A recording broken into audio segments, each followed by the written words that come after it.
Morning, all right. Mr. Hussain, before you start, I'd just like to have a moment or two. No, sir, I've received your draft amendments. Oh, yes, thank you. The only thing that slightly concerned me is the figure doesn't change. The descriptions change, but I thought they were meant to be different animals. The figure doesn't change as to what's claimed. Yes. The figures that are in the amendments reflect the So the the figures were right, but the description was wrong.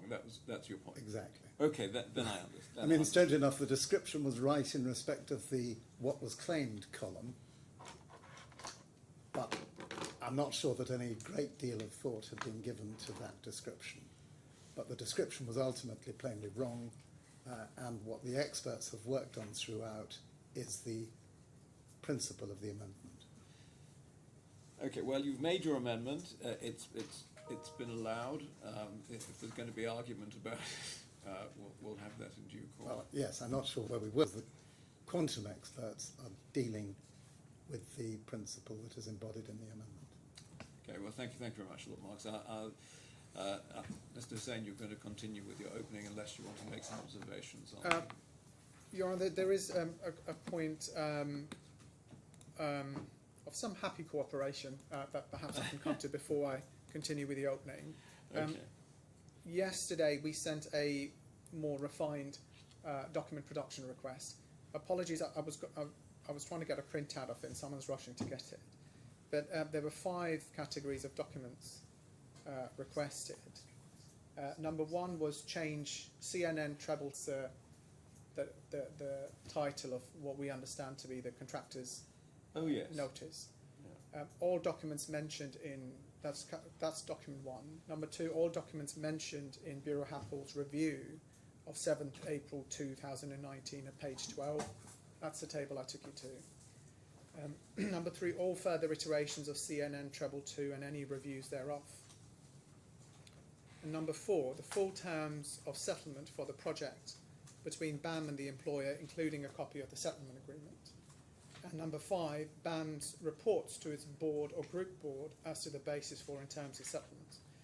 My happy understanding is that for items 1 through 4, if Your Honour were to make an order for production, my understanding is that order would not be opposed. The point of differences on the reports to the board on the settlement, which I can reserve imagine. for now. Yes. Until I've seen the settlement. Yes. But I'll let my learned friend speak, but my understanding is that if an order were made, it would not be resisted for those first 4 items. Is that right, Lord Mark? Your Honour, the position is that for reasons that Your Honour may well divine, it's necessary for Your Honour to make an order before the settlement agreement is disclosed. That I see. That I see. But whilst, well, let me put it in the traditional way: not consenting but not opposing. Not consenting but not opposing. So Okay. there needs to be an order. That goes to the other documents insofar as they involve the terms of the settlement. Okay, So that's 1 to 4. 1 to 4. If I can understand, is slightly more problematical for you. 5 is problematical for us. The reason I've asked my friend to reserve the question is because it may well be that when he's seen 1 to 4, his potential principal point, which is the relevance of 5, may well disappear, so he may well not wish to press his application. Yes. If he were to press his application, I'd have quite a lot to say about it. I'm sure you would, yes. Your Honour, on that basis, I will stay quiet, except for one point. Yes. That Sorry, these what- documents... Transcript's not working at the moment. Oh.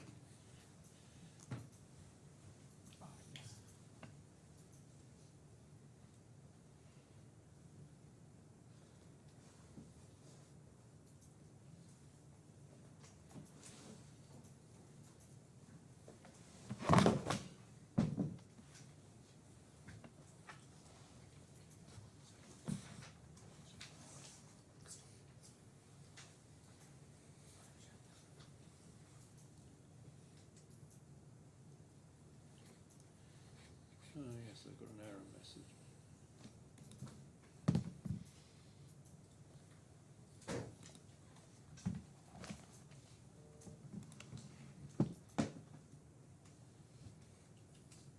In fact, I've only got yesterday's transcript.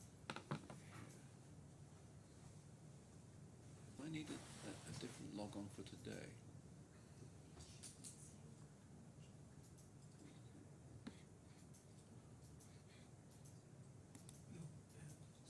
Same log-on? Okay, yes, it's loaded. Yes, I've reloaded it. It's okay. Good morning, Badri. Can you hear us?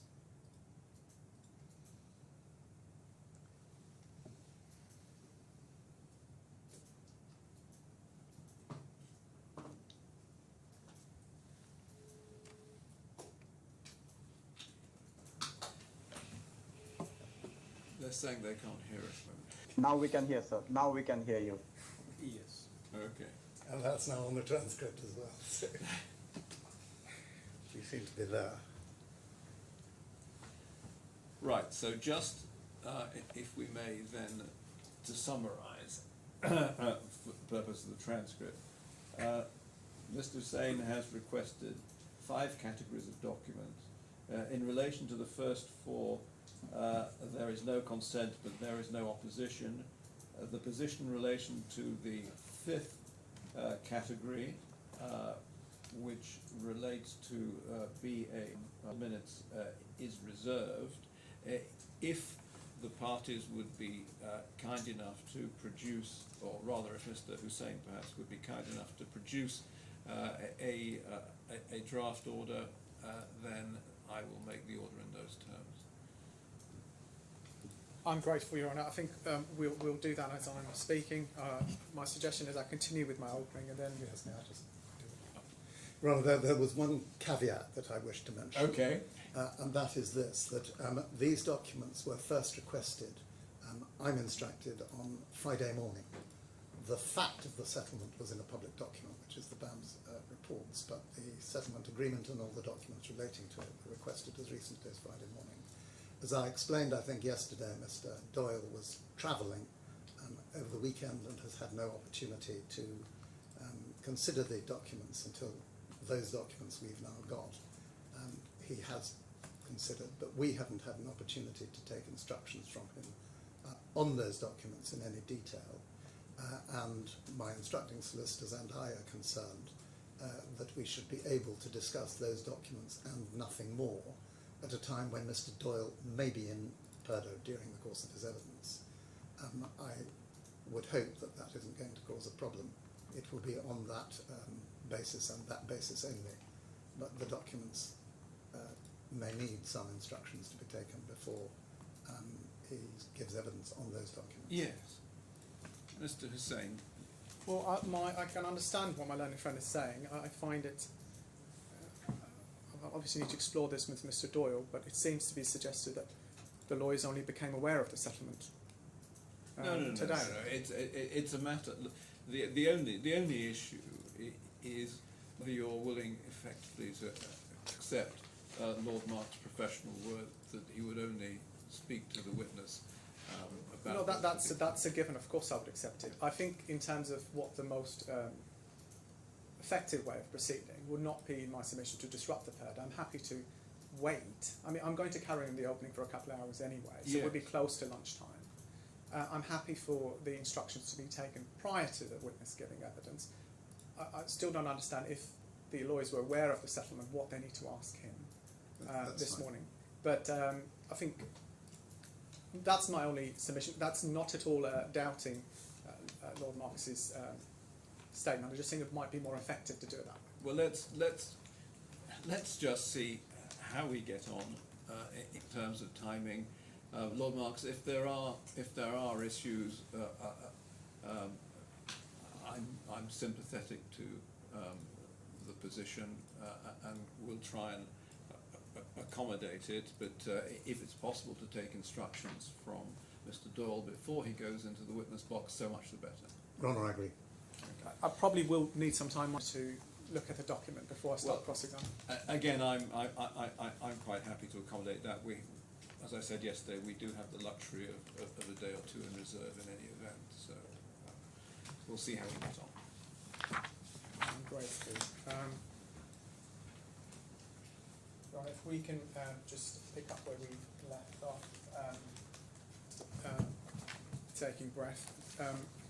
So we were in my roadmap. I'm looking at item 3, which is a variation, and I was looking within that at the item 3, sub item 3, the instruction for the new design, and we were looking at a key document on my case, which was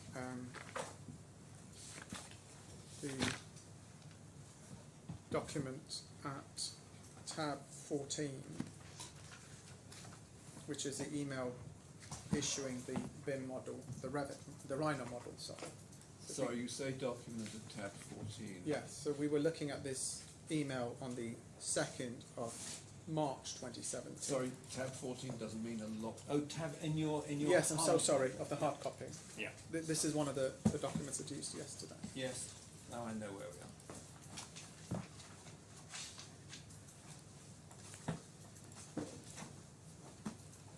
One of the reasons I don't like hard copies is files tend to break. I apologise, yes, I've had the same problem. Yeah.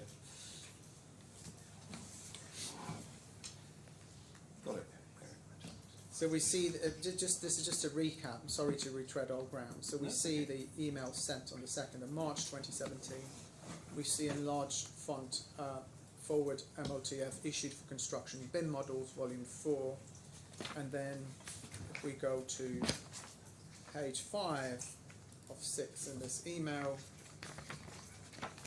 we see the second attachment from the top of that page, which is the KLD FAC BIM 4 zeros and a 1 0003D document,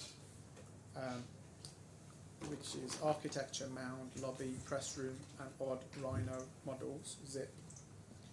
And then we see the message, we hereby forward, that's at the bottom of the page, we hereby forward issued for construction BIM models, volume 4, for your information and action. And then at tab 15 is a screenshot of the model, which we say contained the larger panel sizes, and then with some changes became the basis for the sizing that had to be affected. And then tab 16 up to Q2, Your Honour, and that's simply the ACONNEX data on that file showing that it's produced by Killer Design, that this revision is on the 11th of December 2016, and my client did not receive it till the 2nd of March. We then go to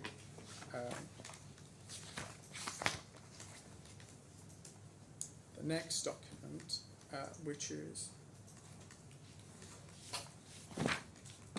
tab 18 in the bundle, and for the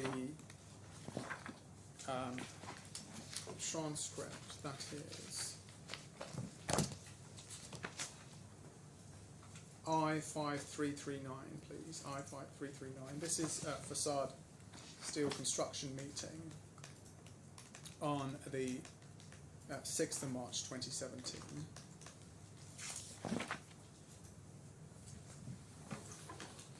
Do you have it, Your Honour? Yes, I do. And it says under item 3, the second paragraph, BAM presented the outcome of recent workshops on panelisation. It'll be on the screen, Your Honour, if you'd like to read. I've got it. EVS, that's a steel fabricator over Sendai, noted that agreement had been reached with Sean Killer on the location of larger panels up to 9x6 to rationalise the layout. There are now less than 800 panels. And we said that's a reflection of the Rhino model that we were sent, that the panels were decreased.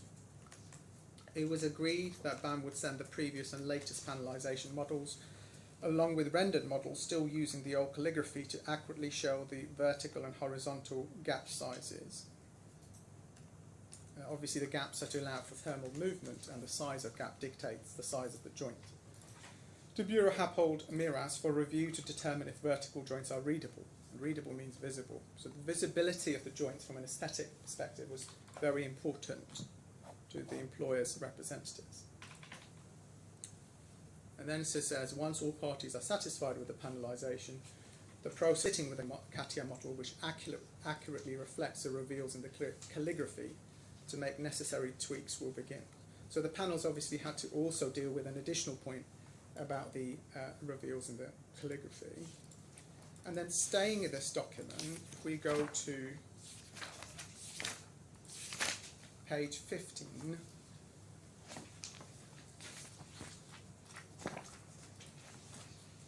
you see a heading for facade steel coordination workshop. This is a document that came from BAM to my clients. And then if we go at page 19,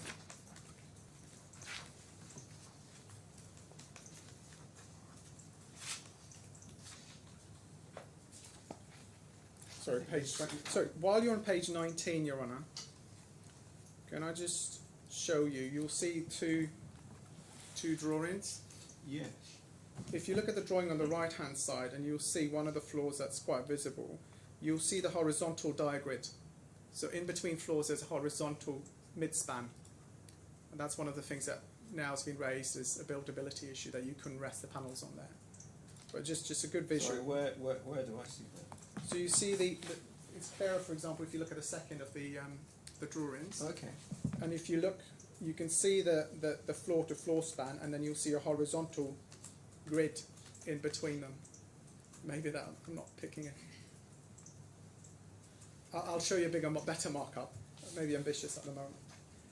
I mean, I'm looking through the exterior diagrid. You can see. I guess you can see the floor.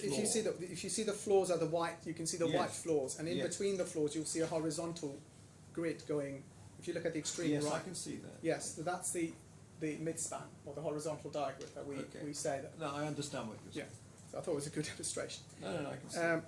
If we then go to page 20, this is a presentation that was sent to us. We see again the design concerns, panelization principles, directions, vertical alignment of panels, directions from Colton Killer Design, again showing that Killer Design are looking at panelization from an architectural perspective, are to keep emphasis on the continuity of lines in the vertical alignment. These need to look as smooth as possible. And then joining of narrow panels together to make large panels. Thoughts on this are that this will make for less panels, to keep to around 1,000 panels for installation. This is also to minimize excessive joints. And we say that Killer, as we saw from the right to us on the 2nd of March 2017, wish to minimize the number of panels and to have larger panels to avoid the sight of joints as far as possible.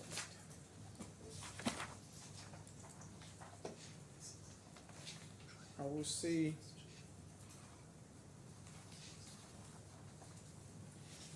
if we go then, Your Honour, to tab 17, which is for the operators I5338. Tab 17 is a screenshot. Is this document, Your Honour? Yes, I've got it. Is a screenshot of panelization produced by the first defendant and sent on the 7th of March 2017. Now, a key point is the claimant's technical expert suggests that this was something that was produced of the first defendant's own accord. That's just, in our submission, that's not factually correct. This shows the larger panels. It mimics, except for a correction at the top of the building, so towards the neck of the building. It mimics the larger size in the Rhino model that was sent on the 2nd of March 2017. and it is following that in the instruction to action that model. And what you'll see, Your Honour, this is a key document because when you're told that there's only a 10% increase in panel sizes from what the first defendant intended to build, that's if you use this document as what the defendant intended to build. And we say this document reflects the instruction to change. That's why this is a key document. It's called RAS 18 as well.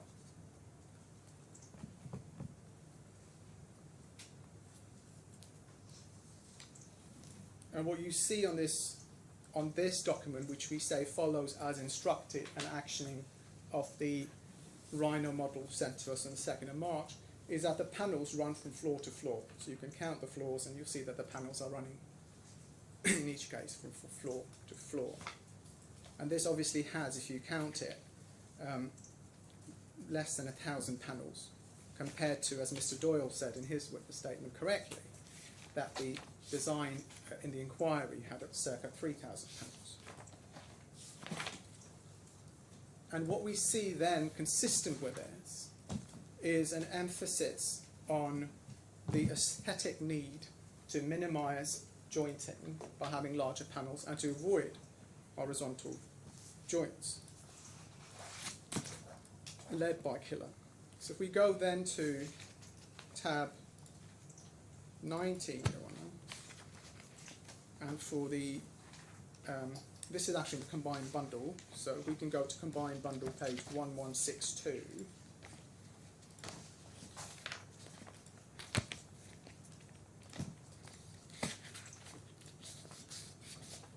We see the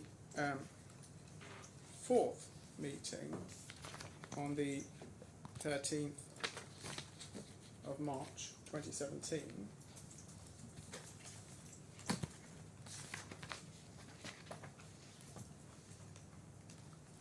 Just bear with me one.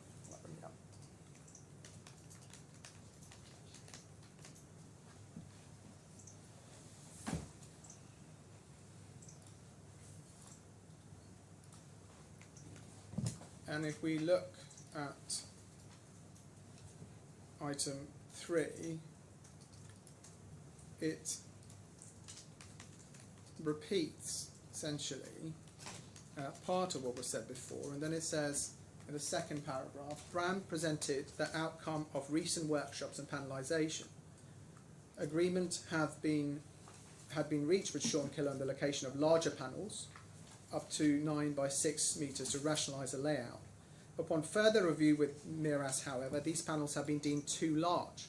There are now 4 options for panelisation: Killer preferred scheme, Colte scheme, Diamond scheme, and Heptagonal scheme. BAM, Affan are working to complete a pros and cons table for each option. See attached facade presentation. You know the obvious point, Your Honour, that there is no suggestion that there is any scheme being pushed by Affan.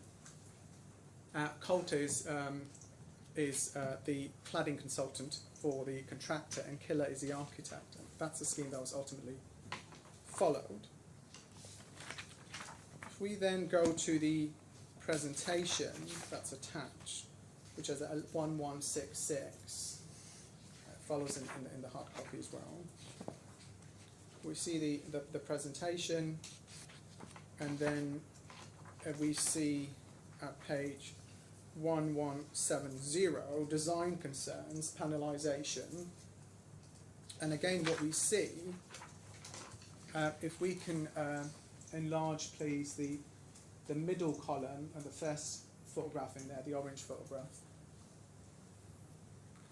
What we see is that Killer is very much leading the panelisation by referring to aesthetic issues. And so it says, for example, only as an option, check if continuing the orange peel segments are made pleasing. Also check if there are technical issues with the waterproofing and strength of triangular panels for this option. If so, retain roof panels. This is not particularly relevant to the panel sizing, but is relevant to the approach. 2 things. Killer is leading the design, and Killer is also looking at the aesthetic, how aesthetically pleasing it is. And then the second photograph marked up, so the second marked up diagram, if possible, a smoother transition, more like contours. Consider halving the panel, again, aesthetic driven. And then, importantly, the last one, check all, and underline, horizontal joints are at floor level. They are not at the moment. And this is what we understand was this for the instruction to have larger panels, because they did not want to see horizontal joints.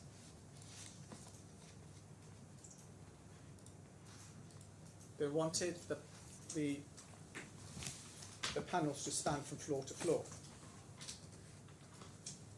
And then if we go to 1171, Your Honour,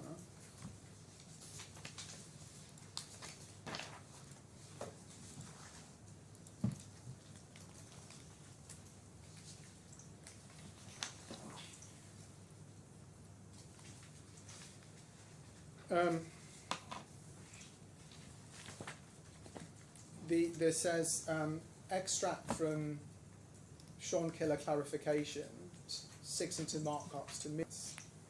And we see the first comment, regarding the horizontal joint lines, I do not know why they are not following the floor levels. The internal complications of visual overlapping panels should be done with within the spandrel panel, and then only necessary glass supports at 1.5 meter on Z-axis. So again, it's being emphasized that the horizontal joints should only be on the floor level, so they're not visible. And then we see a similar point made at item 4, although this is regarding the void.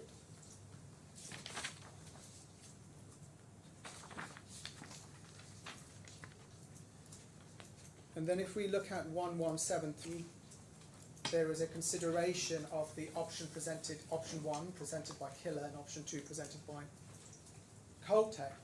And again, option 1 and 2 are marked against the aesthetic preference of the architect and client. And it's very clear that on Killer's preferred option, which is what we were told to design to and build, and we did, if you look at page 1174, it leads to a reduced number of panels. It means larger panels.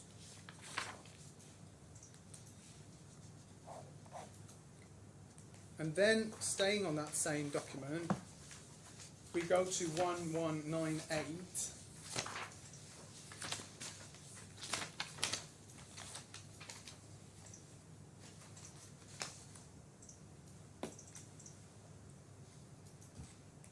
You'll see a mock-up program and submittal status. That's the program suggested for the visual mock-up and the submittal of drawings. I'll wait for you to get there, Your Honor. Do that? Ah, thank you. 1198, and you'll see project submittals, shop drawing register under review, and then you see the entry shop drawings and calculations, 150 number approximately. Do you see that? Yeah. And that's marked in red, subject to panelization approval. What's very clear was that our shop drawings would need to indicate panelization that was approved by Killer and Bureau Hapag. And what was also clear is that from the model we'd been sent, they wanted the larger panels. We then go to 1199.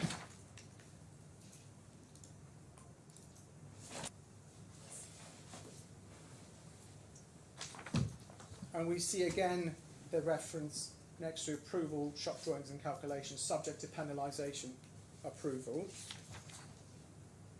And then if we go within this presentation to 1203,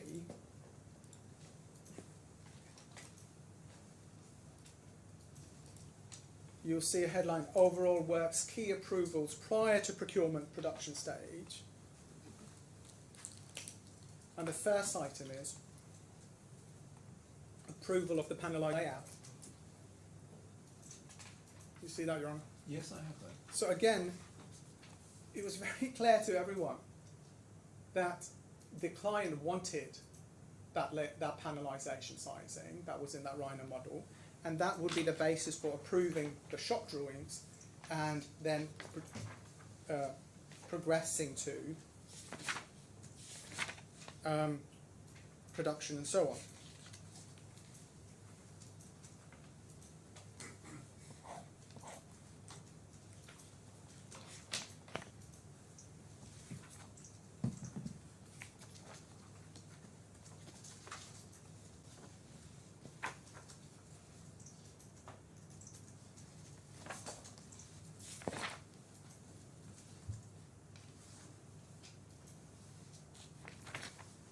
We'll then have, Your Honour, I'm not going to go through the full chronology, but that is where we say that the instruction is evident. We are sent a model, having been told that that's what the client wants. We then produce a CATIA model based on that, and then that model is carefully looked at, and it is emphasised that the panel sizing must avoid jointing other than at floor level, and that the shop drawings, which need to be approved obviously before production can start, are subject to panelisation approval. And this is why this ties in with what I started with, Your Honour. The works cost a lot more because there was this fundamental instructed change.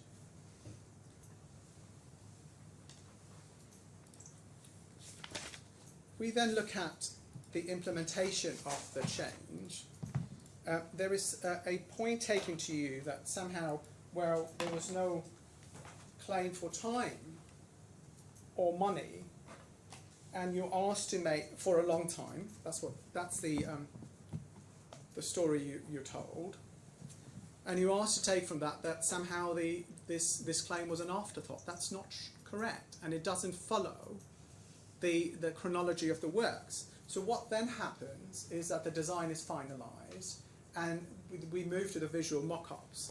The visual mock-up is not approved until the 25th of March 2018. That's a really important date. So if we go to tab 23 in the hard copy, Your Honour, which is page 1474 of the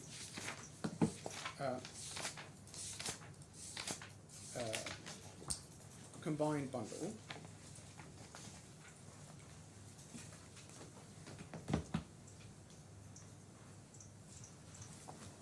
Sorry, this is in the combined bundle. Yes, 1474.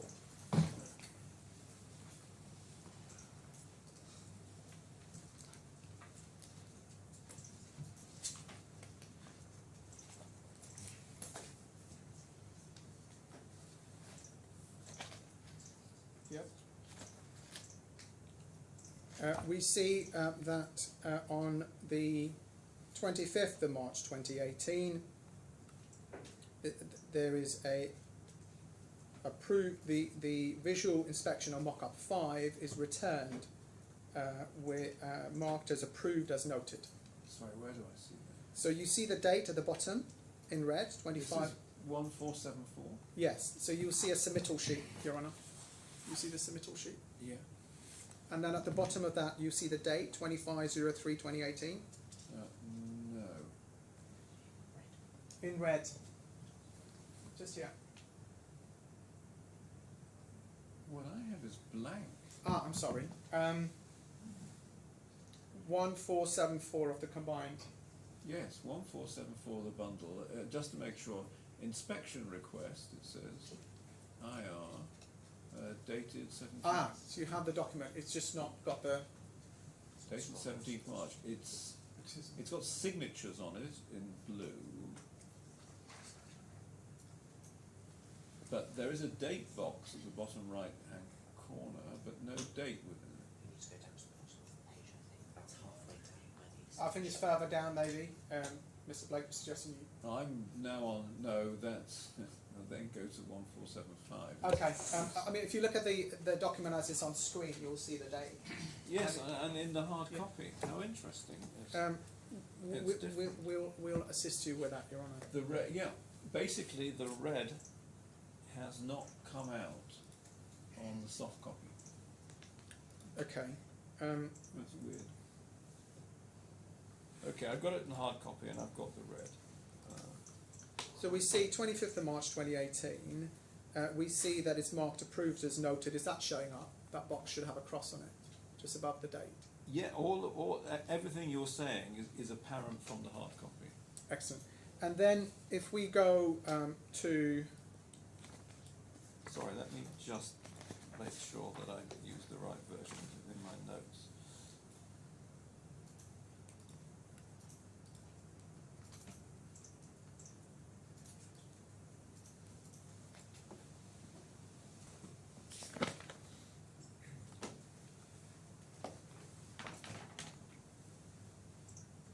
Sorry, I sort of got distracted from the substance because of the problem.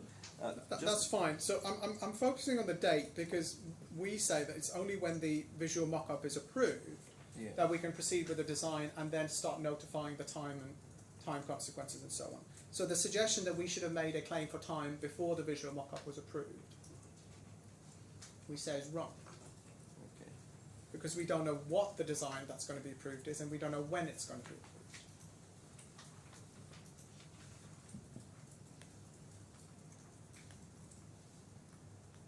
So 25th of March, visual mock-up 5 is approved as noted, and we see at 1500, page 1500, the letter accompanying a letter of the 18th of March notifying that there was a review on the 18th of March and there was a visual inspection and that it was the outcome was approved with comments. If we then go, Your Honour, to hard copy tab 24, this is combined bundle page 2198.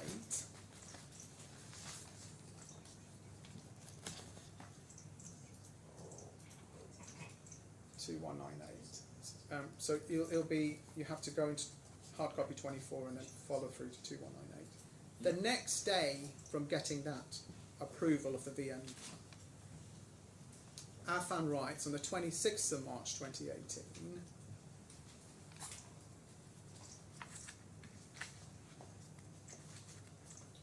Yes, I've got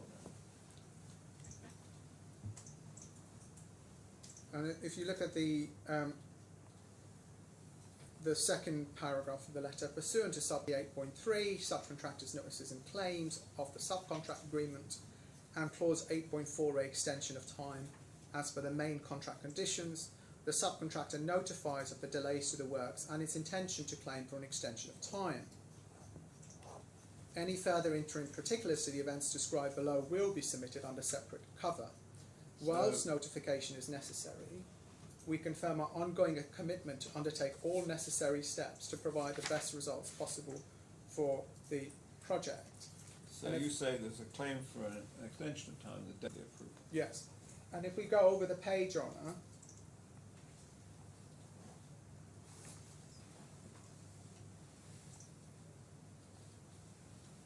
Yeah. we say the following, it says the following points are to be considered. Item 2, this is page 2199.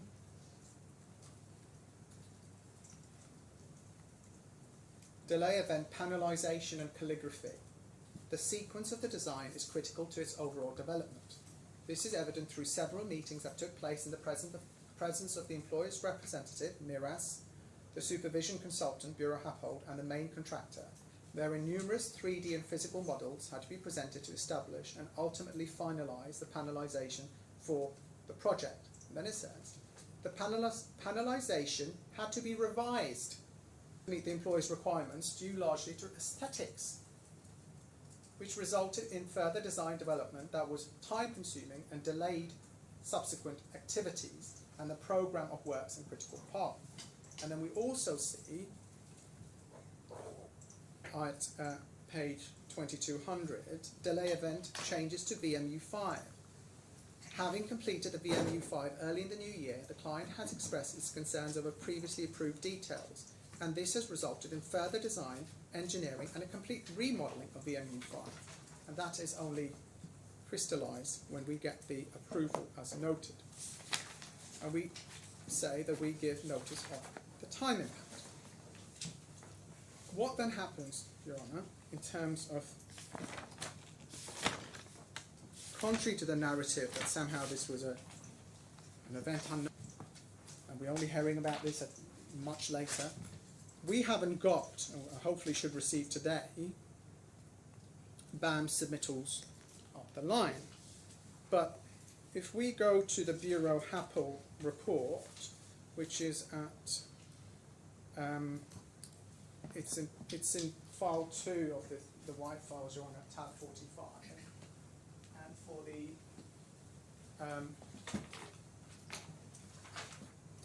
transcript, it's at I5284. I5284.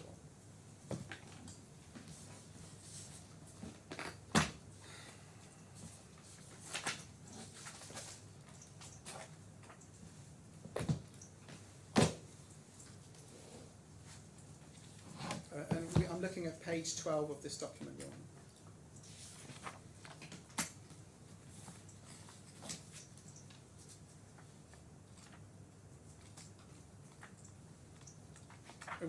At page 12 of this document, Your Honour, once you're there, you'll see the tabulation of correspondence. And we see from the first entry that Bureau Happel records BAM gave notice by letter reference 2661 on the 9th of April 2018, so shortly after the 26th of March extension of time plan that you saw.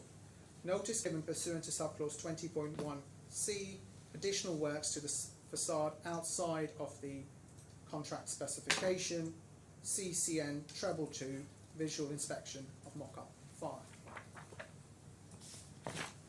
And we'll get these documents shortly, I imagine. So we say there's a clear instruction for larger panel sizes. We are then told that the shop drawings cannot proceed until panelization is approved and the visual mock-up is approved. That's approved on the 25th of March. We put in promptly a claim for additional time because before that we would not know what we approved to build and when we'll get their approval. Production that starts, shop drawings are then submitted based on the proof. Sorry, you just take that chronology again. So we say 2nd of March 2017 we get a Rhino model showing the larger panel sizes. 7th of March 2017 we send them a CATIA model actioning those larger panel sizes. Yep. We are then told in consecutive meetings that the panelization must be as per the killer Rhino model, and that till the panelization is finalized we cannot proceed to approval. We then measure mock-up based on the larger panel sizes. That's approved on the 25th of March 2018.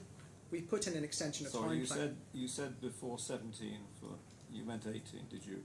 But 2nd of March. No, that's all 2017. So there's a year gap then. Yes, because the panelization is then, yeah. and the visual mock-up takes several iterations and so on. Yes. But we don't get approval of the visual mock-up. So the visual mock-up is produced. Approved. Approved in March. 25th of March 2018. 25th March 18, and then the 26th of March 18, you put in your first claim. Extension time plan, yes. Yeah. And from what we understand, although we haven't seen it, on the 9th of April 2018, there is a claim put up the line. Yes. For changes to the facade. Yeah. So that's a BAM claim to the employer. I'm sorry to have to. No, I need to put this in the closing for you. I was. No, it's my fault because unfortunately my transcript keeps on going off. I'm going to have to do something about it. So we will put all of this in. Obviously, that's our case. We'll put all of this in the closing for you as well. If I can then, just staying with the chronology, we then go to tab 37, which for the transcriber is Exhibit RAS 25 or Document I 5345. So if you go to exhibit 37, Are we at bundle? there's the first of the five. Right. Sorry. It's like the old days. Right. Okay.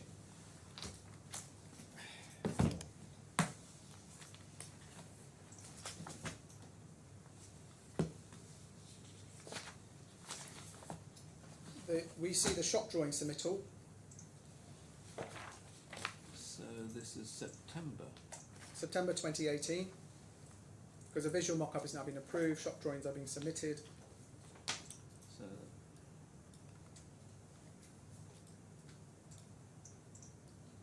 And then if you look at the next page, this is just one of the shop drawings, we'll see, as by now was the order, that the larger panels appear. The larger and fewer panels appear. And we say this is essentially the same as what we were instructed to action on the 2nd of March 2017 in terms of changing the panel sizes. And here you'll see, Your Honour, even with all the careful emphasis for months and months, even here you'll see in the general notes, item 3, reducing panel sizes further not acceptable without written approval of client. And that note appears across the drawings. The next document, Your Honour, again, it's been suggested that we somehow dallied in making claims because I think the inference you asked to draw is that we contrived the claims. And we say no, we didn't. The next document is at tab 38. It's combined bundle 1721. So it is from in the combined bundle.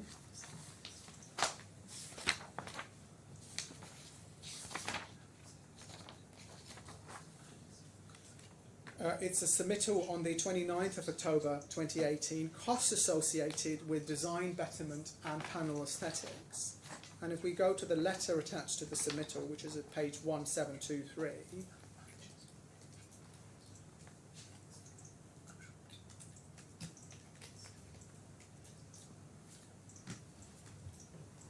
yeah. you see a letter on the 29th of October 2018, subject costs associated with design betterment and panel aesthetics. Further to a letter dated 11th October, we have now compiled our initial assessment of the forecast costs to complete the first production and installation. This document is prepared based upon the time and materials taken to complete the first 100 number panels. And we acknowledge it identifies a significant increase over and above the contract sum agreed. And we say that is perfectly reasonable and indeed required because we had to start the production to understand what the cost impact would be. And we wait till we've got to 100 panels and then we give a forecast cost caused by the design betterment and panel aesthetics. And if you look over the page, Your Honour, if you see the headline prices, you'll see item 2 supports, foam milling, and so on. You see that? Yes. Now, I don't know if it's possible. So sorry, if you can use the hard copy, because I want to compare that to what's in the joint expert report. So it might be that you keep the hard copy open, You're on at tab 38, 1724. And then if we go to if the operator can please go to the quantum second joint statement, which I understand is file 22, at page 11. File 22 page. So it's electronic bundle file 22, operator please.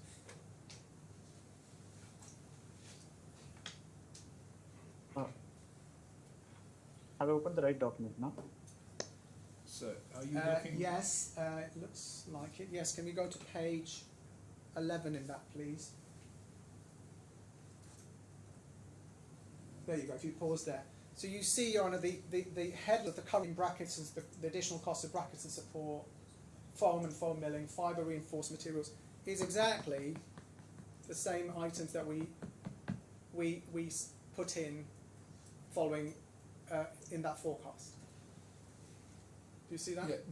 So let me, yes, so the first, Sorry, exactly is probably not the right word. the Because second column is the same, yes, foam milling, and then we're looking at the to an extent. yeah.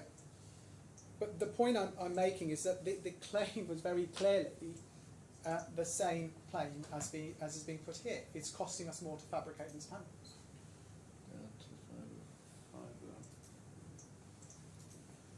Yeah, it's not identical, Yes, but but there are certain common elements, if I can put it yes. that way. And then if we go, thank you, operator. If we go back to the combined bundle at 1725,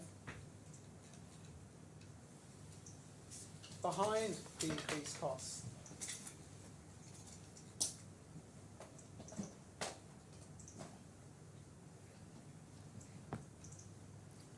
it's at 1725. It says the key issues that have significantly extended the design period and therefore costs are summarised as follows. And it talks about the panelisation. Panelisation at IFC stage clearly identifies a single curved 4-metre panel which is taking support mid-span between the main die-grid members. The option of moving to a floor-to-floor span was considered possible and better aesthetically. This led to the introduction of panels up to 18 metres in length, with far more complex geometries.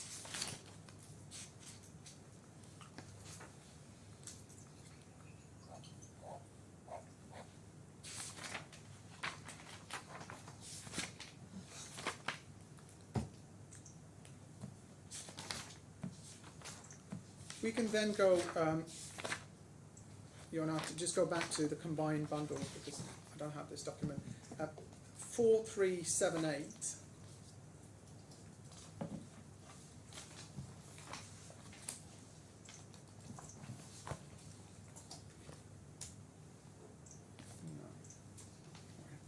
Just bear with me. That's a minute of meeting and. Yes, that should be it. 4378.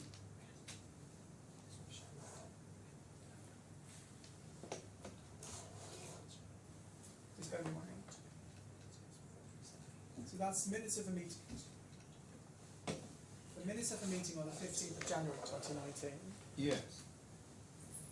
And Mr. Doyle attends, as does Mr. Fernando from Affan. It says Affan variation claim. And it says, after introduction, BAM explained that it had approached the employer with view to agreeing a fast-track process for the early resolution of the facade variation being claimed by Affan. The employer has in principle expressed a willingness to adopt such an approach.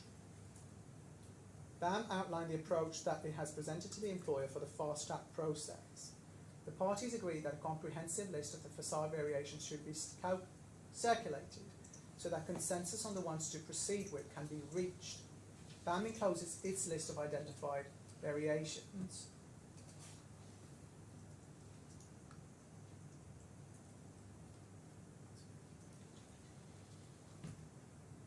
We don't have the list attached. But the point is that we put in these claims and there's no suggestion, rightly so, as in what are you talking about? Where is this coming from? In fact, what we see is that the claims are rightly and duly then put forward to the employer. It's not, it's treated as a serious, valid and genuine claim because everyone knew what was going on.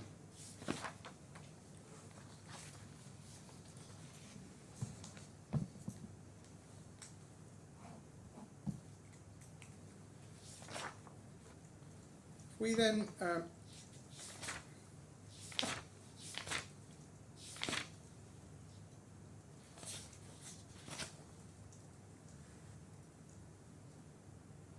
I'm going to skip across some of the documents because the parties then continue to work together on submitting these variation claims. But if we go then to combined bundle 2350,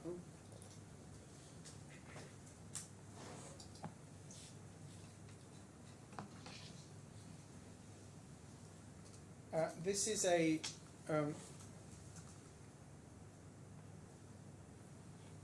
so if you scroll down, please. This is a communication from BAM to Bureau Happold. Scroll down, please. So 1251. Further to a letter dated the 9th of April providing formal notice. So that's the 9th of April 2018. That's the one we don't have. Yes. We enclose for your review our detailed claim for the variation costs associated with the facade specification enhancements in the sum of 233 million dirhams.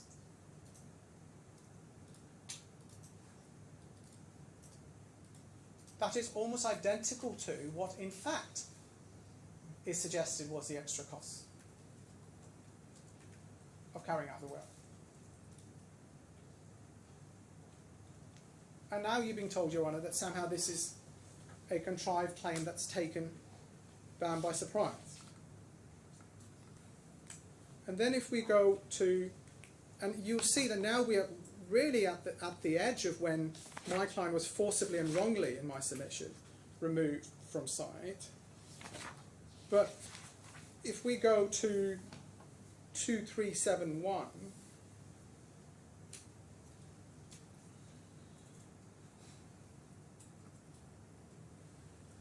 we see an email on 30th of April 2019 to Mr. Bashar Affan from BAN. It says, further to receipt of your submission for variation number 2, we enclose for your reference and further action our initial comments following a review of the documentation provided. Wherever a request is made within our comments for further supporting documentation, you are requested to ensure these additional documents are provided to us in both soft and hard copy formats.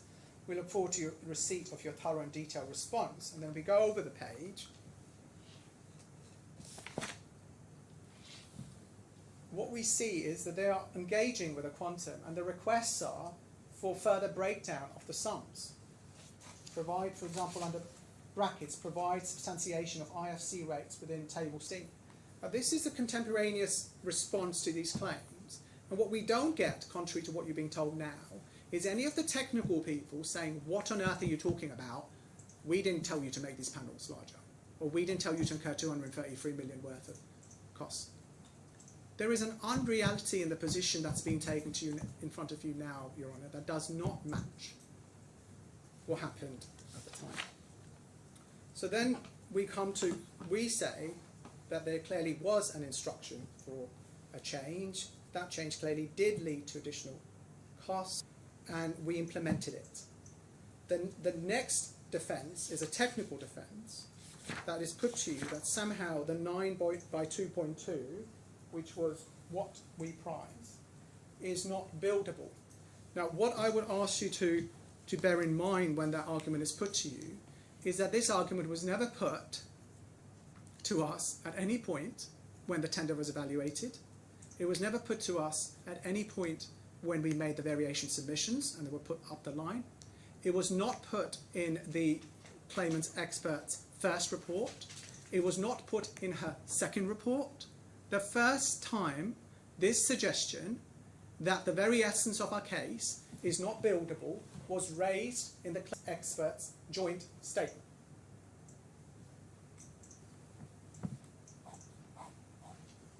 Now, obviously, we'll try and understand why that is the case.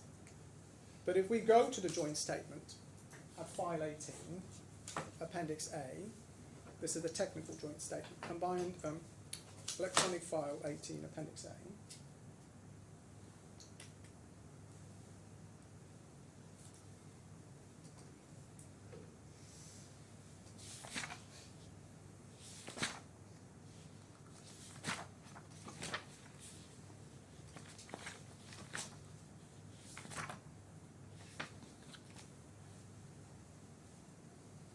And we're looking at, Your Honour, item. It's called item. Yeah, it's item 2. And what I'm looking at Mr. Smith's statement. Sorry, let's just look at this new position taken for the first time in the joint statement from the claimant side. So under ASG, if you go to the right, please. If you scroll to the right, please. It says, in our view, it says, according to our understanding and based on the screenshot of the CATIA model provided at the tender design stage by Affan, So where are you reading? right at the top. Oh, right at the top. According to our understanding and based on the screenshot of the CATIA model provided at the tender design stage by Affan, the intention was to span the panels floor to floor. And just to orient you, if you take the and I just because this is really a key point in the case. If you go to tab 17 in the hard copy,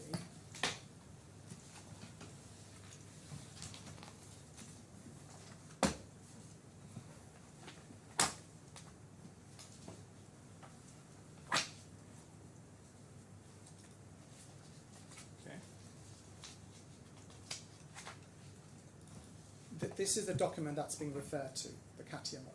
Yes. And key factual point, obviously the experts can't advise on the facts. Our point is that this model was produced on instruction to follow the killer rhino model. It wasn't our tender intent. But that's what's being referred to. And then the claimant's expert continues, looking at the screen. Affan arrived at the nominal size of 9 by 2.2 meters for the curved panels, but given that the average floor-to-floor height is 9 meters, this suggests that unless the panels are straight and flat, it would not be feasible to have two 9-meter panels spanning floor to floor. This is the first time this fundamental objection is taken. And the simple answer to that, if we go to scroll to the left, to this new point, it was not taken by anyone at the time that looked at our tender or looked at our claims.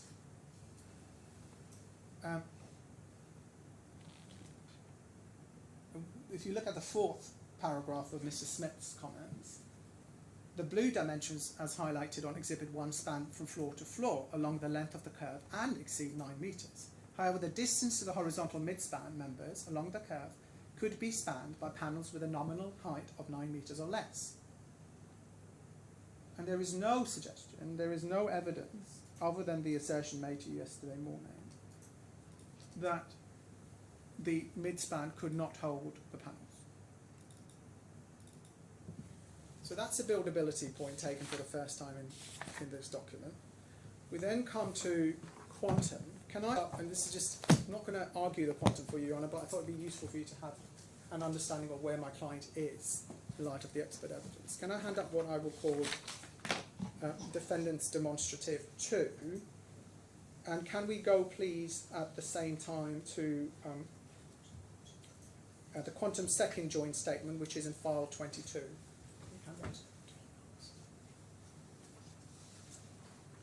File 22, please. Page 9.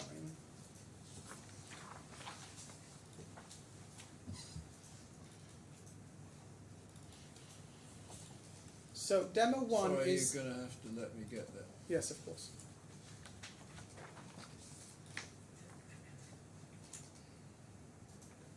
Page 9, did you say? Yes. Is it 4? No, sorry, it's the previous page. I'm so sorry, it's paragraph 4.1.1. There you go. 4.1.1, is that page? I've got it, it's page 9 in the PDF. Okay, great. So what we have first is a table, and I'll put that in the demonstrative, which is a valuation based on the accepted subcontract amount. And this is relevant in a number of ways, but what this is based on is if there were no variation, if you found that there were no variation, what would be the sums due? And what they find is that, and there's a debate about them whether they use the subcontract stage payment schedule, and we say that's the correct way to proceed. If that is used, then the valuation is 75 million or 73 million. You see that, Your Honour? Yes. Then we have to give credit for the 21.8 million called on the bonds. And then we have to remove from that item G, which is the agreed sum paid to my client. 54 million. But what we get, and this is really important, is that on any view my client is owed money. I don't quite understand. I have looked at this table. You're going to have to take me through it. Right. Because So I didn't quite understand the arithmetic. You've so- got a valuation. Let me speak through it so I get it of course. in my own mind. So you get so 75 million in we're looking at Mr. Kenyon's value, number 2 valuation, 75.7 million thereabouts. So then from that, does one deduct the 20? No, you add the 21. Because Because that's you need to it's recover. other- You need to recover it back. Yes. So that case, so then that's how we get the 96, which 50 minus 54 gives 43. Okay. Yes, Okay. and just to help you with the 75, if we can go to operator, we're going to come back to this document, please. If you can keep the tab open. If we can go to combined bundle 1449. Yeah. So you see Annex 3, which is the payment schedule. Yes. And then if you scroll down, you'll see a payment of 31.25 million for design work. Sadly, I can't read it, but I can see on. Again, I can't get it on my. I'll wait for machine you. at the moment. I'm sorry, I can't access this document unless you tell me where it's in the combined. Oh yes, so it's in the combined. I'm so sorry. It's in the combined at 1449. Yeah, that doesn't help me. Page number 1449. But no, I don't. Sorry, combined. Yes, now that's a I'm good one. confused. The PDF one. Yes, that's the good one. One, 4, The help. 4, 9. Apply. Right. I 1, 4, 9. Yes, I have it. Thank you. Sorry, I got lost. That's fine. Yes. So we say this must be the basis for the payment, and there's a debate about that between the experts. But helpfully, Mr. Kenyon has done a valuation on this basis. So we see that there's a payment of 31.25 due for design when the design work is completed. Yes. Yeah. So both experts have put that in their valuation because it was complete. And then if we go to the next page, please, and we scroll down the last 2 paragraphs, you see completed panels delivered to the site that are not installed month shall be certified at a rate of 70% of the material cost and included in the monthly interim payment certificate. So the experts have included 70% of panels delivered but not installed. The balance of the subcontract price shall be paid progressively at pro rata in accordance over the page with a progress of installation which is to be paid 100 days from the date of the invoice. So 70% on delivery, balance on installation.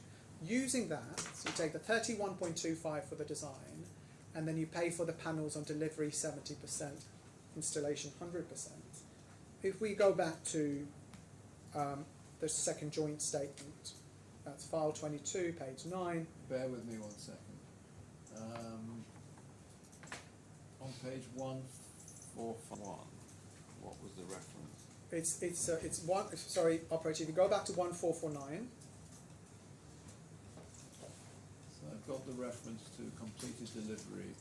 So if you start your honor with, if you go start your honor at the 1449, the 31.25 for the Got million, that. For the design, and then I've if you got go, the 70% of the material cost. yes, 70% on delivery as at the bottom of 1450, Yeah. the penultimate paragraph, and then the last paragraph says the rest will be paid on installation. That's the last paragraph. Contracts we pay progressively. 1451 progress of installation. So 100% of installation.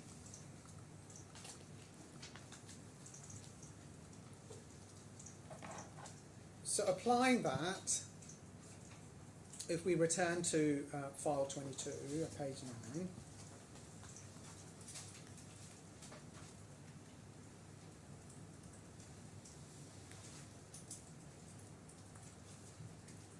Operator, if we can go back to file 22 at page 9, please. Thank you.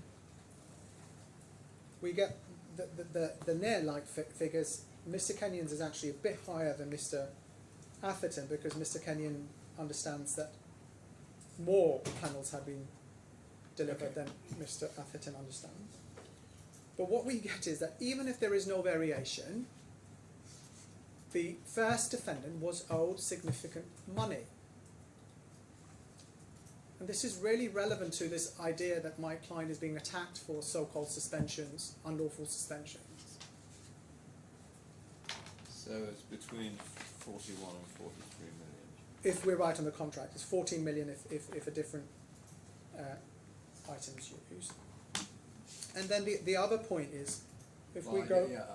So someone's going to have to explain item 1 to me at some point.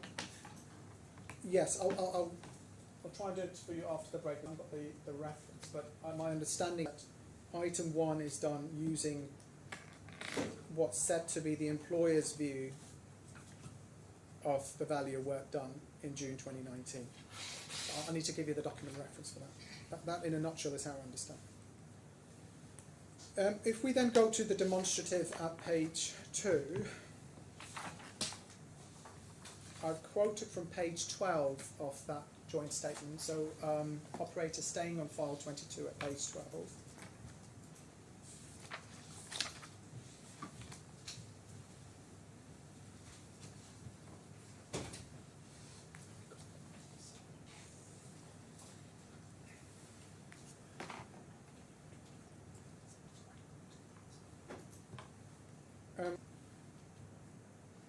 So we see the expert, if you, scroll up, yeah. The expert's valuation based on the as-built element of Devon's variations claims breaks down as follows, and we have figures there of 68 million or 55 million.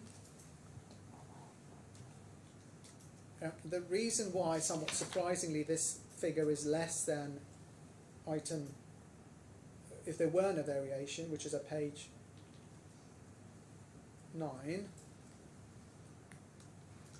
Sorry, it's more.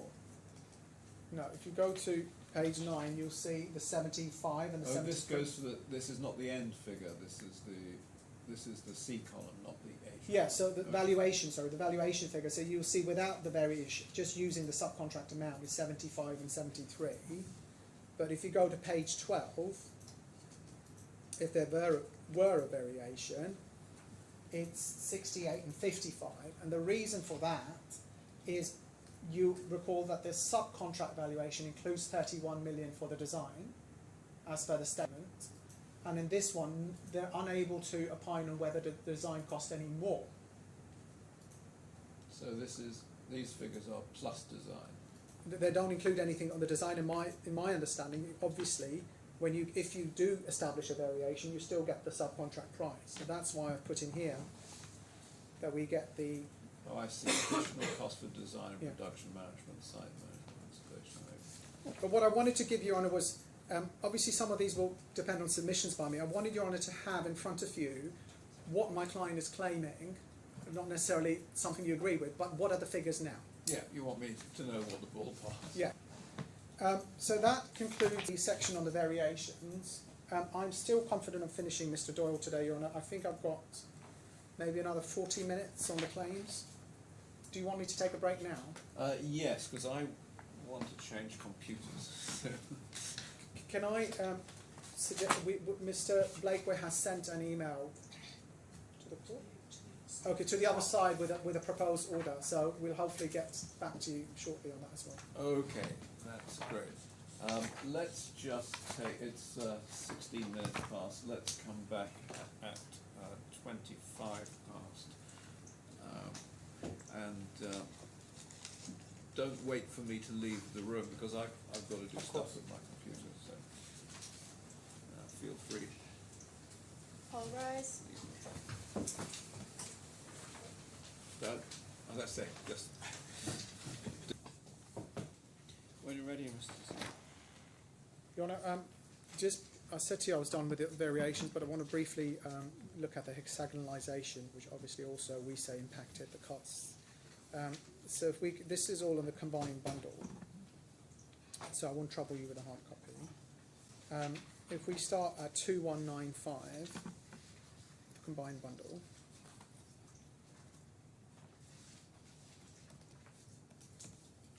we see an email on the 26th of February 2018 from Mr. Kumaran of the 1st of from Mr. Kumaran, who is from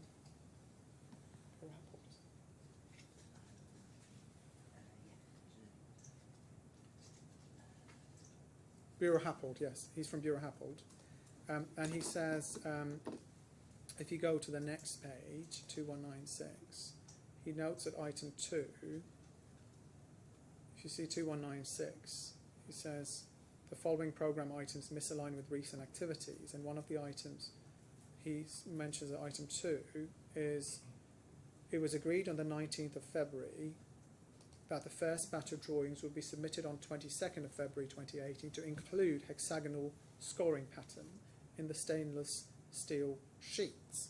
And we say that this was a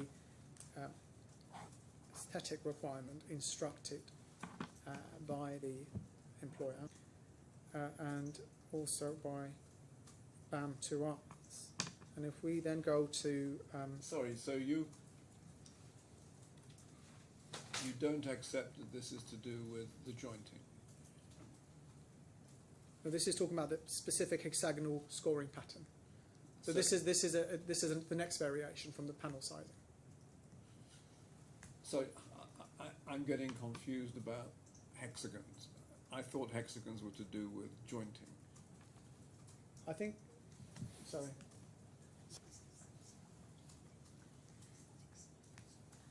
It's a number of things. I'll let the technical Okay. experts assist you. But my understanding is that any issues outside of aesthetics could have been met without the need for hexagonalisation. So we say that this was firstly an instruction emanating from the employer's representative or engineer, and that it was not necessary.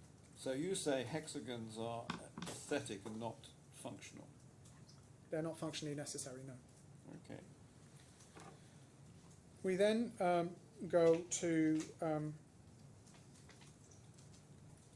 page 1577.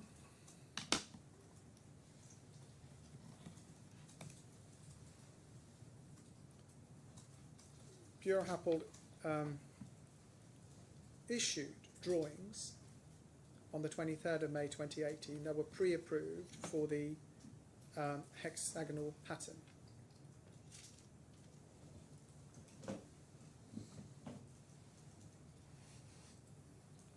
Because we say they require this pattern to be implemented.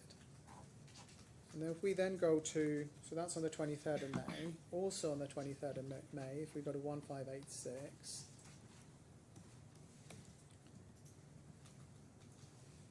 middle of the page, there's an email from Affan, Mr. Haslam al-Affan, to Mr. Foster at BAM, and he includes in the list of variations the hexagonal pattern to the stainless steel.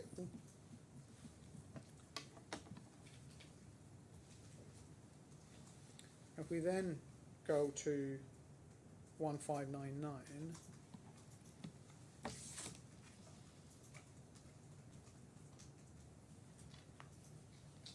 And just so I get it straight in my own mind, the hexagonal pattern is not the same as the dimpling. no, is it? it's not. No. And we see on the 21st of June, this is page 1599, the claimant writes to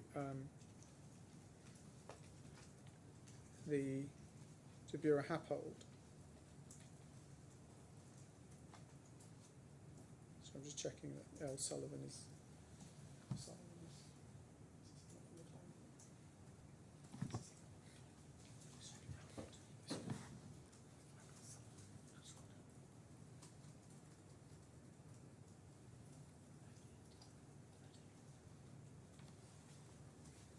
Oh yes, it appears to be Bureau Happold. But we get, I understand this to be from Bureau Happold, I'm sorry. It's approving the shop drawings for arrangement of the hex pattern. And it says, ensure the hex pattern is shown on the penalised drawings that must be submitted for approval. And then if we go, Your Honour, to 1685,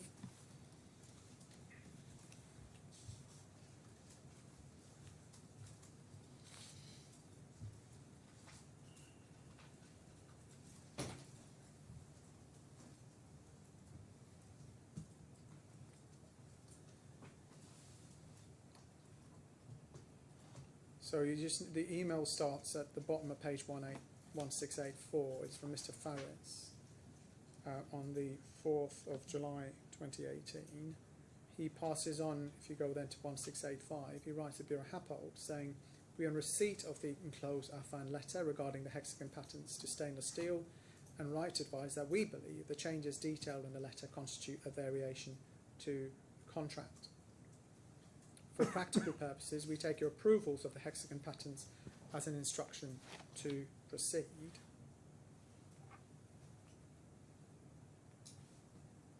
And if we go to 1673,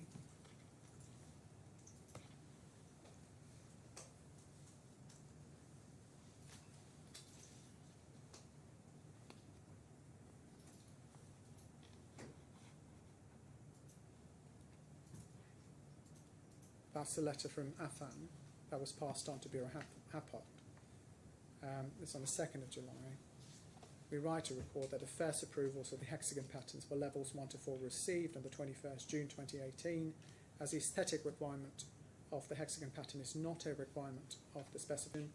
The subsequent alignment and approval has to be considered a variation to the scope with the approximate time and cost implications.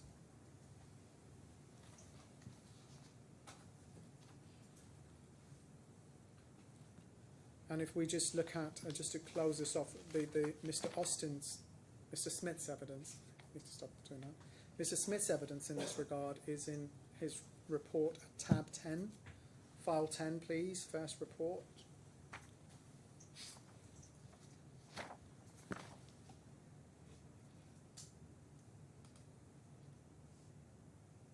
We go to page 54 please.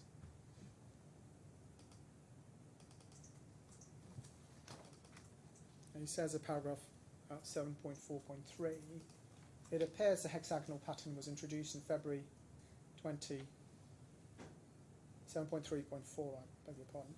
It appears the hexagonal pattern was introduced in February 2018. No, sorry, can we go scroll down please, it's 7.4.3 that I need. Yeah, there you go, thank you, it's page 57. He says a tender mock-up in the first version of VMU5 showed that AIS's proposals for the facade was buildable, albeit workmanship and quality issues required improvement based upon VMU5.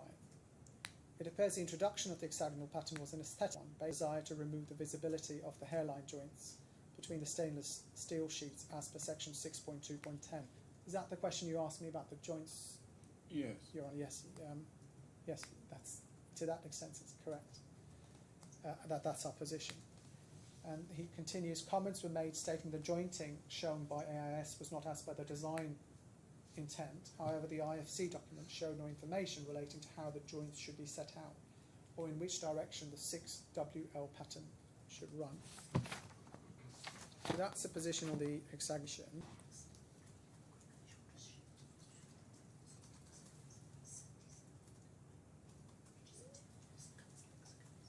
Yes, just Mr. Blakeway has helpfully indicated if we go to page 77 of the combined bundle, and maybe that you already have this point, Your Honour. Sorry, bear with me.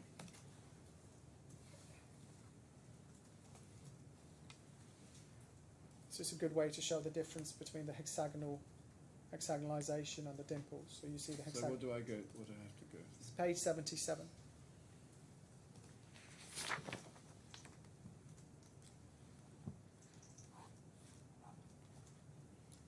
Yes, this is what So you I see the was- dimples and then you see the hexagonalization, which is Yes, on top. yeah. Moving on from the counterclaim then, Your Honour, if I then move to the claim against the first defendant, you'll have attached to our letter of the 10th of October an explanation of how the claim was put. I've seen that letter. I can dig it out if you It's in the bundle helpfully, but what I mean is that there was attached to it a table just setting out the pleading references we rely on to show that the claim was put in C6. I don't need to bother you with that, given the statement. It may be that you don't need a hard copy, but it might be useful to have. Okay. That sets out where we understand the relevant pleading of C6. But given my learned friend's statement that he's suggesting that C6 entitles him to make the claims he's making, I'm not going to bother the court with that in opening. But what we're then left with is how the claim is being presented at the moment. So if we start with how the claim is pleaded, which is at combined bundle page 88. Sorry, combined bundle page 33, I'm so sorry. Paragraph 88.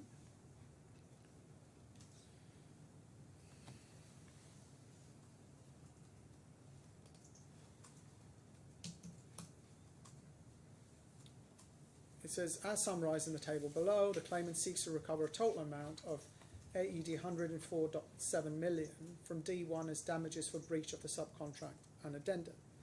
This sum represents the total costs incurred by the claimant in relation to the subcontract works across 7 distinct categories, less the amounts recovered by the claimant from D1's advance payment and performance guarantees, and less the value of the subcontract works recovered from the employer. This is now amended to read less the subcontract price.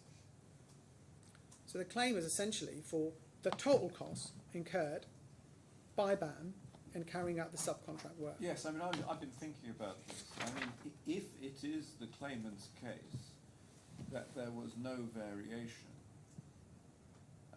and that the original tender price was both accurate and stayed in position, I'm going to have some difficulty understanding, and Lord Marks asked me how one can claim the total cost. Yes, so, I mean, I'm trying to do this as courteously as possible. We have the words, it's claimed as damages for breach of contract. Yes. By my submission, those words make little legal sense. So if we can go to how I explained it in the letter we wrote, which is in the combined bundle at 4367.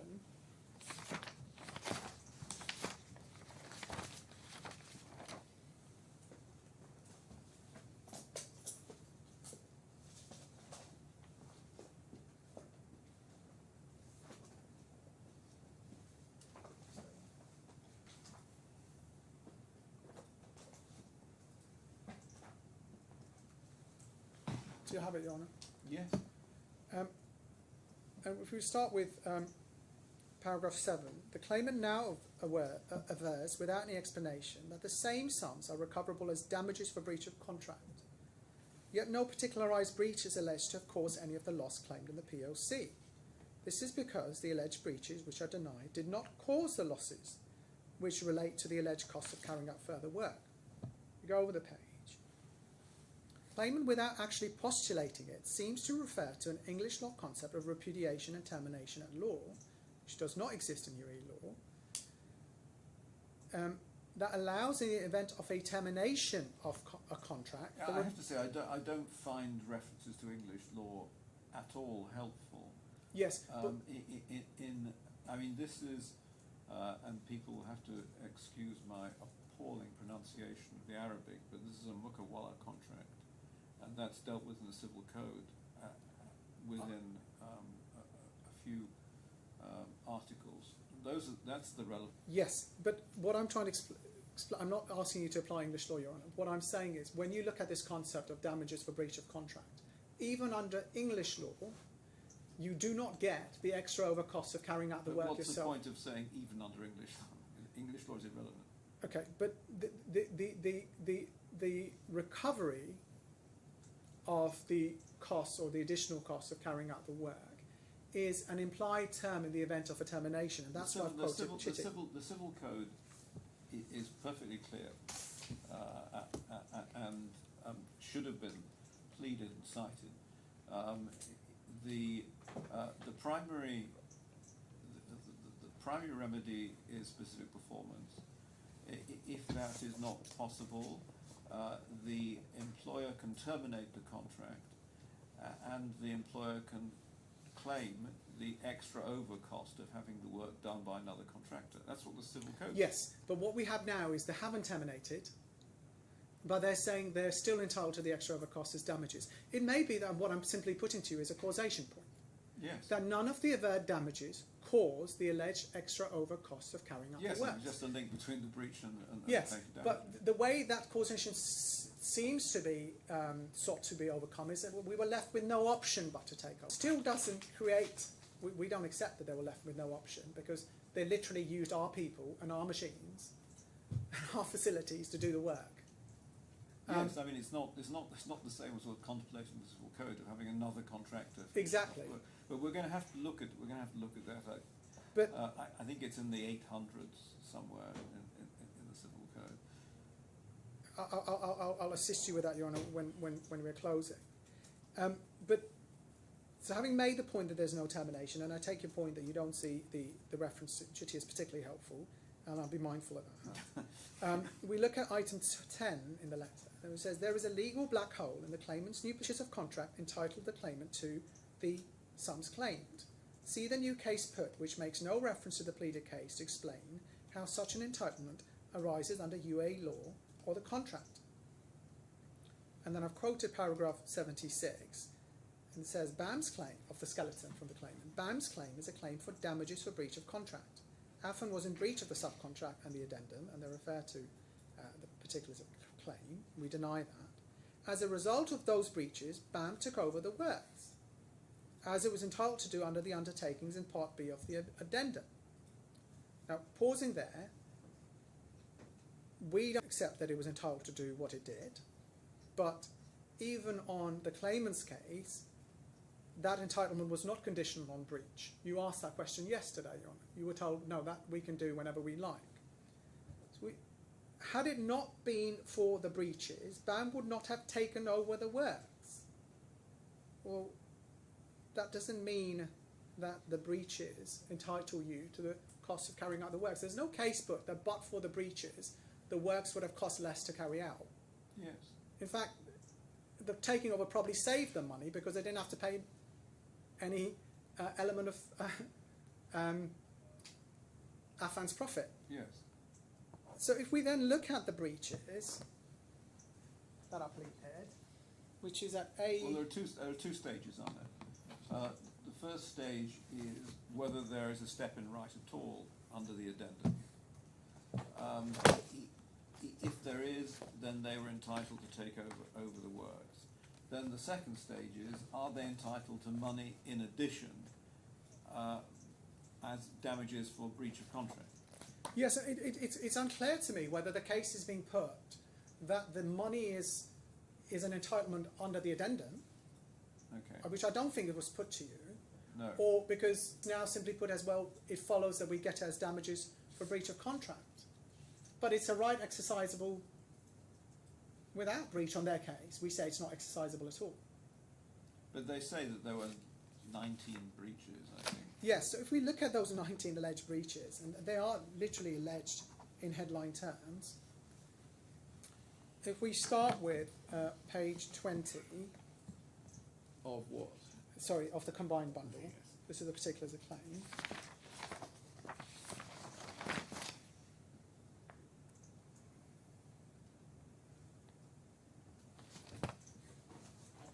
We have paragraph 43, we have the 15 breaches alleged. I think there were 19 in the letter. We've come down to 15 in the plea. They may have been merged, or I'm not sure. But if you look at each of them, unauthorised suspension of the subcontract works. It's not suggested that damage was incurred because the suspension caused a period of delay or they had to get people in. Failure to provide sufficient labour. Again, it's not suggested that any damage was incurred because they had to pay for extra labour or they incurred delay damages up the line for delay and so on. There is no damage affixed to any of these breaches. And they are really asserted as headline assertions. And then my learned friend yesterday emphasised and said, well, the unauthorised suspension is really the main item. But how can the suspension still be maintained as unauthorised if, as I've shown you, if you go back to file 22, page 9,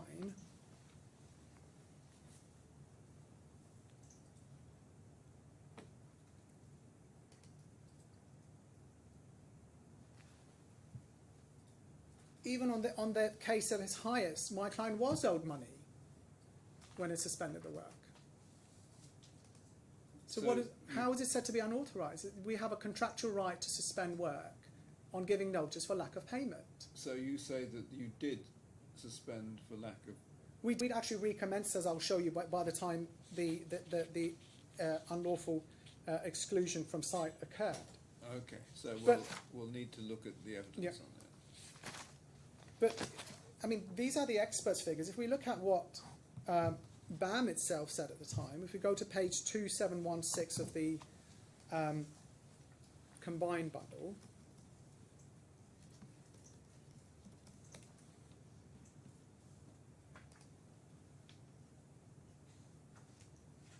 scroll down, please. It's an email on the 9th of December 2020.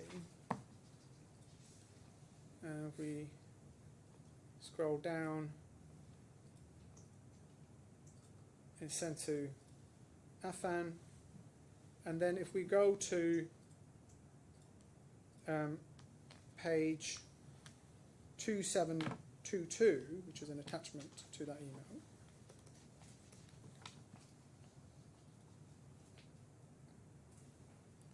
this is what BAM issued as a last, what they called increment certificate, seeking contra charges. You'll see at the bottom, Your Honour, of 201 million. Now, obviously, this is a self-fulfilling prophecy because the contra charges are essentially the costs of carrying out the work. But if you look at how they value the work done on site, this is BAM's own valuation. You go to the top, value of works 121 million, and they took out some negative variations. They value the work done at 98 million. The work done by Affan. And they'd only paid us 54 million.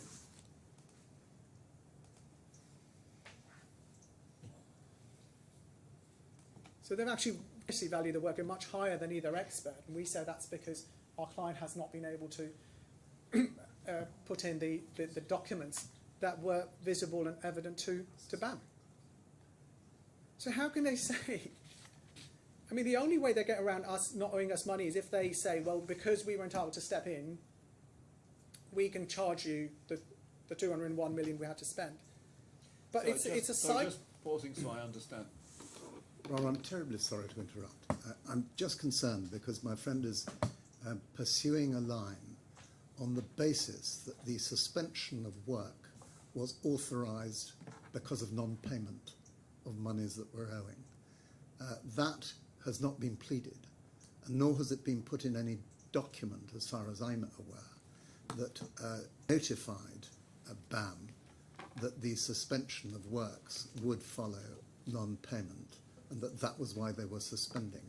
If I'm wrong about that, my friend should let me know, because this is a totally new line. I can see where he's coming from, but it cannot be put in this way, and in any event, to say that the suspension was authorised for non-payment, there'd have to be notice given prior to the suspension. Well, authorised is perhaps an inapposite word anyway. It was. Yes, of course. But I'm merely using the word that was. no. But used. I hear what you say. I hadn't picked up that notice of suspension had been given, which is why I said we'd have to investigate it in evidence. Yes. We're We no- complained about the suspension, but never the proposition that Well, you're not paid. I'm minded, at this stage at least, to take the evidence and see where it gets to. We can deal with what's pleaded and not pleaded in due course. Of course, but Your Honour will bear in mind I do that bear the in mind, suspension. and I do bear in mind, and that's what prompted my question. Yes, We'll have to look at the evidence. yes. And of course the suspensions, I just make this point because it's something that you might like to consider, were after the addendum when a great deal was being paid in any event by BAM. Okay. Well, thank you. Mr. Hussain. Patience is a virtue, Your Honour. Mr. Hussain, Patience is a virtue. I'm going to the document. Yes, no, I wasn't interrupted. going to actually follow up on that at all. It was actually a question about this document. The 98, nearly 99 million there is a valuation of your client's work. Yes. There, and not simply the work that had been carried out post takeover. No, because we get credit for it against the contra charges. Okay, all right. That's just what I wanted to clarify.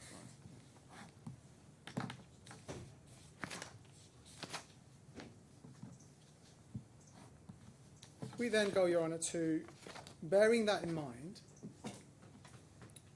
If we then go to, and bearing obviously in mind the experts' figures also will show a net balance due. If we go to page 2328,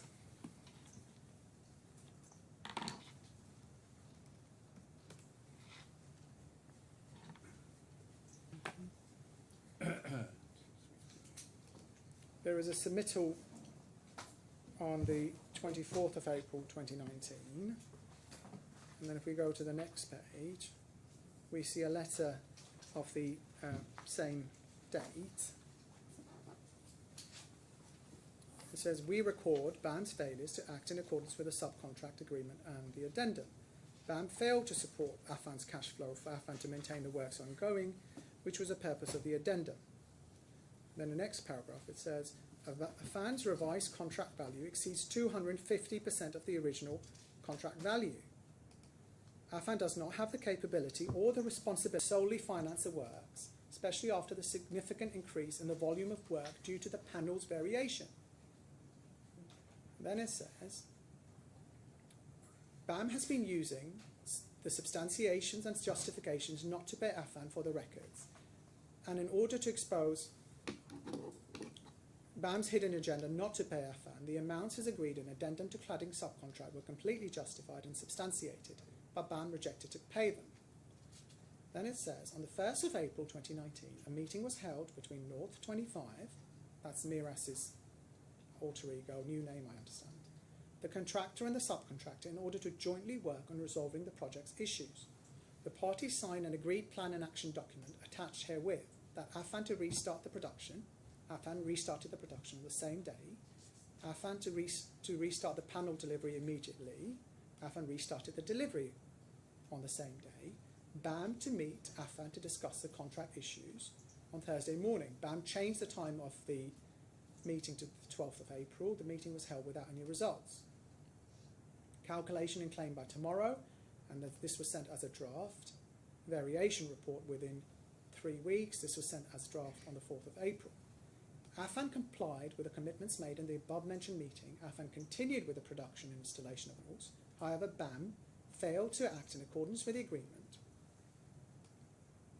They talk about threats, and then they say, based on the attached Annexure 3, which is self-explanatory, Affan should be immediately paid an amount of net 46 million dirhams, and they give the applications on which that amount is based. Affan's demands have all been agreed with BAM. Sorry, forgive me, just word. You're down. Yes, based on the attached Annexure 3, Yeah, I've got that. Affan should be immediately paid on an amount of net AED 46 million. Affan demands have all been agreed earlier with BAM. As the purpose of the addendum, as mentioned earlier, is BAM to finance Affan until the variations figures are cleared, as mentioned above.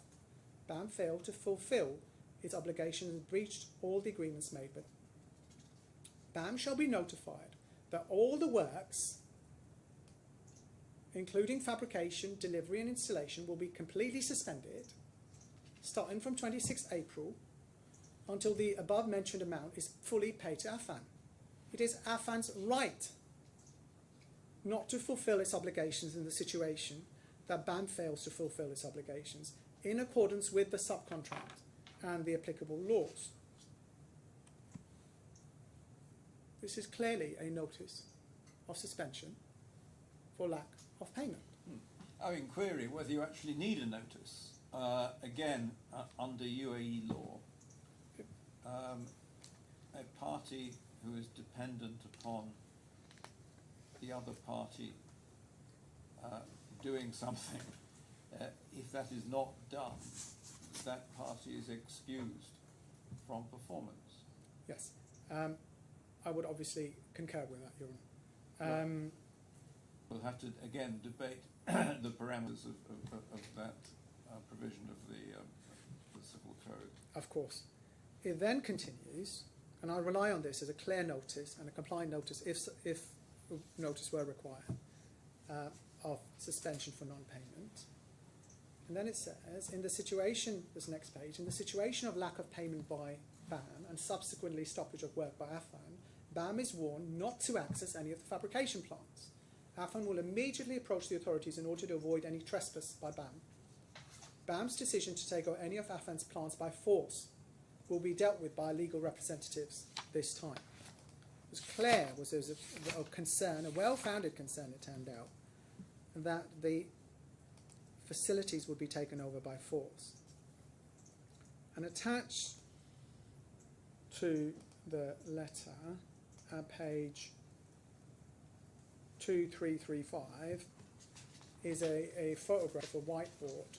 You'll see that there was a complaint that there was an agreed plan of action, which included a meeting to discuss the contract issues, which resulted in no further progress. And that's included, and it appears to have been signed. What we then see is that despite having given this notice, and despite in our submission being entitled to suspend the works, it's recorded at 2470. This is an email to BAM on the 26th of May 2019.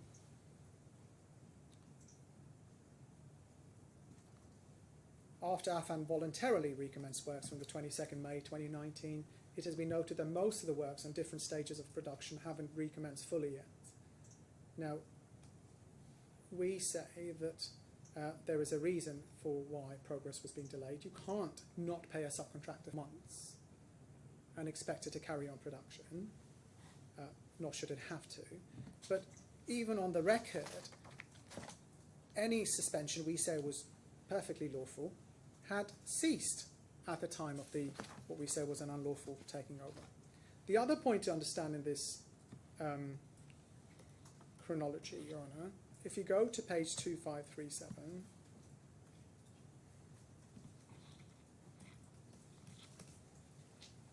is a letter Affan the 15th of June 2019.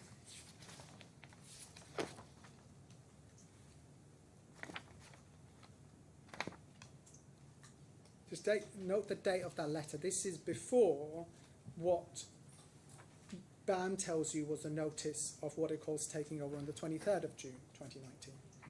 On the 15th of June 2019, Mr. Affan takes the step of writing to the employer's representatives directly, and he says, I'm writing to draw your attention that BAM has occupied and restricted the access of Affan employees to its facilities and GGI factories. We believe they're attempting to fabricate the panels themselves or together with their partners Fiberex, as we have been informed by BAM. So the notice is given after the action, the purported notice, taking over, many days after. We then look at that notice for the record, 2712.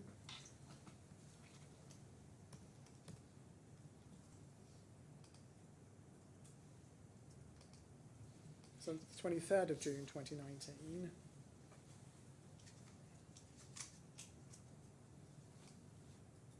It starts with, within the past 30 days, so if we scroll down, we have recorded numerous instances of Affan's failure to comply with its contractual obligations.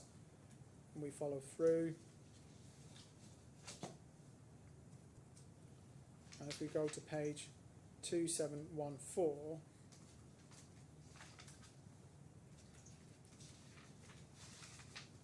it says, pursuant to clause C6 of the addendum to the cladding subcontract, any and all costs incurred by the contractor and any loss or damage levied by the employer shall be recoverable against the value of the subcontracts. BAM further reserves our rights in accordance with clause 23 of our agreement. Then it says, this is the genesis of the terminology now put to you. It says, as a consequence of the above, and Affan's continued and willful neglect of his obligations under the terms of the subcontract and addendum to the cladding subcontract, despite being in breach of numerous provisions of the contract and the addendum to the cladding subcontract, BAM is left with no option other than to impose all available contractual and legal remedies against Affan in order to take over and complete the subcontract works, all at Affan's costs and risk. It's quite a bold statement. We're going to complete the works at your cost and risk. Take over the facilities. Second key employees of the subcontractor. Reinstate the deactivated machines at cost.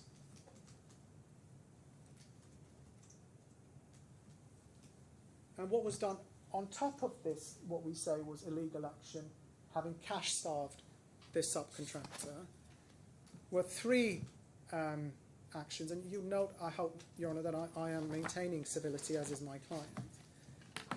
They called the bonds.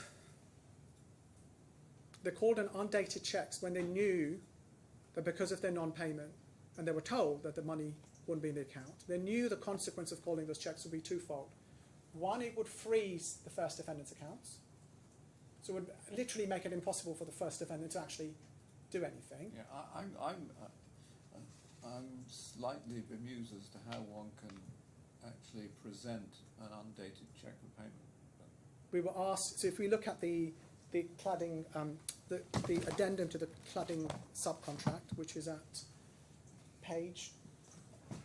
Oh, you mean present it to a bank, you mean? Yes, how you can present undated cheque to the bank and the bank would honour it or attempt to honour it.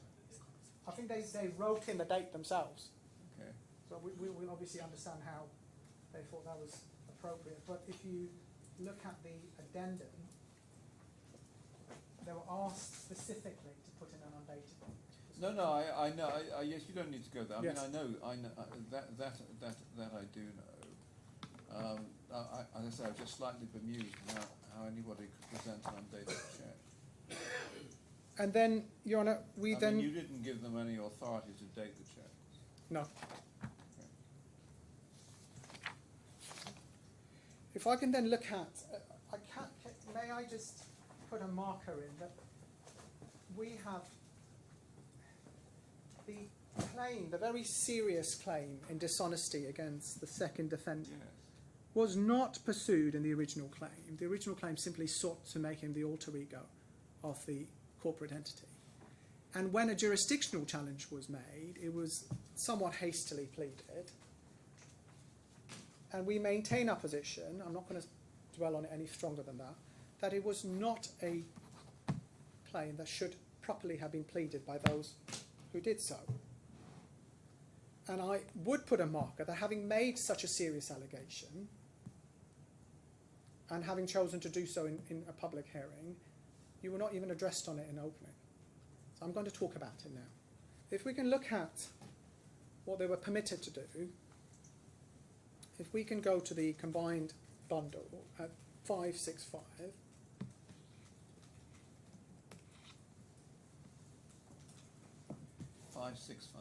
yes, it's a judgment of Sir Peter Gross. Sir Peter Gross on the 31st of October, 31st of January 2023. And then if we go to 566, item 2, the order is a claim form shall be amended to reflect the wording in paragraph 52 of the schedule of reasons. And then we go to 580, please, which is that paragraph 52. And what they were permitted to claim was against the second defendant damages pursuant to Articles 84 and 162 of the Companies Law 2015/2021. So it's essentially for damages under this Act,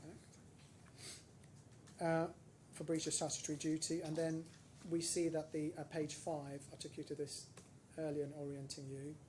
If you go to page 5, we see the amended claim form, and it is amended in this manner.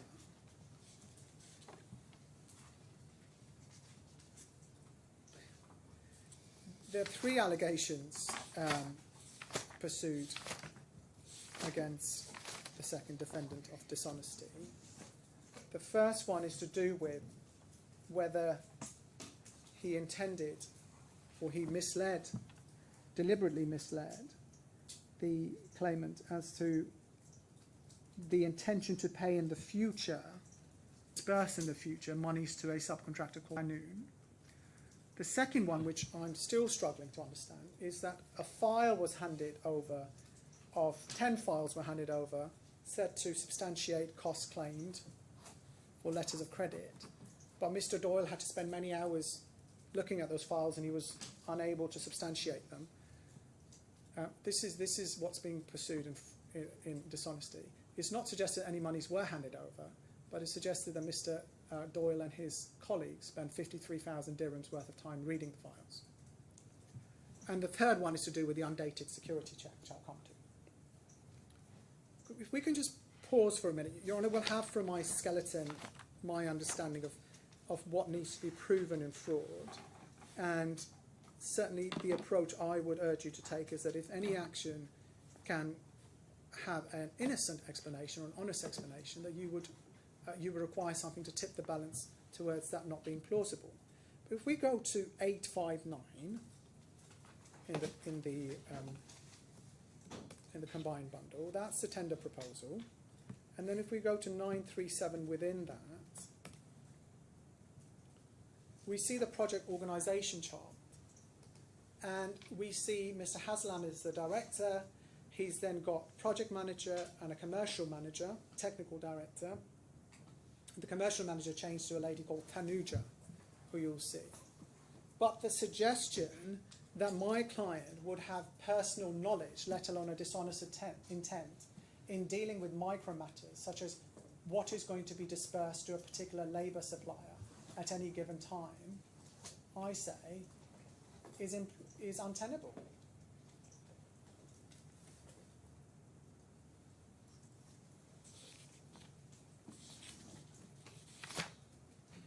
So we then look at the 3 allegations which haven't been opened. I'll put you an opening. If we start with the first one, it's at page 28, the bundle.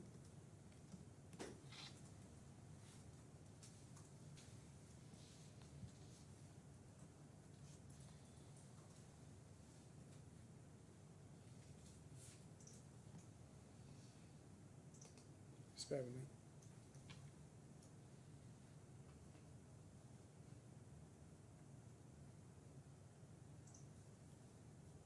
So if we start at page 26, paragraph 59, misappropriation of project costs. In support of this allegation, the claimant refers to and relies on paragraphs 67 to 77 of DD1, which talks about payments requested for Hanoun, one of the labour suppliers. And then at paragraph 61 it says, each of the above suppliers was listed in D2's letter to the claimant of 26 November requesting payment of 15 million AED on account for the project cost incurred. So if we go to that document of 26 November 2018, that is at 4372. So just let me catch up with you. So this is allegation 1. They're saying Yes, yeah. I've got para 59. Where's the reference to the letter? 61. 61. Okay.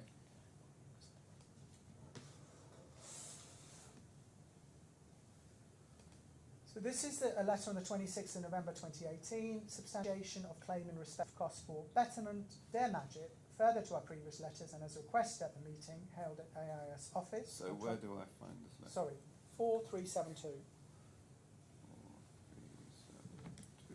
This is the letter said to constitute the dishonesty. I say it constitutes dishonesty. Well, that's It's the a letter. step. It's a step in. Well, it's the only letter from my client, from the second defendant, that is referred to. Let's have a look at it. Okay, 4372. You there, Your Honour? I'm there. So they've asked for 15 million. Yeah, if we can just pause. So if we see, actually, this is the letter that is actually signed by the second defendant, 4373. Yes. And then if we look at the letter itself, it says, further to our previous letters that requested at the meeting held at AIS office on 25th November 2018 related to the substantiation of 15 million requested on account for the project cost. Kindly find the breakdown of the same as follows. So what's been talked about is the project cost incurred. There is no statement whatsoever about Canoon being paid or when they will be paid. And there's no suggestion that these costs have not been incurred, as in the work hasn't been done. And one of the many line items is item 9, is the item for Canoon. Yes. And the suggestion that my client, that the second defendant, as the managing director of the company, would have gone behind these figures provided by his accountant is not tenable. But let's just see what the allegation is that this is a false figure. Just bear with me one moment. There was. Or that Canoon weren't actually paid. Yes, that when we sent the money, although they didn't give the full 15 million, it wasn't disbursed to Canoon the following year. So it's not suggested this letter's dishonest. Well, this is the only letter relied upon by my client to found a claim of dishonesty. Well, yes, I mean, it's difficult to know how the case is put since Lord Marks chose not to open it. But this letter states on its face that these costs have been incurred. It's not suggested they've not been incurred. It's suggested instead that your client didn't disburse the money when it was paid some months later. Okay. So and what this then? was this was a payment on account, and this was showing why they were asking on account. Yes, and also the full 15 million wasn't paid, and that's common ground. Yes. So what's suggested is that my client somehow, at the time of writing this letter, had an intent to get this money and not pay it to Canoon. And I said that's absurd, and it's not. This letter is not a basis for making such an allegation. We then get the next item. So if you return to the pleading at page 27, paragraph 62,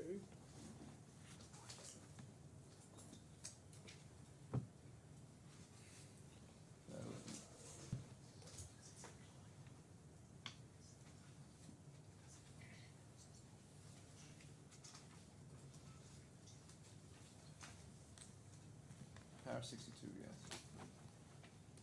it says, additionally, the sum claimed for each of the suppliers, save for Armcell, were revised by D1's email of 8th of January 2019. And again, in a carefully considered dishonesty claim, in my submission, one would be careful to limit the particulars of that claim to actions by the person said to be dishonest. So this claim that's relied, this document that's relied upon is at 2054.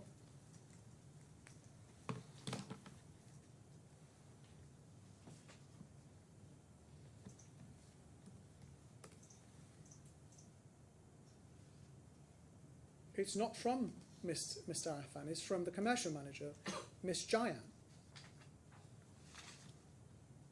And what she says, with the addendum to the subcontract clause C1, kindly find the below summary for the payment of 8 million expected to be released by 15th January 2019. And she says that the Canoon sums, which she changes, are for the April to July invoices. That's for the April to July proceeding.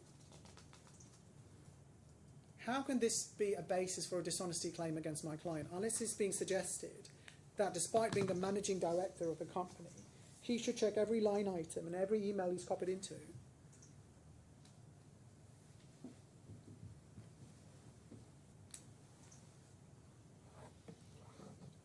Let's carry on with where the dishonesty is alleged. We then go to 291. I mean, Your Honour, I'm having to piece it together because they keep saying, well, we're relying on Mr. Doyle's witness statement and so on. But, sorry, I just need to understand the pleading. Yes, bear with me. Trying to just do the best I can. So they say then,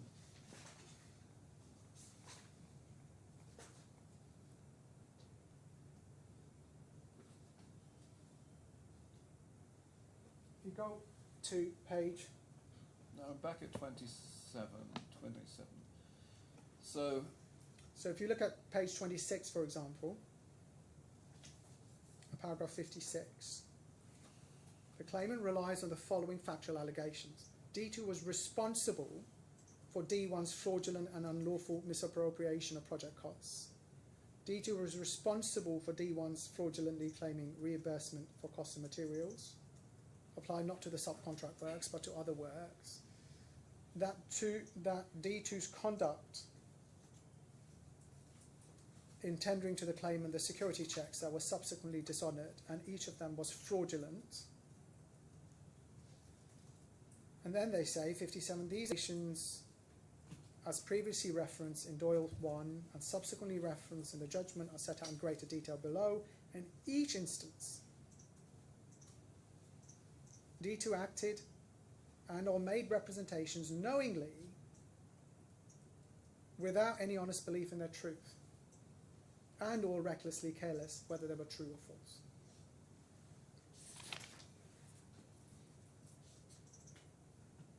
so that's an English pleading of fraud, whether... Yeah, and then if we look at paragraph 69, I mean, it would have been helpful, and one would have thought great care would have been taken particularly after what Sir Peter said. in making such serious allegations. But if you look at 69, it says in terms, as a result of D2's dishonesty in claiming historical costs on behalf of D1. And then the way the case is put in the skeleton that was made for the amendment hearings, bundle page 291.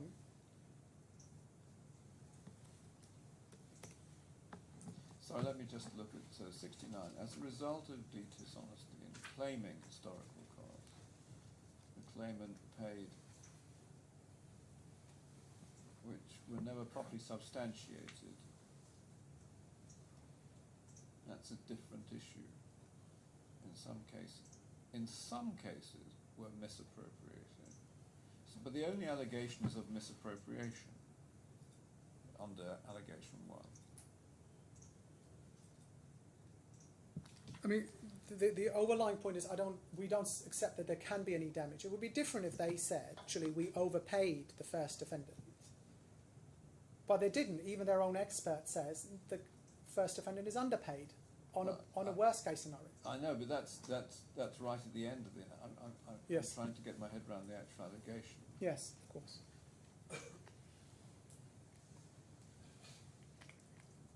So your clients, not Dr. Affan personally.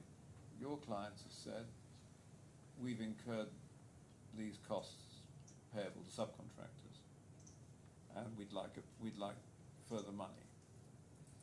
They were paid some further money, and the allegation is that that wasn't passed on to the subcontractors. Yes. That's the upshot of the first allegation.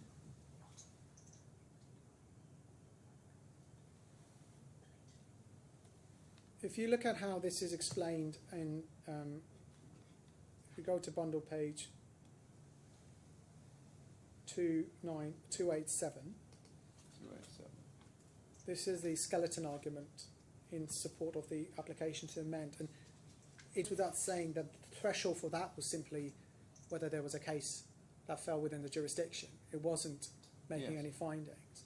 But if we go within that to page 291, just bear with me.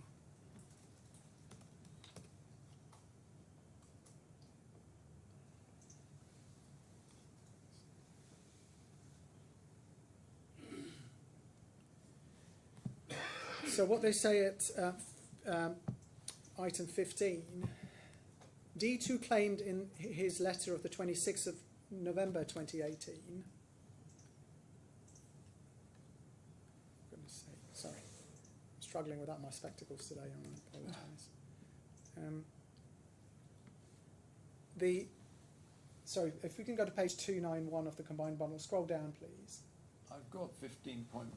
Yes, 15.1. D2 claimed in his letter of 26 November 2018, that's the one we've just looked at 4372, the sum of AED 2.34 million odd on account of project costs incurred.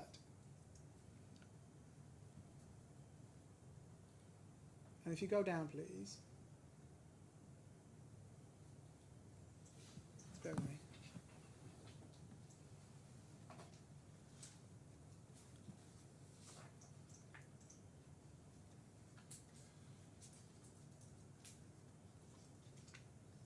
Where's the quotation misappropriated or otherwise diverted by D2 from?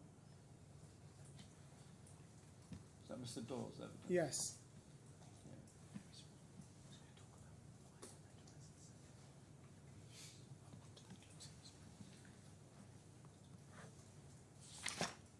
So we say that that letter of the 26th of November 2018 does not found a case, even an arguable case, on dishonesty or breach of Well, statutory duty. the only thing it represents is that historical costs have been incurred.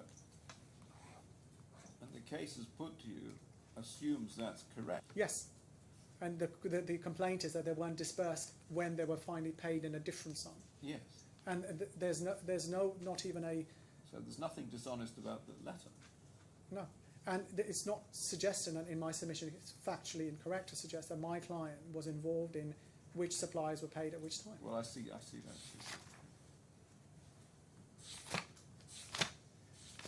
We Okay, then- shall we go to the second? The second allegation, if we go to page 30,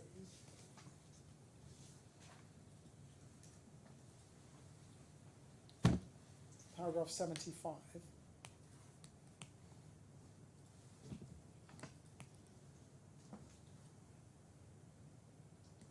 it says the fact that D2 had knowingly submitted for invoices for materials unrelated to the subcontract was acknowledged by D2 himself and his employees on a number of occasions.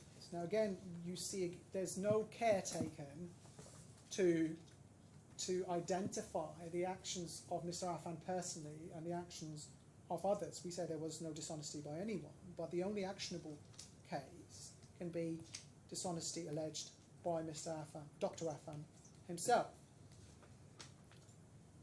We don't know, they have not identified any invoice that is said to be been submitted by Dr. Affan himself, let alone that he knew at the time that the invoice was somehow misleading or correct. And if we look at page 31, we see Dr. Affan's, in my submission, compelling evidence on this. It's quoted at paragraph 77. He says, "I'm afraid I do not understand the position adopted by the claimant, and I've tried to explain the position to them on a number of different occasions. As a facade producer fabricator, projects might have unique elements such as the LEDs and the stainless steel cladding on the Museum of the Future. However, there are certain generic items that can be used in different projects interchangeably. In the case of Notice, mentioned by Mr. Doyle, D1 had ordered a quantity of materials for a project that it was executing on Palm Jumeirah. This project became delayed, and the materials would have degraded if not used. Therefore, we used the materials procured on that project for the Museum of the Future.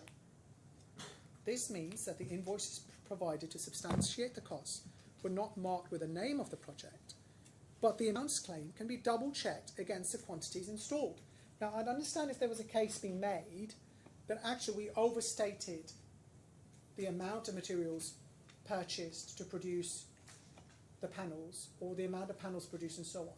But the argument seems to be, and you'll see this from the evidence, they kept saying, we want invoices earmarked to this project. And in my submission, that shows one of two things, and I'll explore this. It either shows a complete lack of understanding of how construction projects work, or it shows a witch hunt to avoid paying and to set up a case against his client. I'm sorry for using intemperate language. The point about this thing is that the money weren't even paid. So the claim is, well, Mr. Doyle had to spend time reading files that he get money back for. That's literally the case. 53,000 dirhams. But it's Mr. Doyle's job to look at the substantiation, or someone's job. The third point is obviously on the checks.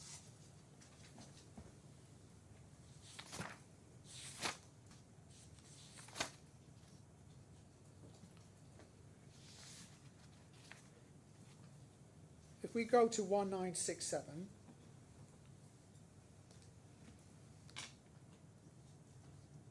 which is the addendum, 1967 of the combined bundle, you see item C1, so if we scroll down please. Upon entering into this addendum over a 7-day period, the parties shall conduct a joint audit wherein the parties shall identify an deal of costs that the subcontractor requests the contractor to pay. They always had to carry out this audit related to the running of the subcontractor's operation in satisfaction of the subcontract. Of the day of entering into the addendum, the subcontractor shall provide a signed, undated security check in the amount of 7 million. The contractor shall pay an initial on-account payment of 7 million within 7 days of the date of this addendum to the subcontractor.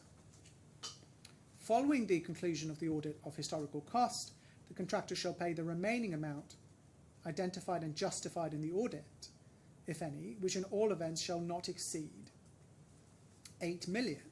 The approved amount shall be paid by no later than 15th January 2019 against an additional signed, undated security check from the subcontractor, which shall be equal to the approved amount. Yeah, I mean, I really don't understand undated checks. I understand post-dated checks, but undated checks, I have some difficulty with. Yes, and I mean, the case that must be put is that my client had an intention at the date of giving the undated check that whenever it was drawn, the state of the account would be insufficient if it were drawn. And just bear in mind, the contractor shall return both security checks upon the delivery of 500 completed panels. You can't, but it seems to me that if the check's undated, then one doesn't know when it will be drawn. Whether or not there will be sufficient funds to meet it will depend upon future cash flow. And when it's drawn, exactly. And when it's drawn, how can when you draw an undated check, how can you have any intention? Well, I suppose you could have intention that there would never ever be any money in that account. Yes, but given that we were asking for significant money, Yes. but we also had other businesses. Just bear in mind, Your Honour, This is a trading account. It's a trading account. there's something particularly in my submission perverse about the position being taken, because precisely as a result of these actions, the first defendant's accounts have been frozen. They cannot access their bank statements. And the claimant hasn't shown what the state of the account was at any given time. No. So again, I don't, in my submission, So this, the accounts are currently frozen. yes, I mean, I do know that banks in the UAE are quite quick to freeze accounts.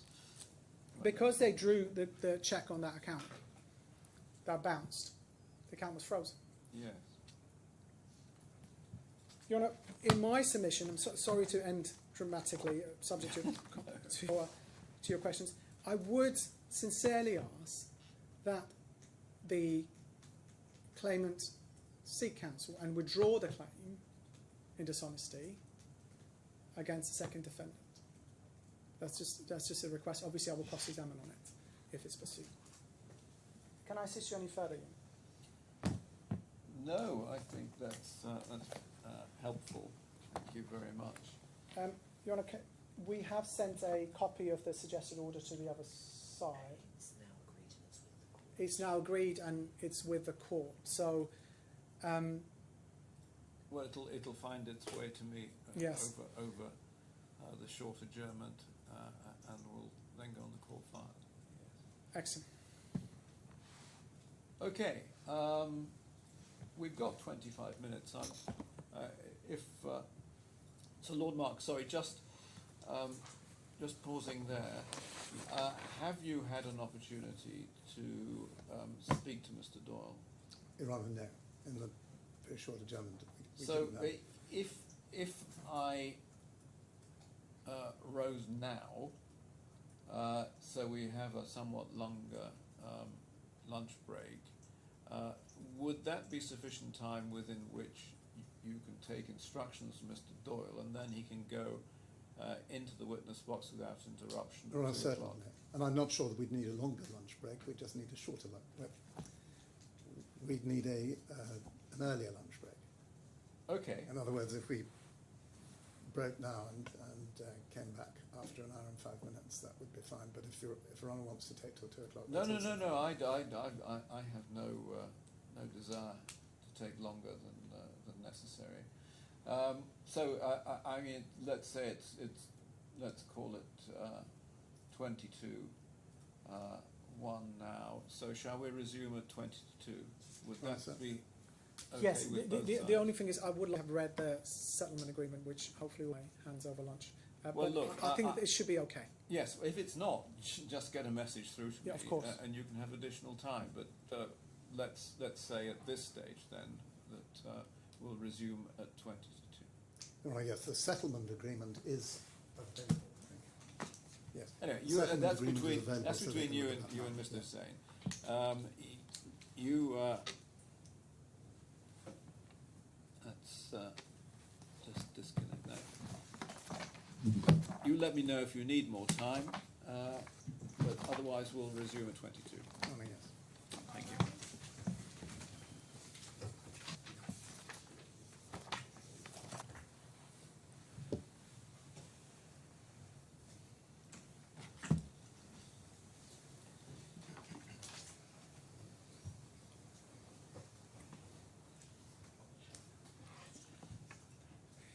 No, please, Your Honour. Yes. The first thing I'll mention before I come to that bundle is that there was submitted to the registry last night. It may or may not have reached you, but there's a corrective statement from Marina Kinderland, the I claimant. saw an email with some corrections. Is that? Well, it's a document that's a few pages, and it may be an attachment to the email. It's an attachment to an email. Yes. Yes. As long as Your Honour has it, and when it comes to her giving evidence, it might be sensible to read it first. I've seen it. Yes. Thank you. From I'm grateful. The next formal step in the proceedings is that I will call Mr. Doyle, but before I do so, I seek Your Honour's permission to ask a number of questions in chief. Those, if I can take them in order, the first group of, there won't be that many, arise out of the disclosure that has been sought and made and that disclosure to date is in the white bundle Your Honour held Yep. up when you came into court. That disclosure, as I explained, was sought at the end of last week. It's been given. The documents give rise to some questions which haven't been dealt with in the witness statements, and there are maybe a couple of matters of elucidation that I wish to seek answers to before Mr. Doyle is cross-examined, arising out of that disclosure. Yes. The second area is the delay claim, the CCN 222, which is in divider 2. Your Honour will remember that the review of that claim by Bureau Happold is in the electronic bundle, and we've looked at that. We were asked for the delay claim. That has been produced, and there are literally a couple of questions that I seek to ask about that, because they, of course, weren't covered in the witness statements. And the remainder of the matters arise out of my friend's opening. Your Honour will remember the several mentions of forcible eviction as a result of the events following the 23rd of June letter, if I can put it neutrally, relating to the staff, Mr. Premises. Yes. That's not a matter that's been the subject of any pleadings. It's not been a matter that's dealt with in the witness statement of Mr. Doyle, and I seek simply to ask a number of questions about that, but not many. Finally, there was a discussion between bench and bar yesterday about the law relating to termination of the agreement, and we discussed the effect of the letter of the 23rd of June and the basis for it. And I do seek to secure some evidence in chief from Mr. Doyle on why there was no termination, what was BAM's permission. And it seems, well, I submit that it's perfectly reasonable that he should have an answer to deal, an opportunity to deal with that in chief. It'll be, again, very brief. Finally, it was suggested today that Mr. Coltai, that Coltais, rather, were the claimant's consultants. Yes, I heard and that.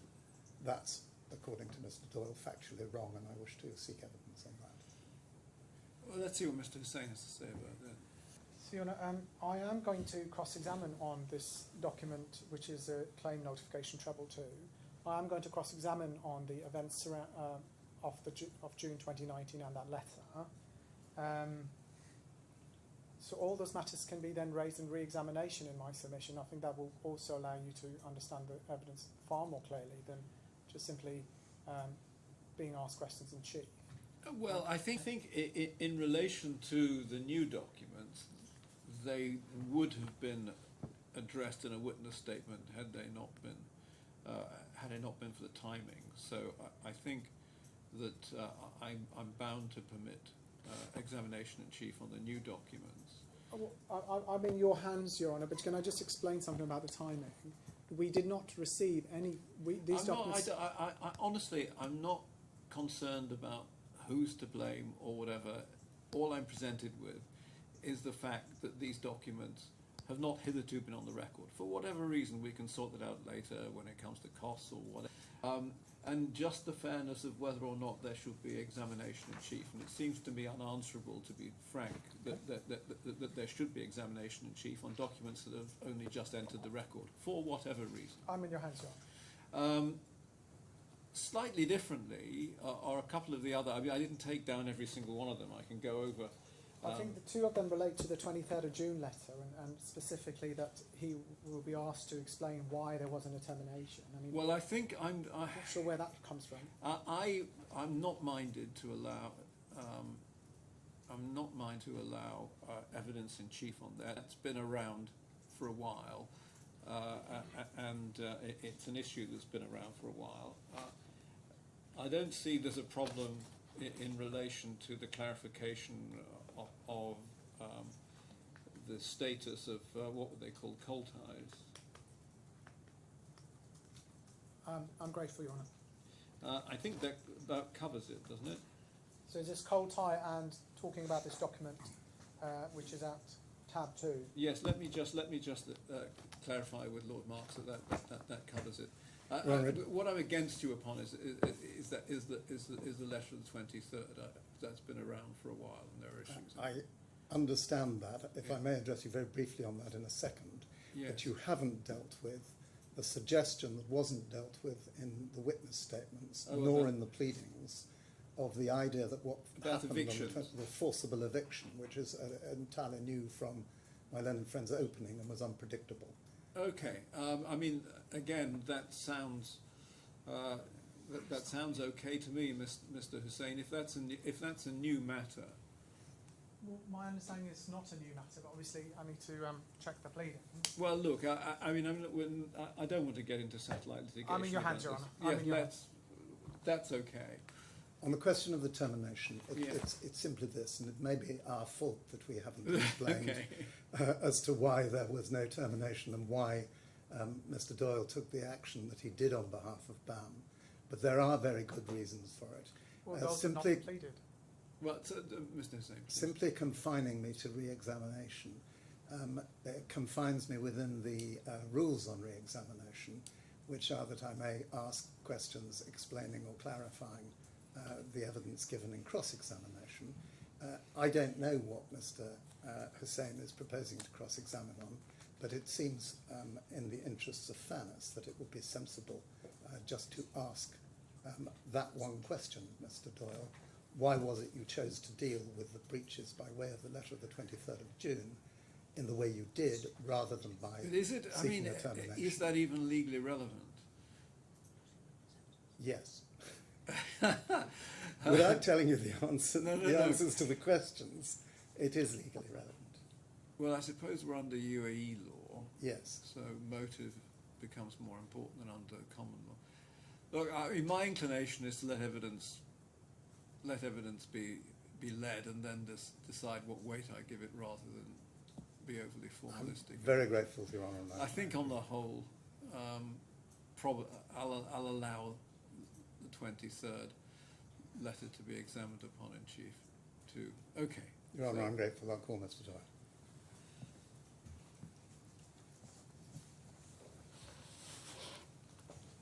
You can swear. I'm taking it, but that's the witness box over there. Yep. Either that or we've got the cameras pointing the wrong way.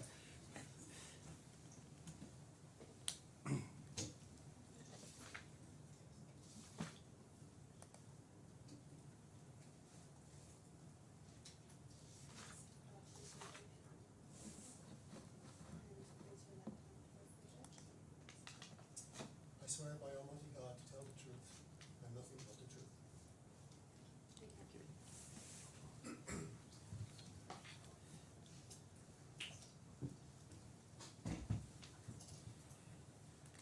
I'm going to wait for Mr. McCallum to give the witness the new bundle. Okay.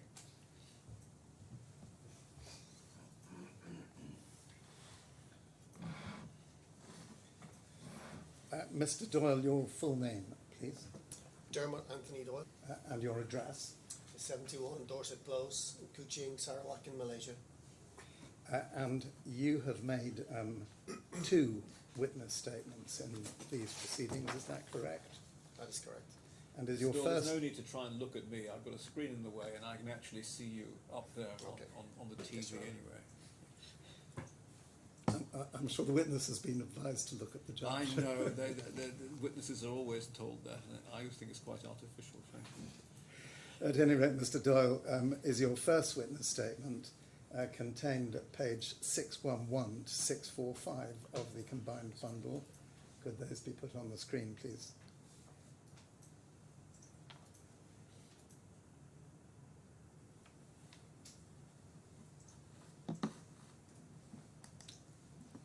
So that's the first page.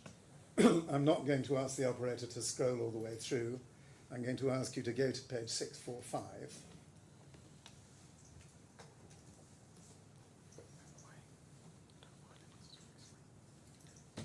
Is that your signature there? Yes. And is that witness statement dated the 21st of July 2022. It is. And would you look please at page 651?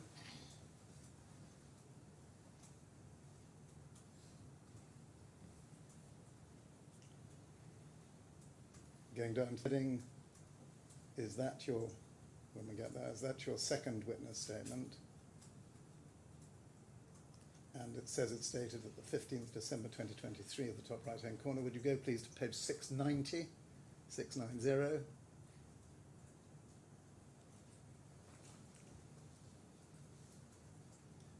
And would you go please down the page? And is that your signature again? It is. Dated 15th December 2023. And you'll see you've made a statement of truth there, that you believe the facts set out in this witness statement to be true. Do you confirm that both witness statements are true in accordance with that statement of truth and the one before? I do. I'm going to ask you a number of questions. First of all, about the recent disclosure. As I understand it, the documents produced so far are contained in this little white hard copy bundle that you've had, and you are looking out further documents, or your company further documents, that may respond to the requests that have been agreed to. Is that correct? Yes. In relation to the settlement agreement that is at divider 5,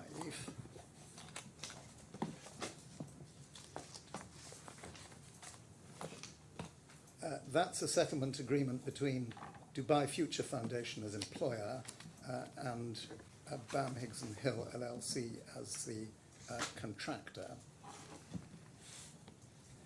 Is that the settlement agreement that effectively settled the final account?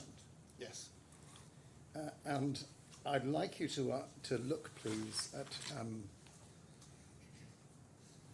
paragraph 2.3 on page 305. Does that tell you what the final account figure was? Yes, it does. And what was it?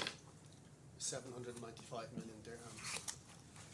And how did that relate to the original contract price? The original contract price was 861 million dirhams. And what was the reason for the reduction to the final account? Mostly omissions. So there was one very large omission for link bridges in the value of approximately 60 million. There was omissions for the reveals and various other fit-out works which the employer elected to carry out themselves. And were those omissions offset by any additions? There was additions as well, but obviously the value of the omissions greatly outweighed the value of the additions. And how was that dealt with in the accounts, in the BAM's integrated accounts? So Maybe sensible to think about the 2019 accounts, which are, well, the 2019 report is in divider 1, and I don't ask you to go all the way through it. And then there were the 2022 accounts, I think, which were relevant. Can you explain to His Honour how figures were dealt with? So the project completion date was the 4th of June 2019, and when we were doing our financial reporting for the year 2019, we had not secured an extension of time. This was questioned by the company's auditors. We were obliged to comply with the IFRS 15 accounting standards, which carry a high probability threshold for either recognising revenue against variations or for assuming liabilities for claims from the customer, as in the client in this case. So when we did not have an EOT at the end of 2019, there was a risk of delay damages from the client. The client had already written to us recording their right to impose liquidated damages. So at that moment in time, our auditors, were of the view that we needed to take provision for the possibility of delay damages being imposed further down the line. Do you remember the amount of that provision? It was 10% of the subcontract price. It was 86 million. And in 2022, was there an alteration to the provision? There was. So the settlement agreement that we're looking at now was agreed in July of 2022, and in the final negotiations of that agreement, the client waived delay damages. So when we finalised our accounts for 2022, we were enabled then to reverse that loss that we had taken in 2019 of 86.1 million dirhams, which I think in our financial report equates to 21 million euros. So exchange, if you used exchange rate of approximately 4 at the time. So the provision was reduced, and that had a positive effect on the 2022 on the financial 2022 results. So, financial the loss was taken in a large loss taken in 2019, and then partially reversed in 2022 because of the delay damages not being imposed. Now, in Divider 3, you'll find a summary statement as at the date of taking over, by which is meant the taking over certificate in October 21, I think it was, and not, therefore, anything to do with the June the 23rd letter. Would you look, please, in Divider 3, under clause 1410A3, an estimate of any other amounts which the contractor considers shall come due to it under the contract. Estimated amounts shall be shown separately in this statement. And then 1, claims for variations that are rejected due to non-entitlement. BAM continue to apply for this figure, and the BAM statement of taking over claims 41 million, and then the assessed statement of account to date was 0. What was the outcome of those claims? So the statement of taking over was issued in within 30 days of the taking over certificate, which was September 2021. The response, this is the response from the employer's consultant. The value of the total value was 788 million, assessed by the employer's consultant as BAM's entitlement under the main contract. And as I mentioned, the final settlement was 795 million, so within a couple of million, the settlement was within a couple of million of this. And was anything allowed for claims for variations in respect of facade design? Only the amounts that I've disclosed in my witness statement. So the points about LEDs and so forth that we know about, the other points that are Correct. dealt There was no prolongation costs paid, etc. Well, as far as prolongation costs are concerned, I'm going to take you to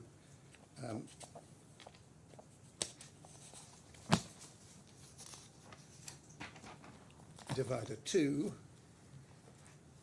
We were asked to disclose the CCN 222, to which Bureau Happold's response is in the electronic bundle at which we've looked.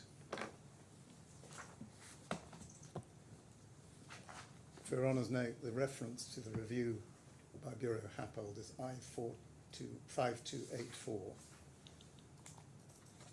Was this the original contractor's claim notification in respect of a prolongation costs and extension of time, so the EOT claim in relation to this, and that was in relation to the facade, largely? Yes. I'd like you, please, to look at section 6 on page 32.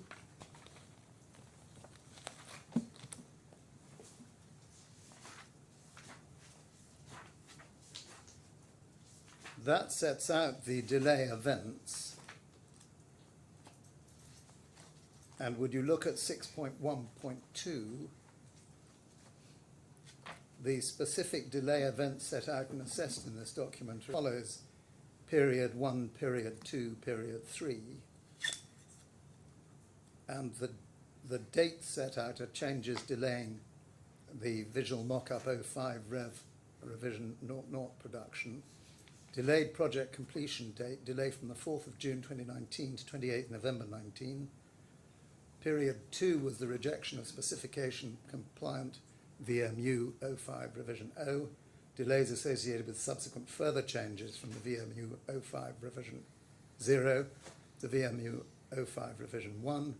Delay from 28th November 2019 to 28th January 2020. Period 3, the resultant fabrication delays and additional costs associated with these design changes to the facade panels. Delay from 28th January 2020 to 28th June 2020. Was the claim for prolongation costs associated with those delay events and those periods? Yes.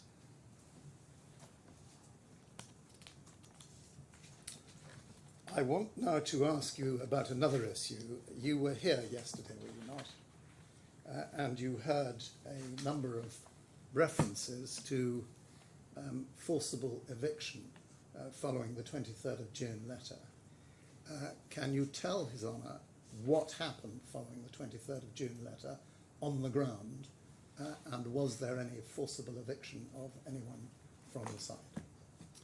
Prior to the 23rd of June, the subcontractor, in our view, had effectively abandoned the works. There was no longer senior management left. Dr. Affan had already left to France in April 2019, rather suddenly. The designated project director was Bachar Jahabi, and he was removed from his position in June 2019 and replaced by Dr. Affan as the project director for the project moving forward, albeit he was in France. So there was no effective management at the time in June 2019. We contacted Dr. Affan and asked him to return to the UAE to engage with us, ensure that the subcontract works were continuing,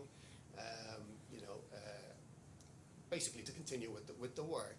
He refused to come back, and that really left us with option on, as of the letter of 23rd of June, to basically step in and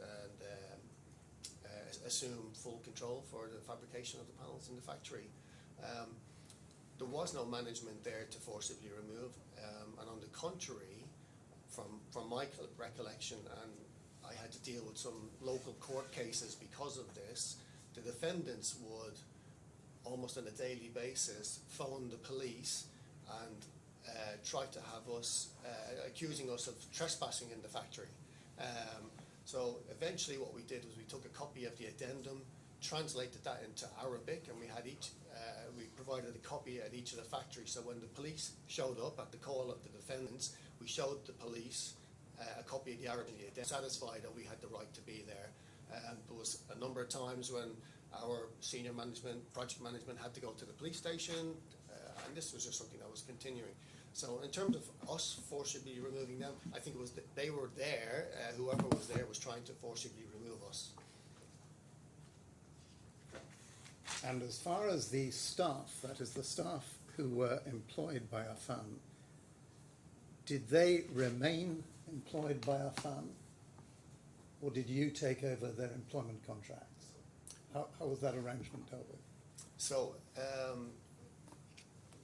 on the basis of the addendum, we had full use of the facilities, the staff and the resources. So we were already engaging with them. They were still under the employment contract of Affan, and they remained under the employment contract of Affan. We had been paying sums of money to Affan companies, whether that was AIS or their building systems company, depending on which bank account they wanted to be paid into, and Affan was dispersing, or was supposed to disperse that money to the staff. After the 23rd, we started just to pay them directly, but they were still employees of Affan.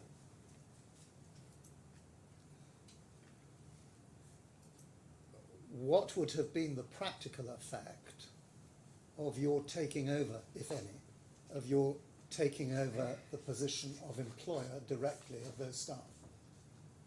We wouldn't have been able to, from an employment point of view. It wasn't contemplated. It was a short-term arrangement, and it was effectively a continuation of what we already agreed in the addendum only that instead of paying Affan the company, we were now paying these individuals directly. They were still doing the same job.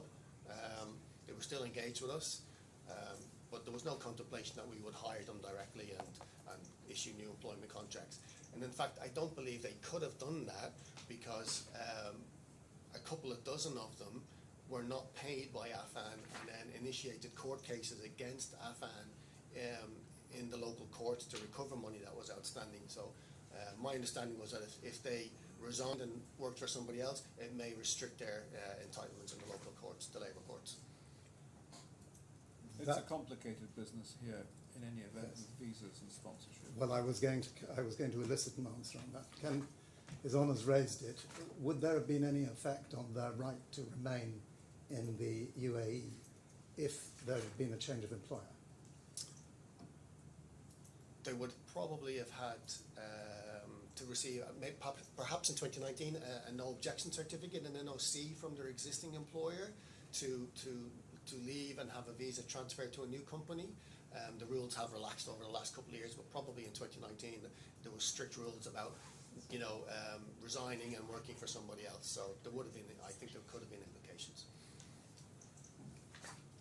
As far as Mr. Affan was concerned, did he ever come back from France before the completion of the works? No. And as far as the premises were concerned, you had access to the premises.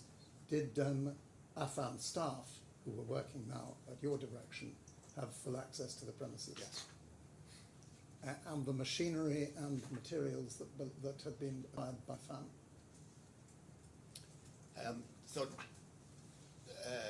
They were available in the factory. There was some instances of Affan staff under the direction of what we believe under the direction of Dr. Affan removing controllers from machinery and removing servers and sending those to France. I believe he communicated to the employer sometime in June 2019 that he was now returning these back so that fabrication could resume and the machines could be used. But on a daily basis, there was full access for their staff in their buildings, in the factories. I want now to ask you this. It came up in discussion between counsel, I think on both sides, and the judge yesterday about why there was no attempt to terminate the contract, the subcontract, on the 23rd of June. What broadly were the reasons for that? There was a few reasons for that, sir. Firstly, I would say the main contract, in particular the facade specification, obliged us to have a facade specialist subcontractor employed on the project. And as I've said in my witness statement, we were under no option to replace Affan at any stage, really, because of the bespokeness of their design, because of where we were. We were in June 2019 at this stage. Our contract completion date was in June 2019, and I think maybe 25% of the facade had been done. So we were under severe pressure to try and continue with the project. Affan, so we were obliged to have a specialist facade. If we had terminated them, we would have been in breach of that obligation. The other important point was that Affan was in the process of securing authority approvals from the local authorities. They were registered to do so, and again, if we had terminated Affan, we would have had great difficulty in obtaining those authority approvals in order to hand over the building. Of those authorities, which was the most important? The Dubai Civil Defence. And what would have been the effect on the Dubai Civil Defence of Affan's departure and the termination of the subcontract? So there was specific fire testing was required, PMU testing mentioned in the addendum, and Affan was obliged to demonstrate that their works would satisfy local authority, particularly Dubai Civil Defence, fire regulation tests. If that had not continued and we could not secure that, they would not have issued a completion certificate for the building, and we would never have been able to hand over the building to the client. Simply as that.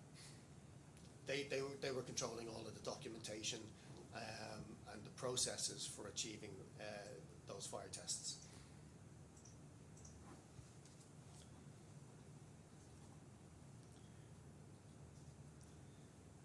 And in terms of appointing an alternative subcontractor, was there anybody with the Your Honour, this is now really leading in chief. This really is now trespassing. I'm going to make submissions on the weight of this evidence, but this is really... All right, I won't ask the question, I can see. No. The The alarm bells rang as soon as you got to about the third word. They slightly rang for me as well, so we'll move on. This morning it was said that Coltais were BAM's consultants. What is the position about Coltais? Colte were Affan's consultant, and they produce reports for Affan. And in fact, Affan asked us to pay their invoices for them in the purchase and payment request schedules that we have in our documents. So there was a request specifically from Affan to pay money to Colte, who was working for them. Right, that's all I ask. Thank you very much. If you'd wait there, please, Mr. Doyle, you'll be asked some questions by Mr. Hussain.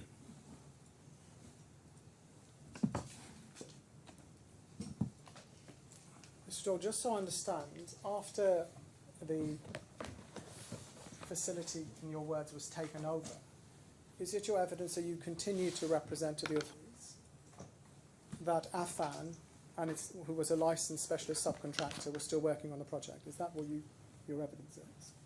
Affan was effectively still working on the project. They hadn't been terminated. And you continue to benefit from their license, because otherwise you would have had to stop the work? No, it was their obligation under the addendum to secure those approvals. So I'm asking you a question to focus. You continue to benefit from their license as a specialist subcontractor, because without a licensed specialist cladding subcontractor, you couldn't continue with the manufacture.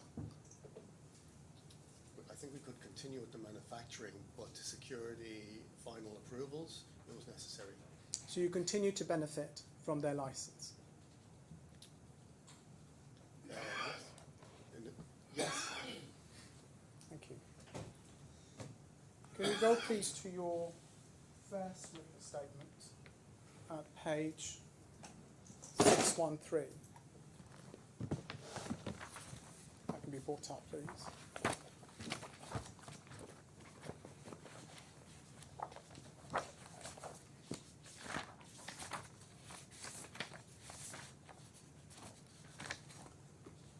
You have no engineering qualifications, Mr. Doyle? No. You have no technical qualifications whatsoever, correct? No. So we go over the page 614, paragraph 7. You have a Bachelor's of Business Administration and your experiences as a contracts and commercial manager, yes? Yes. Who was the technical manager for BAM on this project? Dennis McNellis. Dennis McNellis? Is he still at BAM? No. Who was the manager in charge under Mr. McGillis for the facade?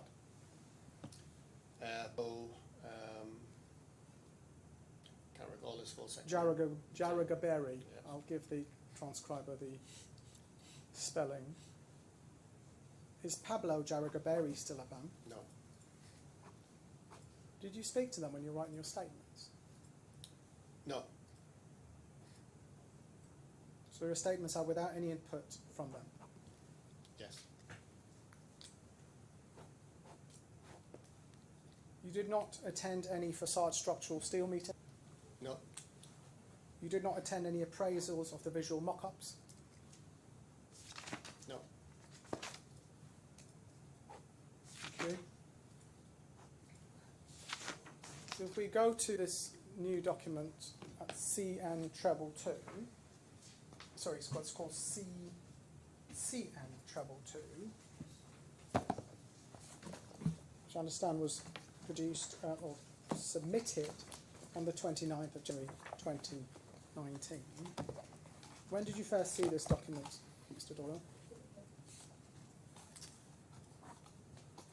In late 2018. Sorry, it was submitted in 2019, so you were involved in drafting it? Reviewing it. Who created the technical sections of this document?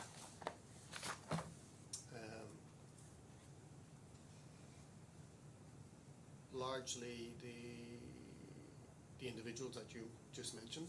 So this document contains the input of the technical personnel at BAM who were involved with the contemporaneous events, yes? Technical and commercial, yes. And programming as well. And just to be clear, this document was not ever sent to Affan, correct? That I cannot recall. Well, my instructions are it wasn't, and unless someone We can certainly sent them extracts, All right. How do you have a memory of that? because I've seen that recently. You've seen it recently. Yes. Did you send them? My colleague sent them. What made you see that recently, Mr. Doyle? In reviewing some of the document requests, So last week. um, Okay, we'll come to that in a moment. But this document was never sent to Affan, as far as you're aware. that I cannot recall. Thank you. Okay, I'll come back to this document in a moment.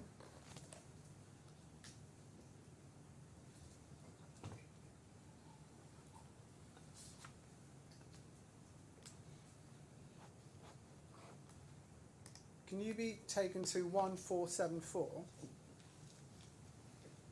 Sorry, we're in the combined bundle. Combined bundle, I'm so sorry. Combined bundle 174.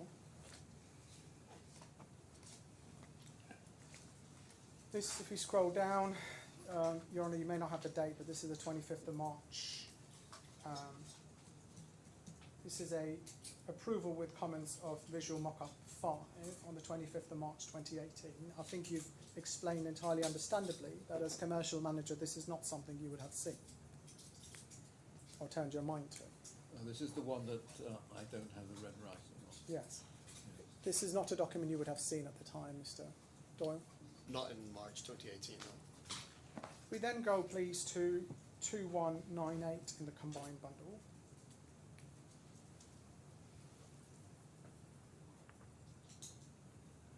On the 20th of March 2018, Affan sent to Mr. Fares, the operations manager, a letter headed Delays and Risks. If you go scroll down, please, operator. It says, Dear Majid, as a facade subcontractor, we acknowledge receipt of your letter dated 28th of February.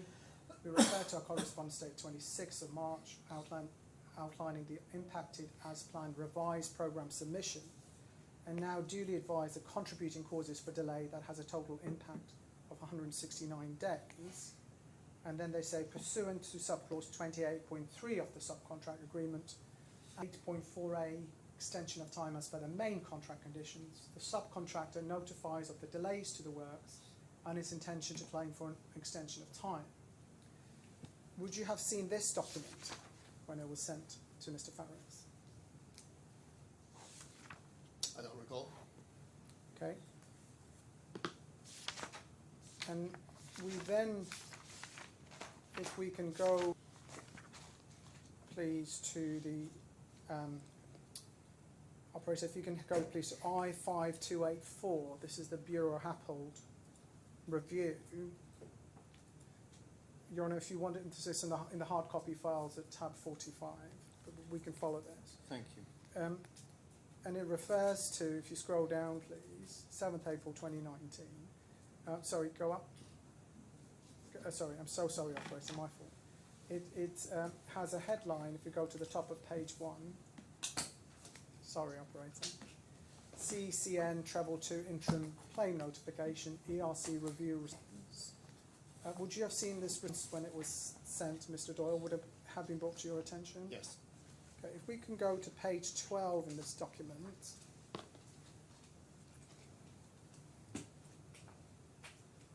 Scroll down, please. And we see a table of correspondence. It refers to an earlier version of CCN Treble 2 issued on the 9th of April 2018. Would you have been involved in producing that document?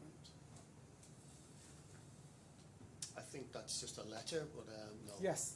Would you have been involved in that? No. Right. Would you have been involved in the subsequent correspondence on CCN Treble 2? I would need to see those correspondence.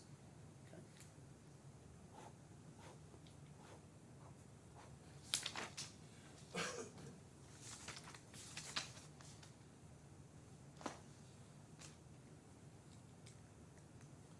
So if we go to page 614 of your witness statement, combined bundle page 614, thank you.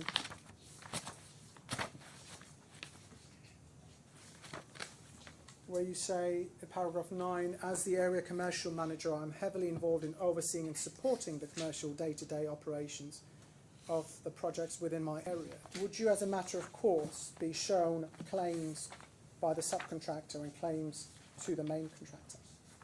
Yes, if they, yes. So you would have, is it correct to say that the Museum of the Future was one of the largest projects you were working on at the time? 2019, yes. So you would have carefully followed CCN Treble 2, correct? I certainly would have reviewed the draft document and been aware of the response from Bureau Happold, and then been involved in how to progress that further. Okay. So bearing that in mind, if we then now return to the document that we have been given, which is 29th January 2019 document, which is at tab 2 of the file. How long did it take to prepare this document? You said you were working on it from late 2018. I personally wasn't working on it. I said I reviewed it. 6 weeks, possibly. Okay.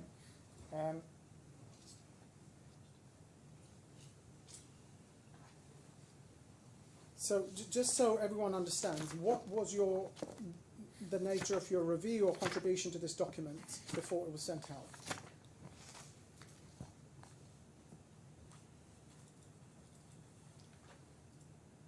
To make sure it was compliant with the main contract, to question the veracity of it, to review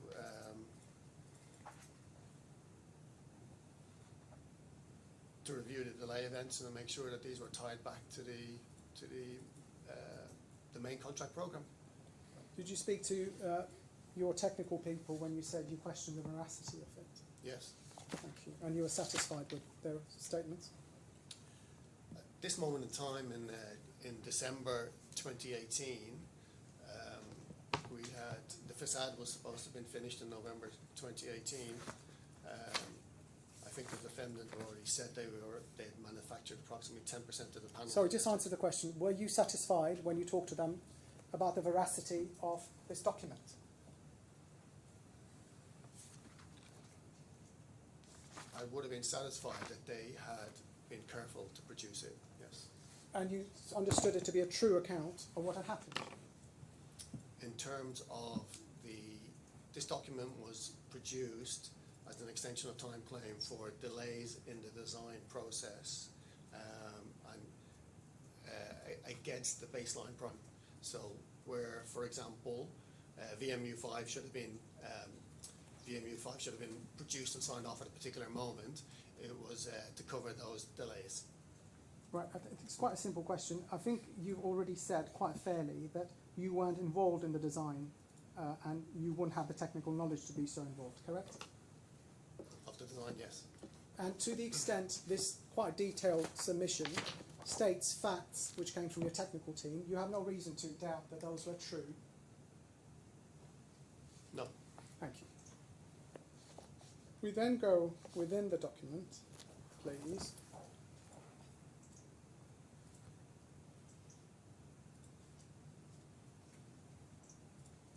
To page 2.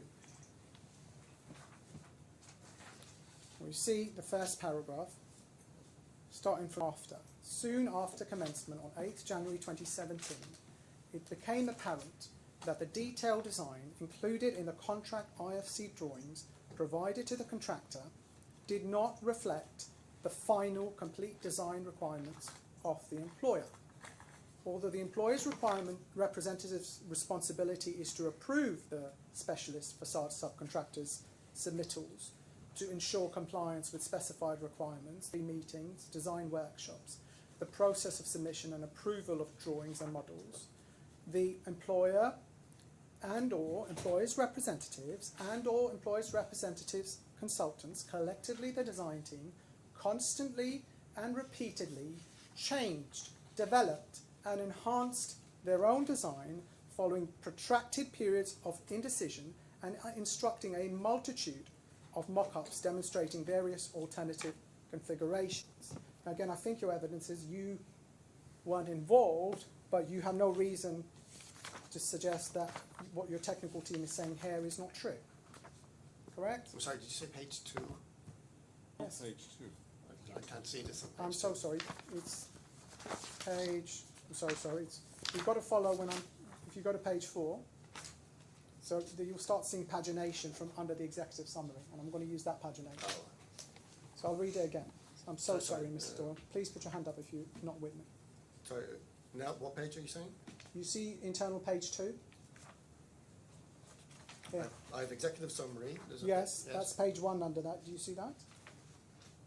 And then it carries on to page 2. Yeah, you'll see it's numbered at the bottom. Yes. Yeah? So I'm reading from here now. I'll repeat myself, and my apologies. What it says, the document, soon after commencement. Sorry, I still don't see this. Do you see executive summary is page 1, Mr. Doyle? Yes. And then next to it is page 2. Sorry, let's get it straight. Which document are we in? We're in tab. Tab 2. Okay. Right. I'm sorry, Your Honour, I'm going too fast. I You are apologise. going a bit fast. I'll slow down. So tab 2, we're looking at your, Mr. Doyle, the claim CCM. Okay. I have caught up with you. Do you see that? So I have the executive summary opened. Yeah. And then look at the next page, and you if you can just help me by following the page numbers at the bottom from now. Yes. Yeah. So I'm looking at page 2, and you'll see 4 lines from the top. It says, soon after commencement on 8th January 2017, it became apparent that the detailed design included in the contract ISC drawings provided to the contractor did not reflect the final complete design requirements of the employer.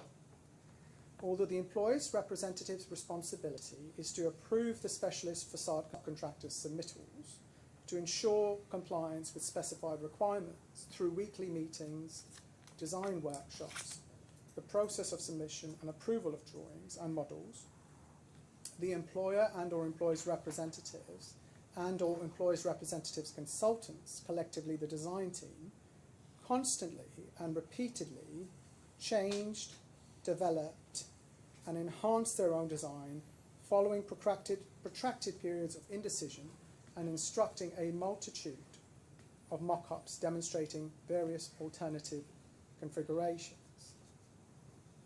So you would have checked and discussed that with your design team, correct?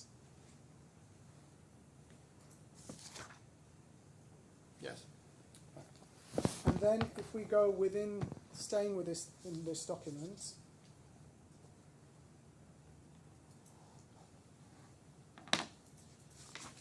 to page 35.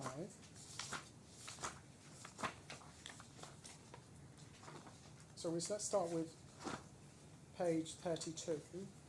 You were taken to this delay events, and you were taken to paragraph 6.1.2. Who produced this section to your knowledge, Mr. Doyle? Because it's obviously dealing with facts of the design. Do you recall who produced this? Individually, no, but as I mentioned earlier, I think the design team, the design is the So if we go to page 33, we see an event chronology, and the first item that's mentioned is a panelization sign-off. And then if we go to page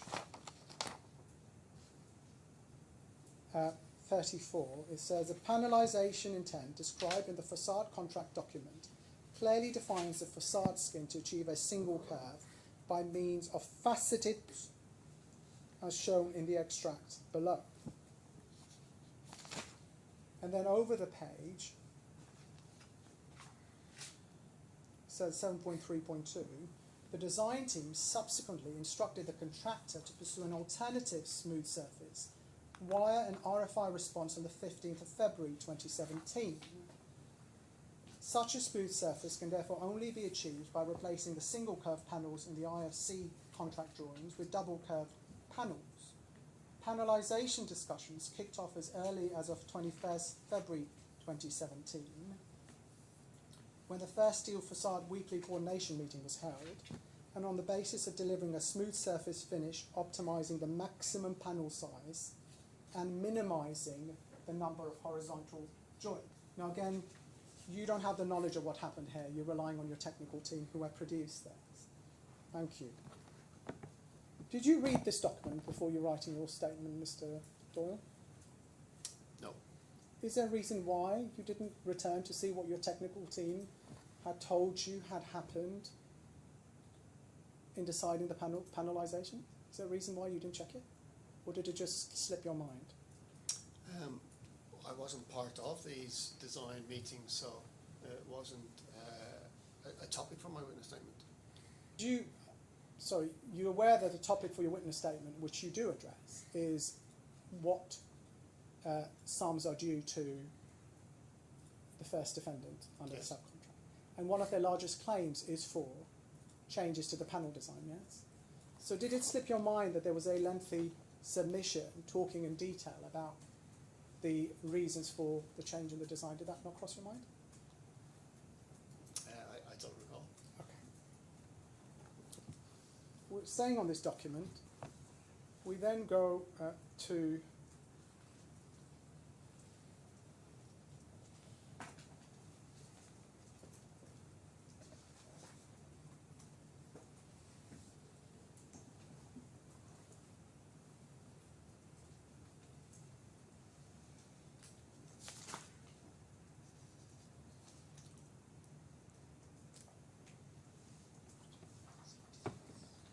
page 76, please, in the document.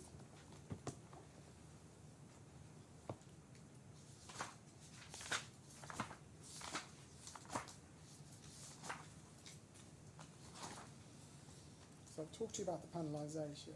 We see an entry for hexagonal patterns at page 76. Again, this is from your technical team, correct? Yes. And it says hexagonal patterns. The design team were unhappy with how their design panelization looked, in inverted commas, in the VMU 05 Rev 0 presentation, and subsequently instructed incorporating hexagonal patterns in the stainless steel to overcome the resistance of the sheet thickness, as the specified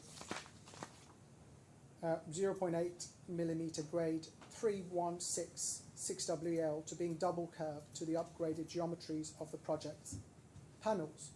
Comments received back on VMU 05 Rev 0 included the rejection of vertical hairline joints in all locations and instructed a full length of stainless steel, more extensively curved, be used instead to reduce the number of vertical hairline joints. The use of hairline joints or restrictions in using them was not covered in the contract specification. Again, this is coming from your technical team involved at the time. Yes. You go over the page.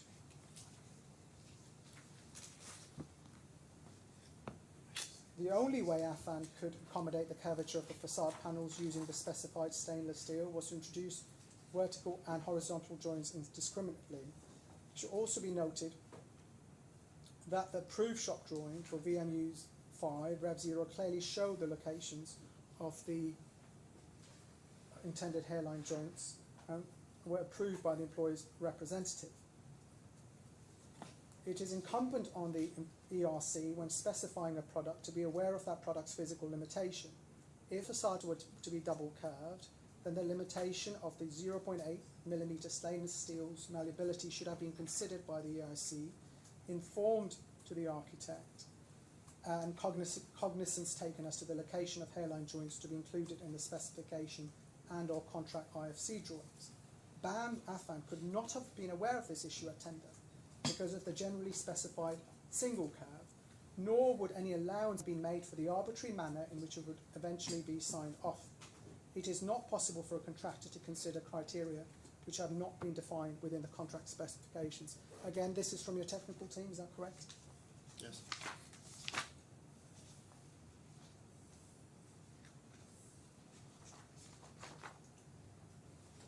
then if we go please to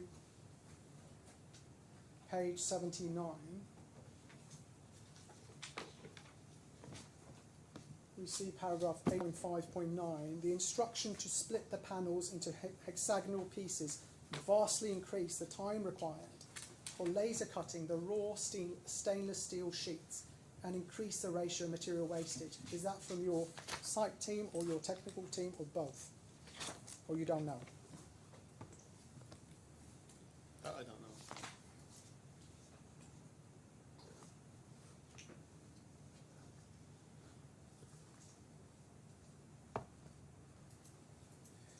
Okay, I think if I take you to different sections of this document, I think your answer is going to be, if it's dealing with technical matters, that was the opinion or view of the team that produced this document, not you don't have the expertise or the knowledge to address it.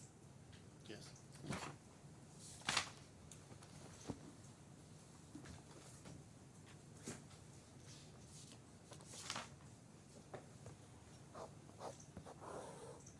Okay, so that's all I'm going to ask you about the changes to the design. If I then look at the issue of spending, cost, can we go please to combined bundle 2716, please.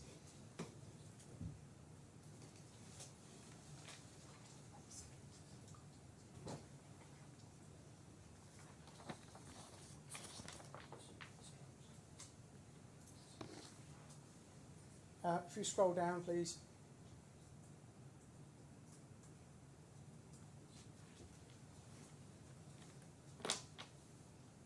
Say a letter on the 9th of December 2020.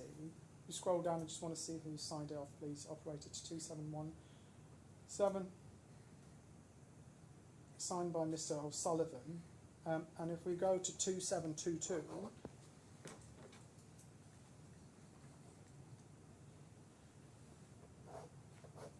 there is a certificate produced. Are you aware of who produced the certificate, Mr. Yes. Doyle? Who produced that? The project commercial manager, Graham Sterling. I believe his signature's on the bottom. Can we just scroll down, please? Thank you. See the full page. Thank you. If you can pause there. So you just go up. I just want to further up. Thank you, operator. That's perfect. So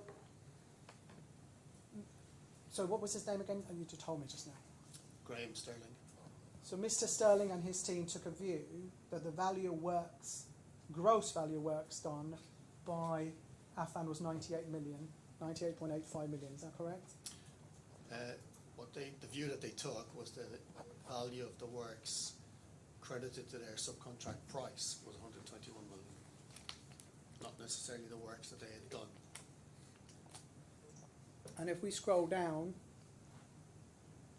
they took a view that they had incurred what they call contras of 201 million. So your commercial team was saying that 300 million odd had been spent on these works, correct? No, it's incorrect. Really? Yes. What was your commercial team telling you had been spent? 201. So what is your understanding of the 98 million?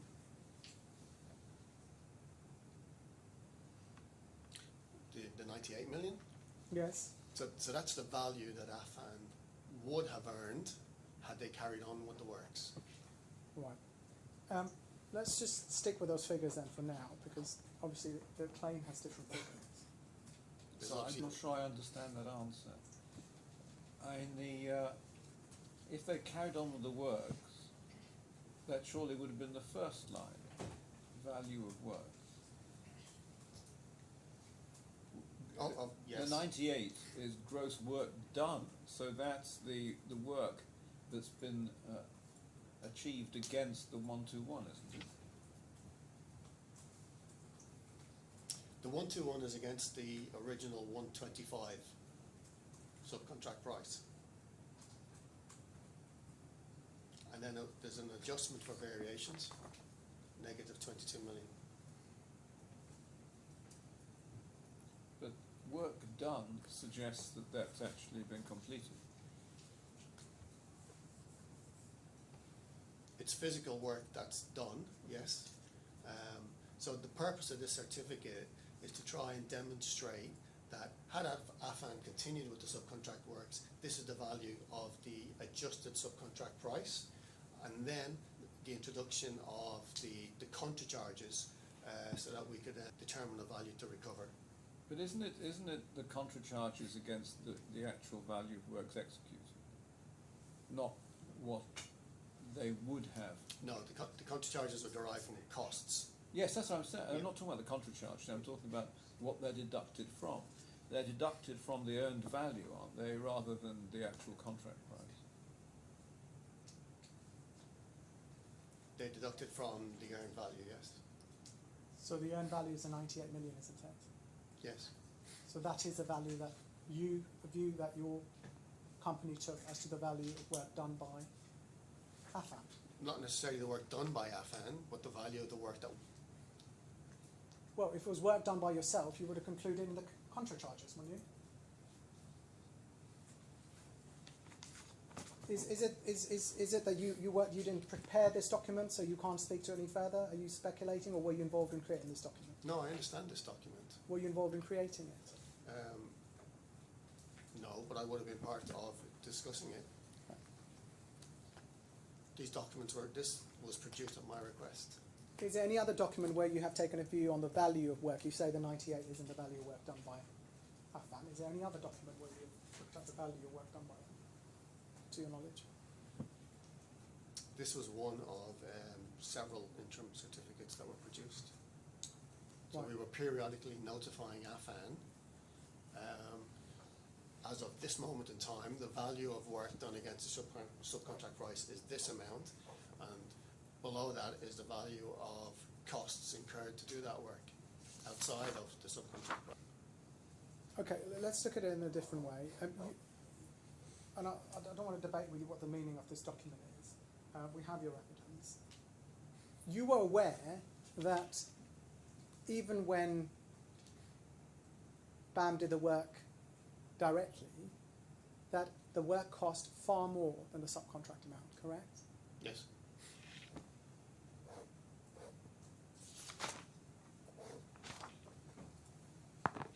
And that was because the facade had been fundamentally changed, as we've seen was notified to the employer, correct? I cannot agree with that because a lot of the cost, the majority of the costs that we were incurring was initiated by requests from Affan to pay for things, to pay for materials and labour on their behalf. But that was a cost of the work, Mr. Doyle, wasn't it? Whether you paid on their behalf or not. The work cost, you even when you tried to do it yourself, it costs a lot more than the subcontract price, correct? Whether it's 200 or 300, it costs a lot more. It costs more, yes. A lot more. Outside the margin of error that you would expect commercial tender. Yes? Do you agree with me? It certainly costs more, yes. Outside the margin of error that you would expect on a commercial evaluated tender, correct? Yes. And the view that you took, based on the submissions produced by your technical team, was that this massive cost increase was because of changes to the facade design, correct?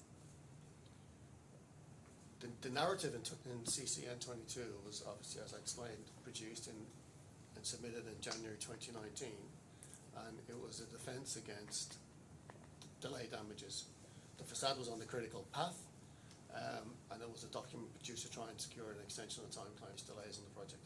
Well, that's not answering my question. You're not suggesting, and you've already given evidence on it, so you're not suggesting that there were false statements made in that narrative, are you? No. Okay. So, based on the careful, true narrative from your technical team, your understanding as an organisation was that this massive increase in cost was because of design changes. Well, as I said, CCN 22 was for delays. So I'm not asking you a particular question. I'm not asking you what CCN 22 was. The view within within BAM was that the massive increase in the cost of the facade works was due to design changes.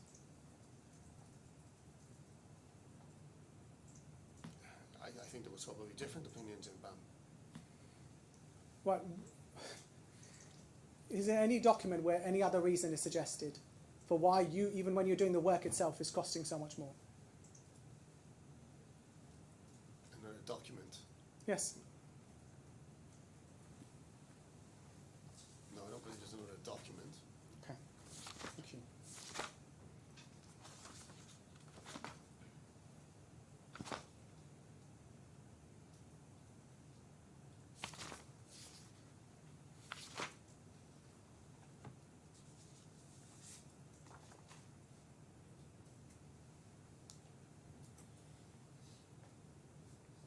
I've just been handed a printout from Colte Facades website, which says, under a icon Museum of the Future, Colte Facades was appointed by the main contractor BAM during their tendering phase.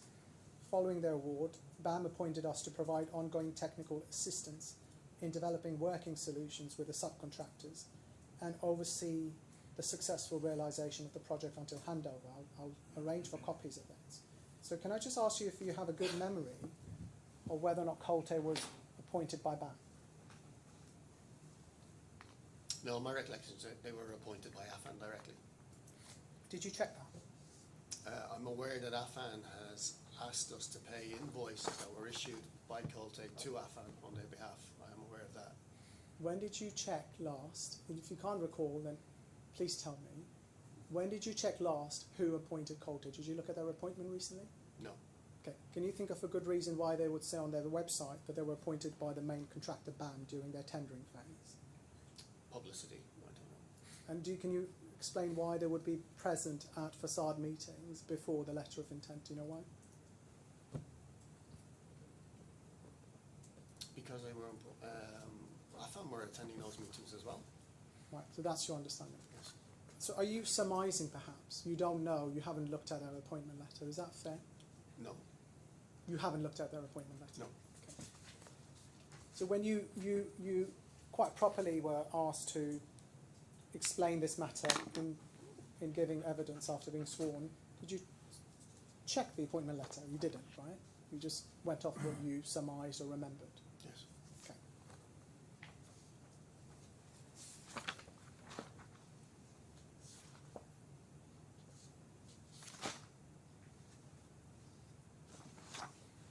Did anyone at, just looking at this document here, did anyone at, to your knowledge, at BAM ever advise you on what sums were due to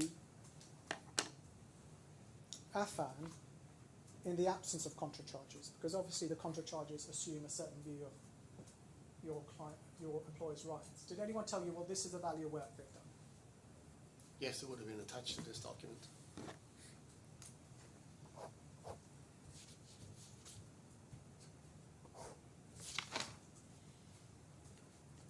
Can we go please to combined bundle 2328?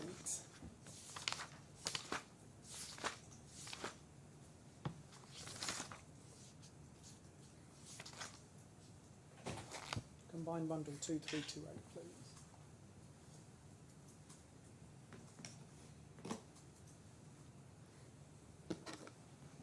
This is an email sent on the 24th of April 2019. If you can scroll down, please. Thank you. And it attaches a letter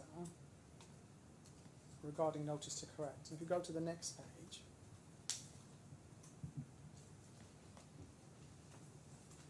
It's a letter on the 24th of April 2019. I think you were in court when I read it out, but I'll refresh everyone's memory.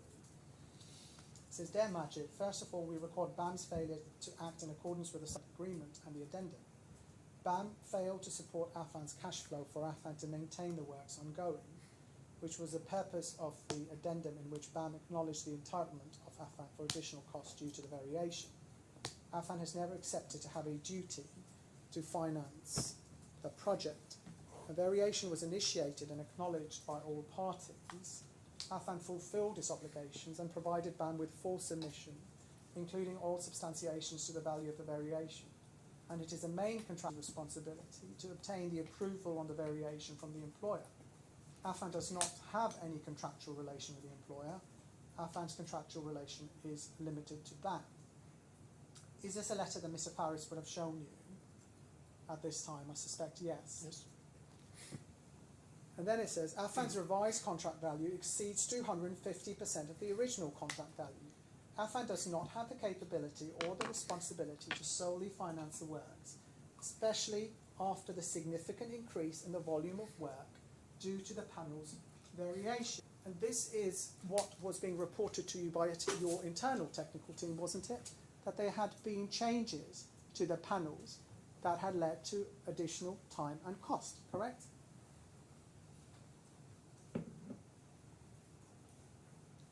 Yes. Thank you.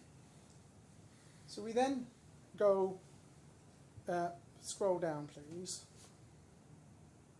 Mr.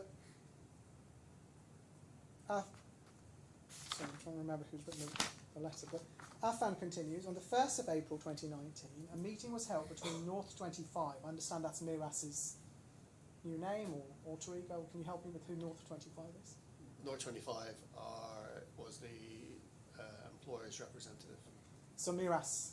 Their assistant. Yeah. Thank you. The contractor, a meeting was held between North 25, the contractor and the subcontractor in order to jointly work on resolving the project's issues. The parties signed an agreed plan and action document attached herewith that Affan to restart the production. Affan restarted the production on the same day. Next page. Affan to restart the panels delivery immediately. Affan restarted the delivery on the same day. BAM to meet Affan to discuss the contract issues on Thursday morning. BAM changed the time of the meeting to Sunday, 12th April. The meeting was held without any results. Calculation and claim by tomorrow. And this was sent as a draft on the 4th of April. Variation report within 3 weeks. Then he says, BAM threatened Affan via official letters that BAM has the intention to deposit the security checks, which were given to BAM by Affan and the bank. This is despite the fact that BAM knows that Affan's accounts do not have the sufficient funds and that the checks will bounce back. Let's just pause there for a minute. Who at BAM took the decision to deposit the checks? The checks were deposited in June. Who at BAM took that decision? The management team. Which human beings? It would have been directions from head office in the Netherlands, I suspect. Who wrote the dates on the undated checks? Oh, would have been the finance department. Would you have written them? Sorry? Would you have written them? No. When did you first become aware that the checks were being deposited?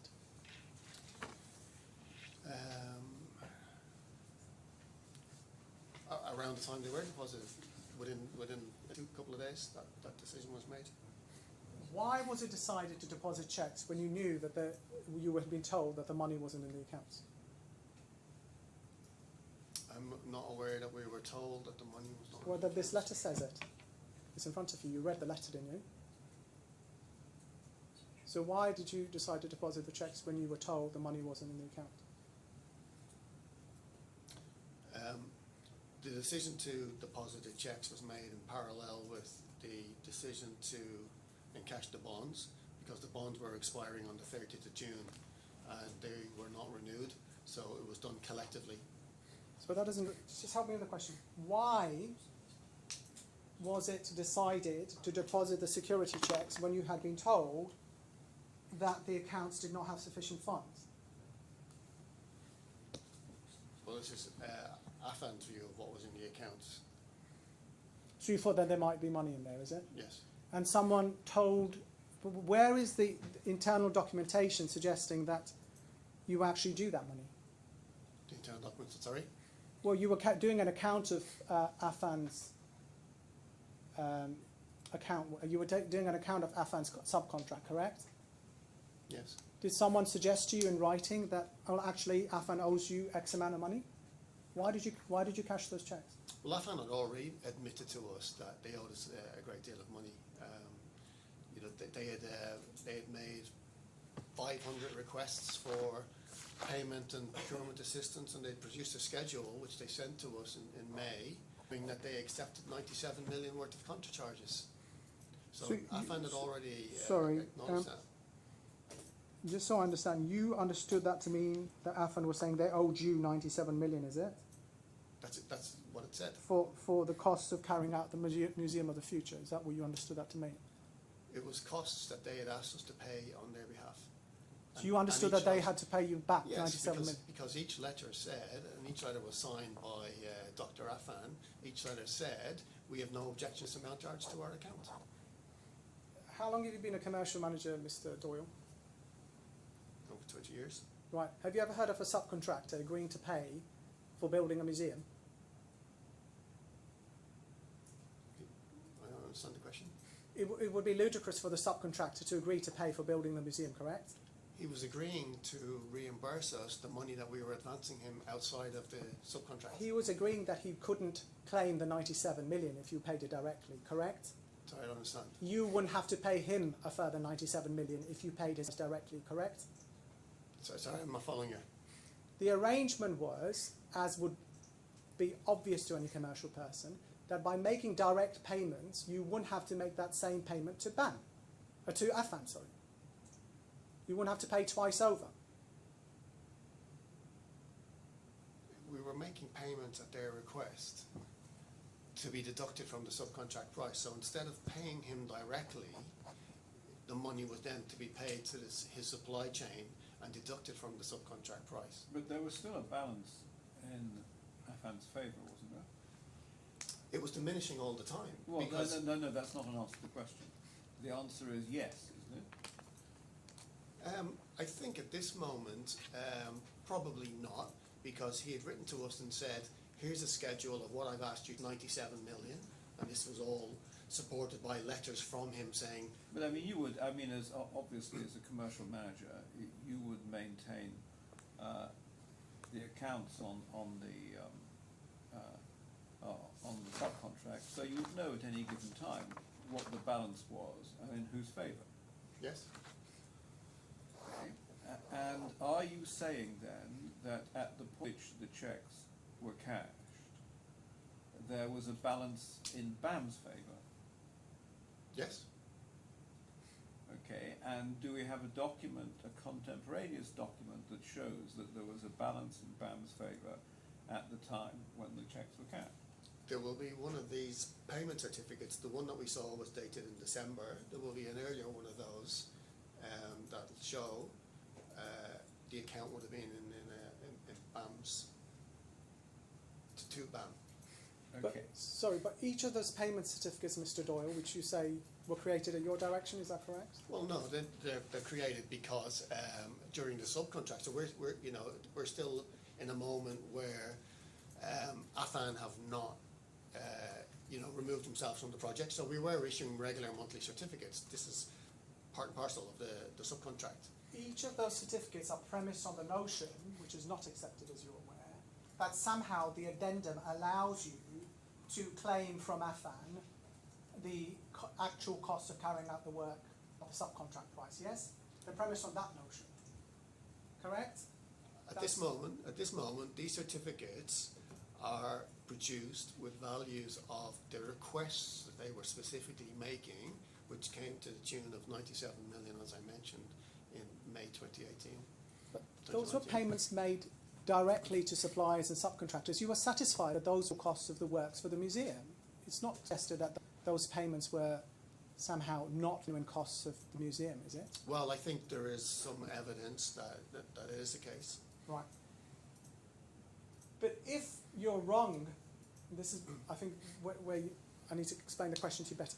If it's not correct, as you suggest, that under the addendum, Affan has to pay the additional cost of carrying out the works, then Affan was in fact owed money, right? If you couldn't contracharge them, they were owed money.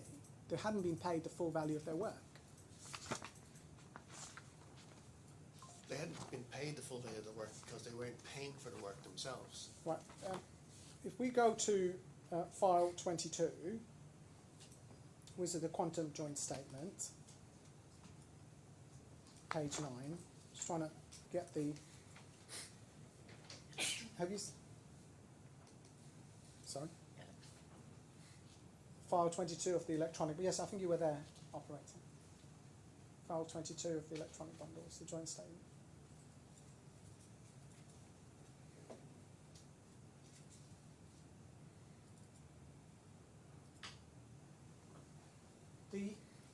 Have you seen the quantum reports, Mr. Doyle? You're a commercial manager. You may not have seen them, that's fine. Have you seen them? I've seen them. Are you aware that even Mr. Kenyon, on his worst case scenarios, finds that there is a net balance due to Affan if the claim doesn't succeed? Are you aware of that? I'm aware of that, and that it's caveated that it doesn't consider the amounts that BAM paid for executing the works. Yes, that's a claim based on the addendum. But based on a pure valuation of work done and work paid for,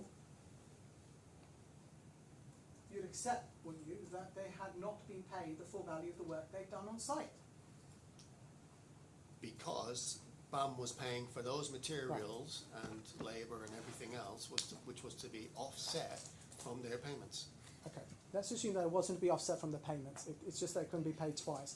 You accept, don't you, that the value of work done was greater than, don't worry about the course for a moment, was greater than the sum they'd been paid, correct? You may say there was a good reason for that, but they had done work of a greater value than they had been paid. No, I think what's happening is that they're being credited for work that was done, not work that they necessarily did. Right.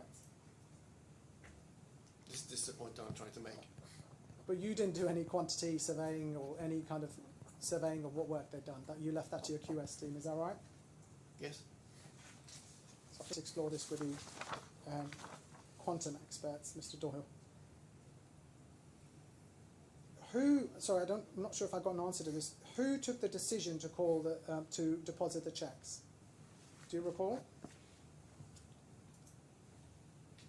As I said, I think that was the direction that came from the office in the Netherlands To whom? to the office in Dubai, To whom? to the finance manager, Who is that? Jan van Betu.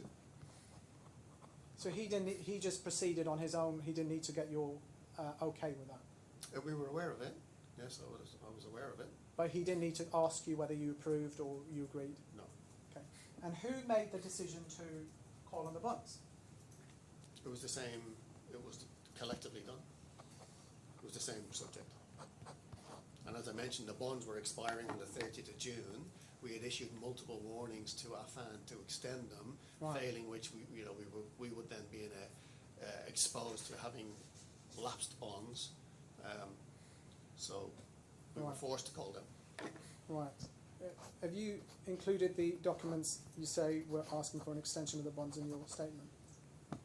I believe so. Okay, I'll check that.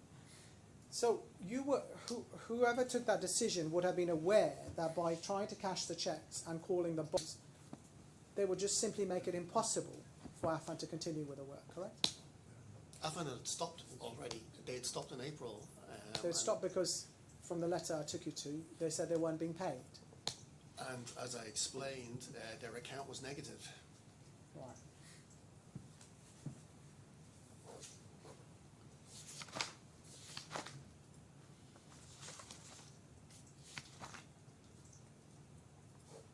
You can return to that letter at 2328, please.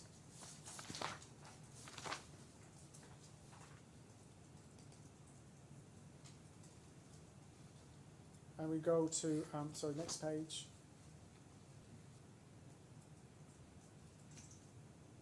Can we scroll down, please? And the next page, please. So just pause there. So when when this letter talks about a meeting, if we go to page 2335,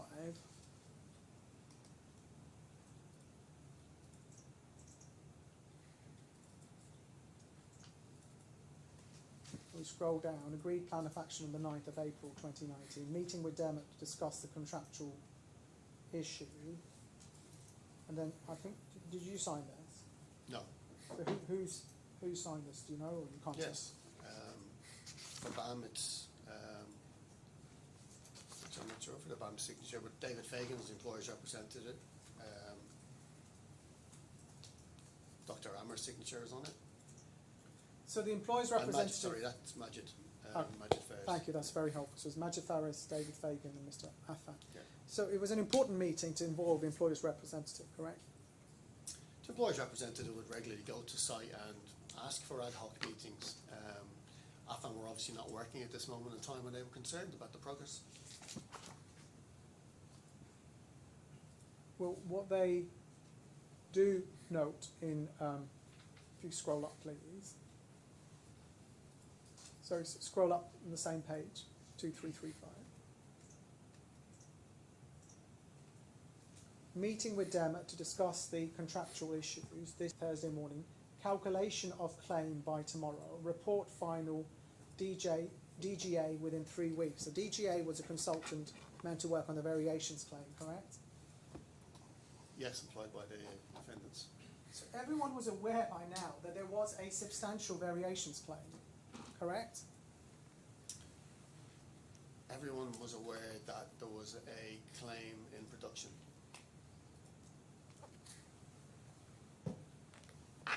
So how did you expect Affan to manage when it was being asked to produce at a cost vastly in excess of what had been anticipated without any payment? How do you expect them to proceed, Mr. Doyle?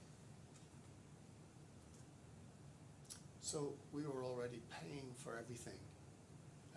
We were paying their staff. We were paying their for their materials.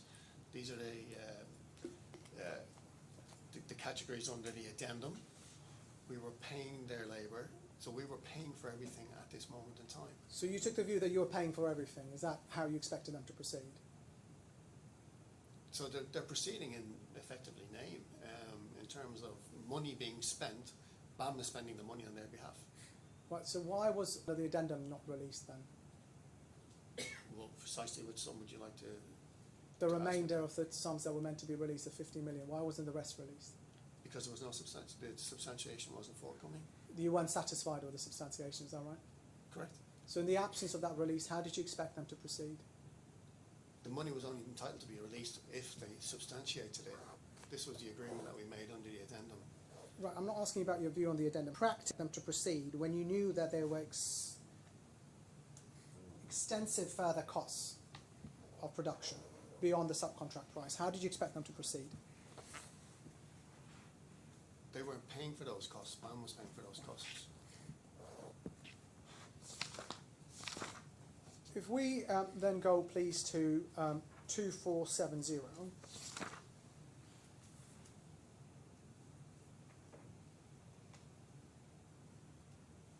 Scroll down, please. This is an email on the 26th of May 2019, and it's to Mr. Bashar. It says, after Affan voluntarily recommenced works from the 22nd of May 2019, it has been noted that most of the works on different stages of production haven't recommenced fully yet. Please see below activities factory-wise that have not recommenced. So Affan voluntarily recommenced works from the 22nd of May 2019, is that correct? According to this letter, yes. We then go, please, to 2537.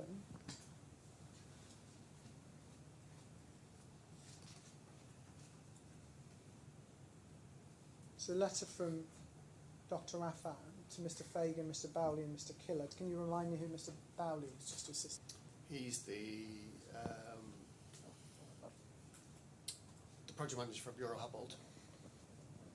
It says, I'm writing to draw your attention that BAM has occupied and restricted the access of Affan employees to its facilities at Al Tire and GGI factories. We believe they're attempting to fabricate the panels themselves or together with their partners Fibrex, as we have been informed by BAM. As of the 15th of June 2019, BAM, through its security personnel, had restricted Affan's management from accessing the facilities, correct? This is not a BAM letter. I'm asking you if that's correct. I don't think so. Well, the reason you don't think so is because you weren't based on the facilities, were you? Where were you based? I'm based in the head office, but I would, at this time, visiting the facilities quite often. Right. So, who would have been in charge of managing the security and giving them directives as to who can enter and cannot enter the building? The site team? There was nobody restricting them from entering the building. Just focus on the questions. Who would be in charge of giving directions to the security that BAM had installed at the facilities? The operations manager. Right.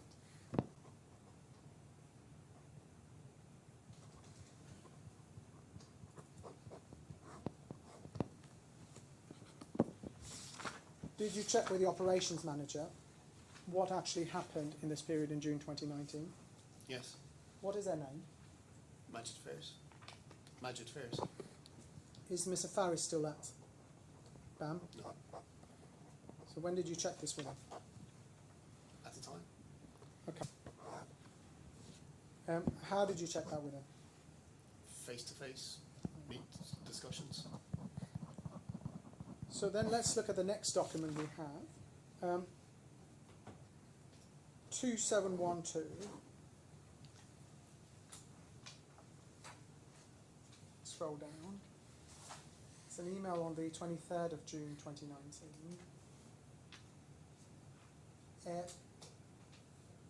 Were you involved in producing this document? Yes.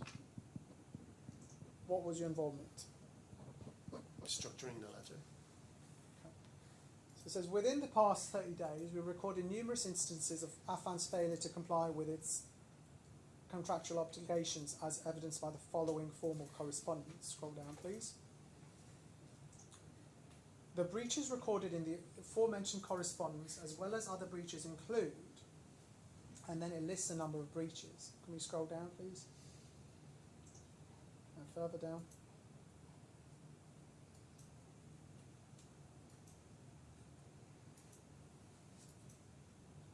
And then pause there.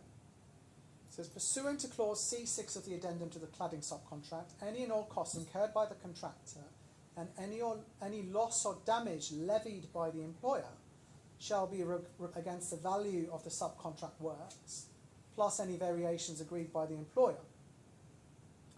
Due to Affan's failure to properly substantiate the claim variations in breach of clause C8 of the addendum to the cladding subcontract, and as a consequence of Affan's failure to proceed with and complete the subcontract works, BAM is exposed to significant losses and damages, including delay damages.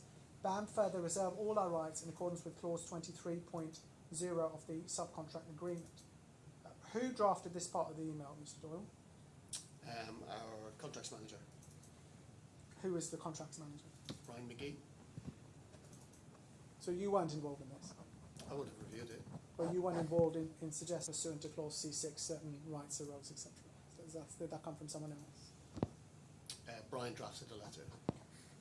Then it says, as a consequence of the above and Affan's continued and willful neglect of its obligations under the terms of the subcontract and addendum to the cladding subcontract, despite being in breach of numerous provisions of the contract and the addendum to the cladding subcontract, BAM is left with no option other than to impose all available contractual and legal remedies against Affan in order to, 1, take over and complete the subcontract works, all at Affan's cost and risk, take over of all of the facilities listed in the addendum to the cladding subcontract. Who came up with this language, takeover? Brian, I would have guessed. And the takeover involved your security personnel forcibly restricting access to the building, to the management. That didn't happen. So when you said the police would show up, why was the police sent to the building? Why were they sent? Because Affan created this situation of trying to disrupt the regular progress of the works. They created this environment and were just deliberately interfering. Did you ever pay any money to Affan for taking over and using its facilities? Did we pay any money to Affan? Yes, the corporate entity. Did you pay them any money for using its facilities? We had that right under the addendum. Is that was your understanding, was it, that you could use their facilities for free? Not for free, no. They were supposed to provide us with substantiation of running costs, which they didn't. Right. So And then it got to a moment in time in. so I'm talking about after June 2019. Yeah. Well, they effectively backed themselves. So the agreement to pay for all that was in the addendum, and they withdrew their participation in the addendum, if you like, at the end of March 2019. They withdrew all of their substantiation and documentation, and they were relying on a variation claim. So they didn't apply or ask for this money that would have been paid had they substantiated it pursuant to the addendum. So you thought because they hadn't satisfied you, who had to be satisfied with the substantiation, Mr. Doyle? Who was it that had to be satified? Which person? The commercial team, yeah. You. Collectively. They had to satisfy you. Not just myself, but QS commercial manager myself, yes.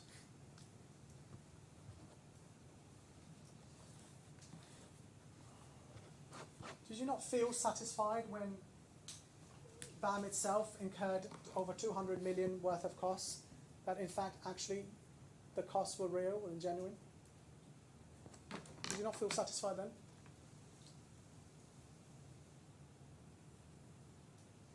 No, I don't think so.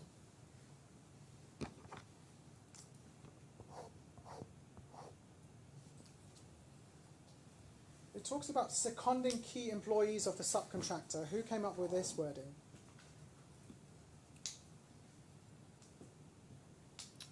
Again, it would have been the contract manager.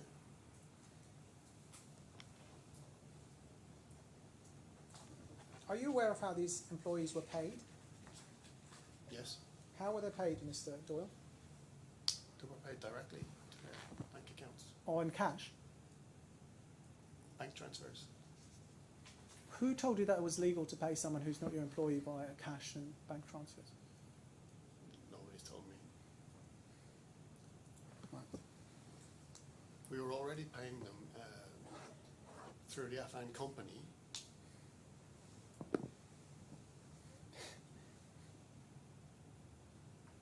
They weren't being paid by Affan. Would you have accepted, for example, the Design Future Foundation not paying the contract price but paying your employees directly? You would have thought that was ludicrous, correct? Dubai Future Foundation, sorry. I think the situation is. But you would have thought ludicrous, correct? And probably illegal in your view?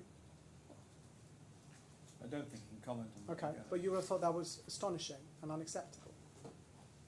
Yeah, I can't comment on this. So who came up with the idea that you could simply treat the company as non-existent and pay its employees in cash or direct bank transfers? Who came up with that idea? Affan themselves. All right. They weren't here. They weren't engaging with us. They'd stopped working. We were under tremendous pressure. You can see that the client was heavily involved and insisting that the project is continuing. And we had an addendum that gave us the right to have access to their facilities and resources. Right. So that's that addendum And that that you saw included their as staff. the addendum is what you saw as giving you all these rights, correct? Yes.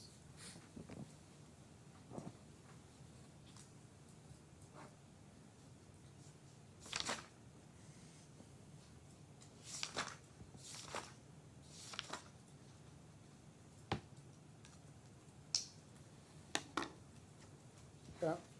So let's move on now to another issue. If you go to your first statement, please, it's 613.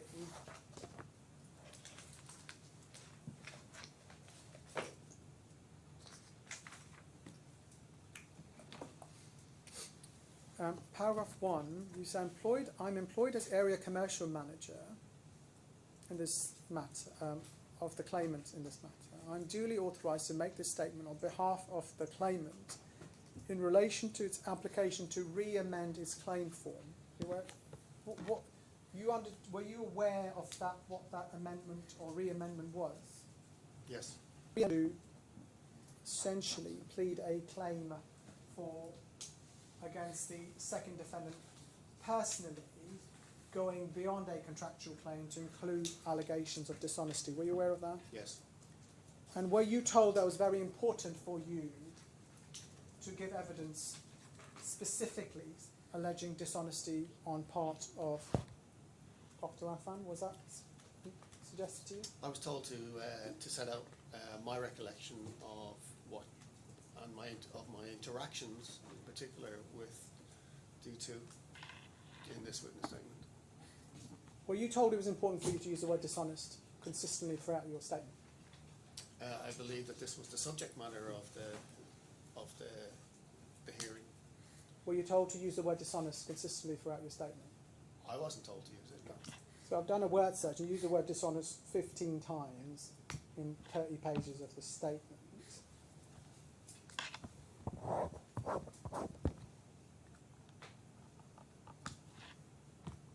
If we just look at, for example, you say paragraph 2C, you say that you're giving an overview of your personal dealings with D2, my understanding of his role as a controlling mind of D1, and examples of his apparent fraudulent and dishonest, in brackets, bad faith conduct and behaviour.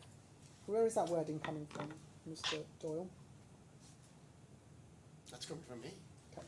So here you talk about apparent fraudulent and dishonest bad faith conduct and behaviour. But in other sections, for example, if we go to 635, so go to 635.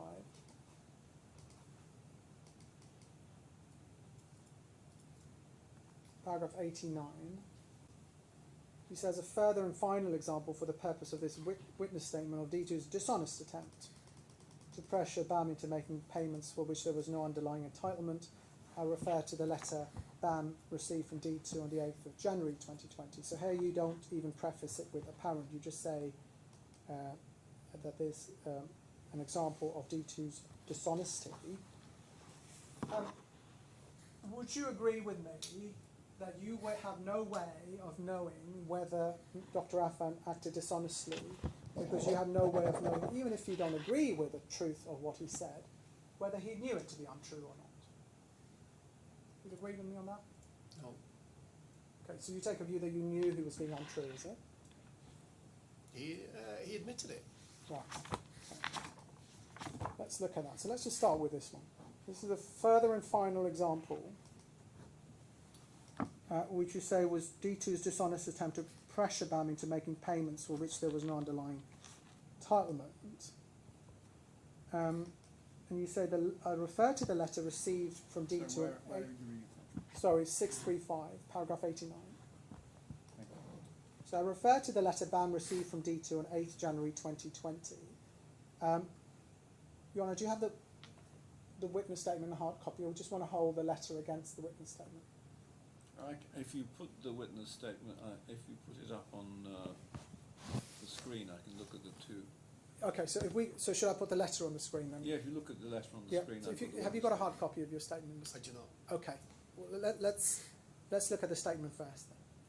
So the letter, which was signed by D2 himself, demanded BAM immediately release $2 million to Affan to enable D1 to renew its trade license and permit, and further warned that if it were not renewed properly, civil defence approval for his panels would be lost, and the MOTF project will be further delayed by over a year.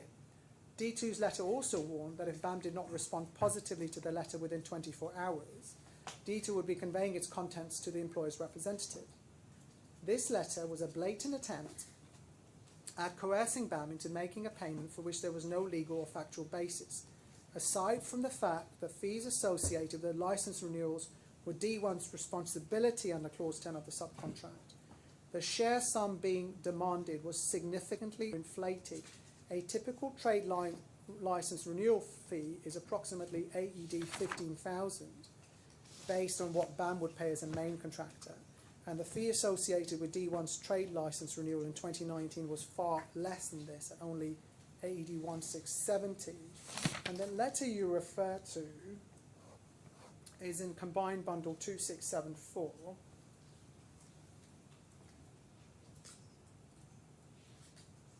Combined Bundle 2674, please. And scroll down. page. Next page, please.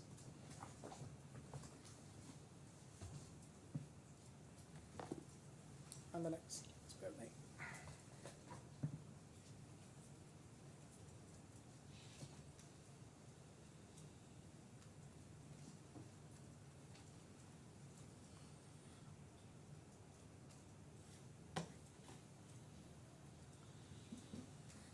So can we make the letter visible? Zoom out, yes. Zoom out, please. Sorry, operator, can we make the letter zoomed out, please? Zoom out. I don't know why I'm looking at the TV screen, it's not there.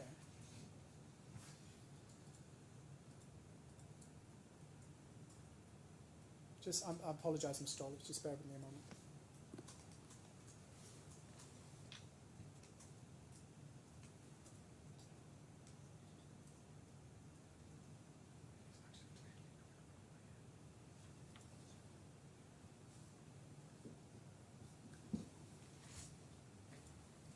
Operator, can you hear me?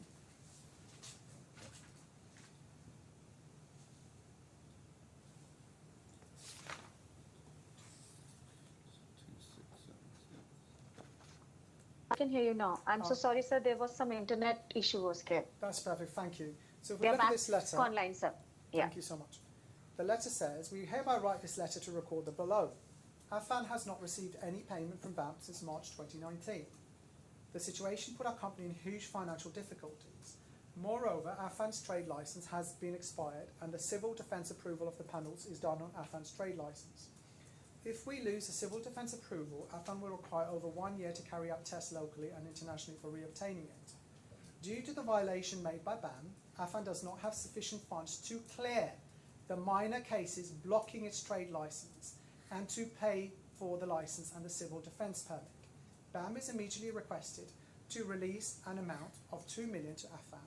This amount to be on account subject to final settlement for the MOTF project. In the situation that the licence and permit are not renewed promptly, the MOTF project will be further delayed for more than 1 year. If BAM does not respond positively to this letter within 20 hours, Affan will communicate the same with Miraz. Now, this letter does not say, Mr. Doyle, that renewing the licence costs 2 million, does it? It asks for 2 million. It asks for 2 million to pay for the trade licence and the licence for the civil defence permit to clear minor cases. This letter does not say, Mr. Doyle, that the cost of renewing the licence is 2 million, does it? Not explicitly. Right. So just work me through the process of where you decided to use this letter to say Dr. Affan had been dishonest. If we go back to your statement of 635, He's made a demand, Ian, ultimately to have his trade licence renewed, the cost of which is minor in comparison to 2 million. he doesn't say in the letter that the cost of the trade licence is 2 million, does he? No, Right. So if we But go he- back to but page that's- 635, but he wouldn't be able to because it doesn't cost 2 million. right. So if you go back to 635,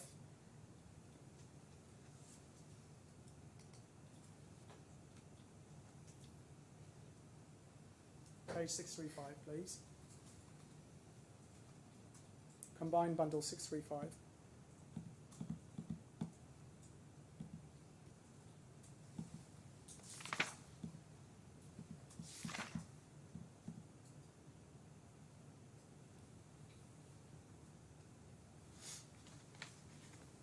Sorry, bear with me, Mr. Doyle.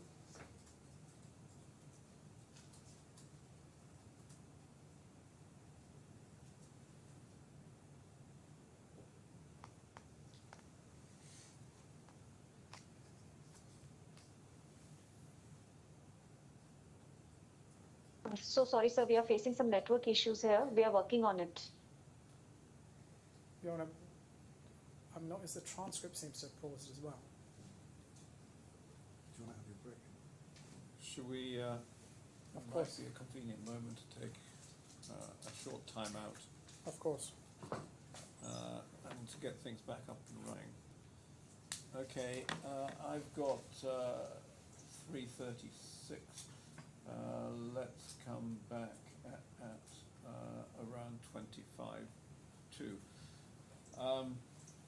I'm sure you've been told don't talk to anybody while you're in the witness Yes, box. It's only 10 minutes anyway. Yes, sir. Okay. Thank you. Fine. All right. A 10-minute break.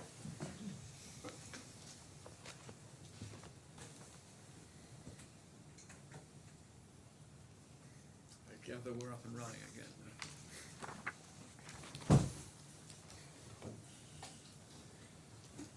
Thanks for that, Mr. Doyle. Thank you for your patience. So we've just looked at that letter at 2674. And then if we go back to your witness statement, paragraph 89 at page 635, I think you've accepted from me that that letter does not state that it costs 2 million dirhams to renew the permit, correct? I think he's linked. I think my view is that the 2 million insistence is inherently linked to him claiming money for renewing his license, particularly in the absence that it doesn't specify anything else. Well, you agree with me that unless someone says something very clearly, you shouldn't have to try and link the meaning of the letter to accuse someone of being dishonest. Would you agree with me on that? We've had a long history of similar behaviour with D2. This is obviously in January 2020. We've gone through the whole episode of trying to find substantiation of costs for the addendum, which was specifically negotiated with D2. So we have a whole history of this, and this is just another example of it. Right. So you are predisposed to finding that this person is dishonest because of your history. Is that No, what because he's asking for 2 million to effectively renew a trade license. That's not what the letter says, Mr. Doyle. You've just seen that. It's effectively asking for that. Right. Permissions. I'll move on. Let's look at what you say support the re-amended claim form. If we go to page 629, para 68.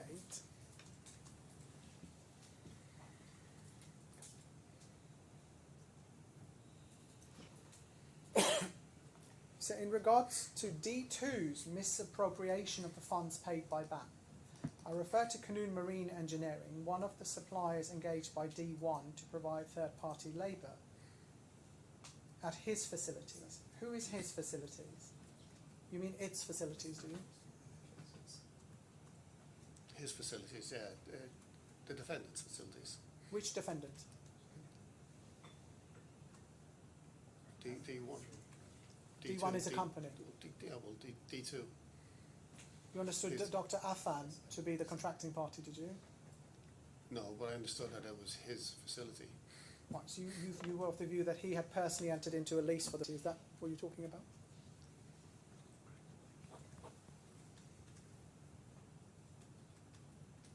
At the facilities that he managed.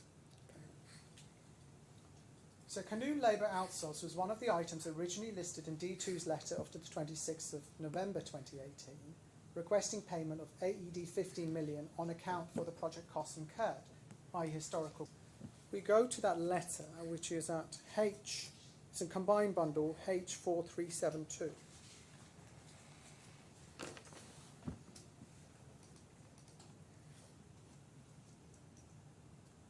I'm sorry.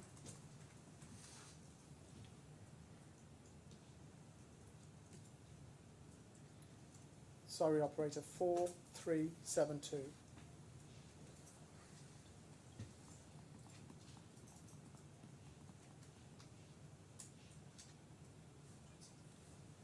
Thank you. It says, further to our previous letters, and as requested at the meeting held at AIS office on the 25th of November 2018, related to the substantiation of 15 million requested on account for the project costs incurred, kindly find the breakdown of the same as follows. And if you scroll down, item 9, Canoon Labour Outsource 2.339041.42. You're not suggesting, Mr. Doyle, are you, that Canoon actually didn't carry out the didn't carry out the labour supply? Not on the face of this letter, no. Well, you have no reason to suggest that they didn't provide the labour. In fact, you went and spoke to them and they told you that they did and they wanted Yes. more money for it. Not more money, just what they were due. Right. Yeah. So you're satisfied that Canoon did provide the labour, as indicated here? I spoke to them obviously later than when this letter was provided. You're satisfied now that they provided the labour? Yes, now. Right. So is your complaint that once the money was, the 15 million or whatever sum you provided was given, it was then not dispersed to Canoon? Is that what you say is the wrongful conduct? Yes.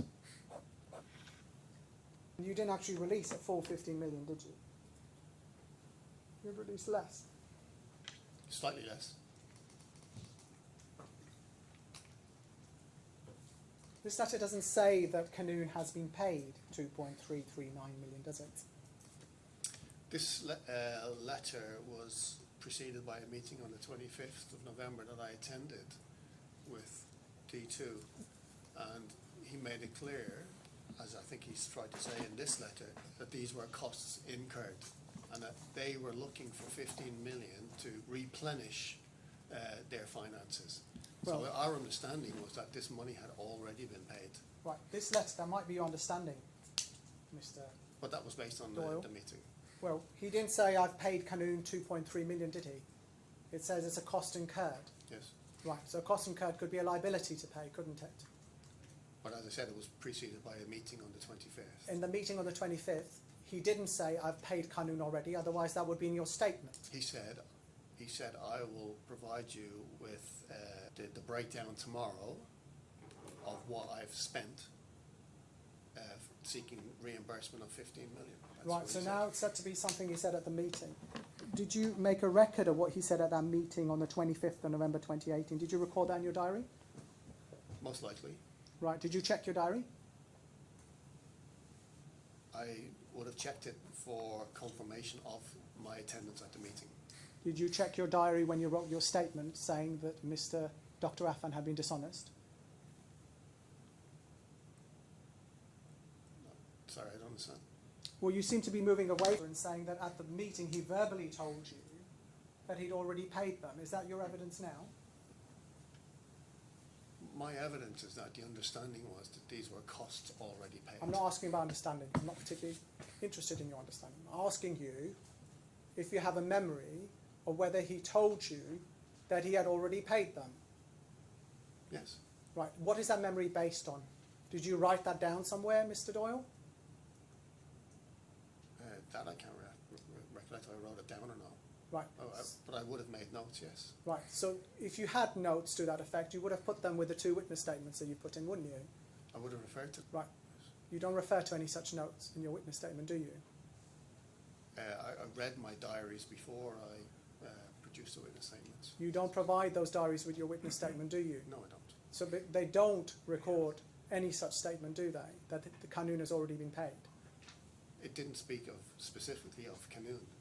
Right, okay. So he never said to you, I've already paid Canoon, correct? In that meeting, no. Okay. And he never said that in this letter. We've got the letter in front of us. The letter doesn't say I've already paid Canoon.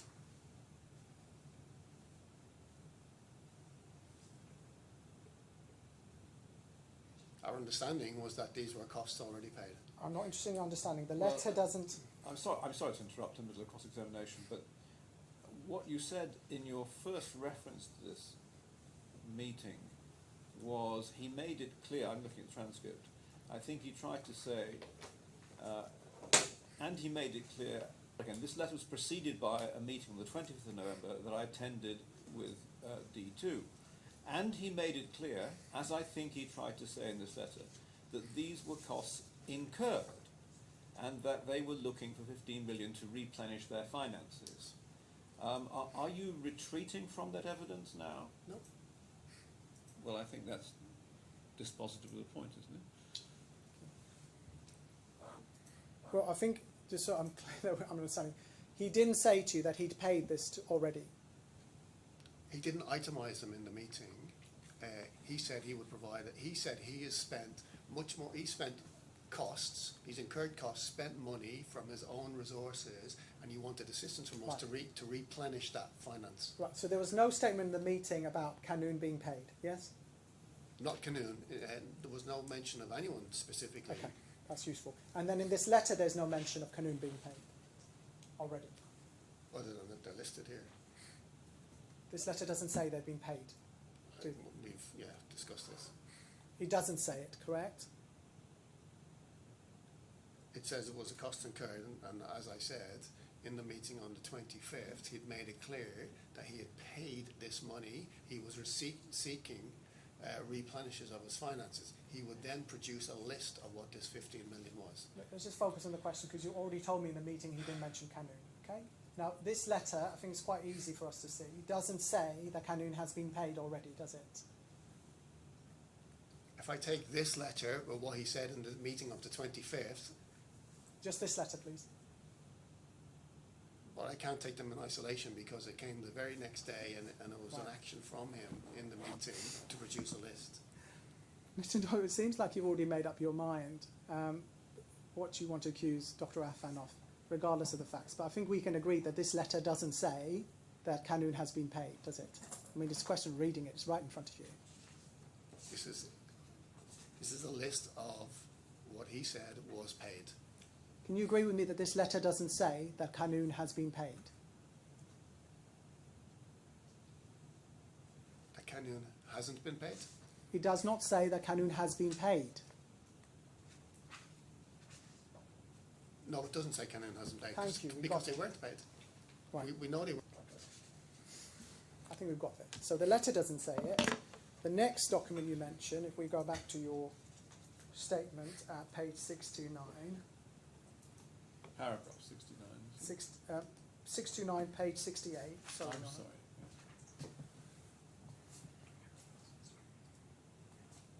You say the same at that time. Sorry, page 629, operator.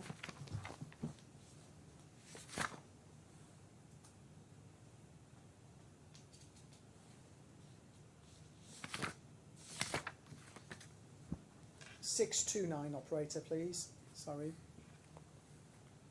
Just while we're getting there, just a heads up, you do recollect I said yesterday that I have to rise about 25 past 4.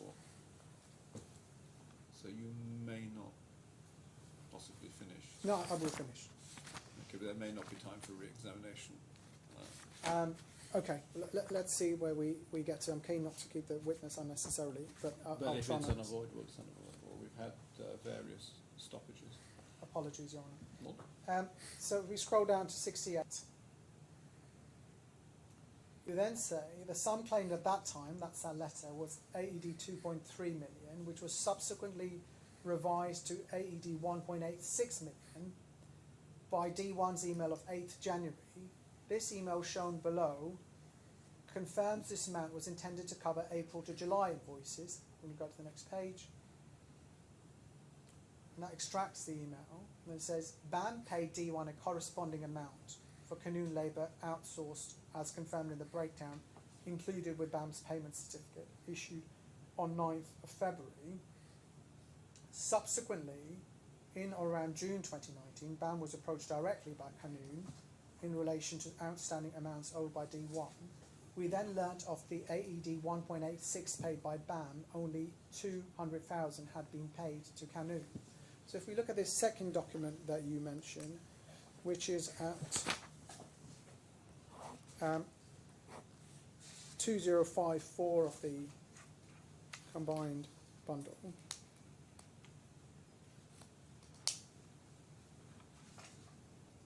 This is not a email Affan, correct? Correct. And then Ms. Giant says, with reference to the addendum, the subcontract clause C1, kindly find the below summary for the payment of 8 million expected to be released by 15th January 2019. And then against Canoon Labour Outsource, she puts a different figure of 1.86 million and has a remarks April to July invoices. And again, this doesn't say that the invoices have been paid already, does it?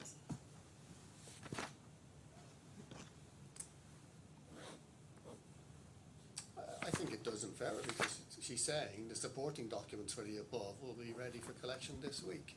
So she's inferring that all of this money has already been paid, and she's collating this information. This was again part of the historical costs in the addendum which we negotiated, and it was documented that these were costs already incurred. Right, so you agree with me, it doesn't say they've been paid, but you're saying you inferred that that's what she meant. Is that what you're saying?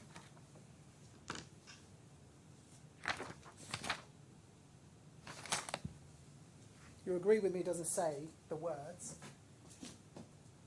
Canoon have been paid these sums. No, it doesn't say those words. So you inferred, is it, that that's what it meant?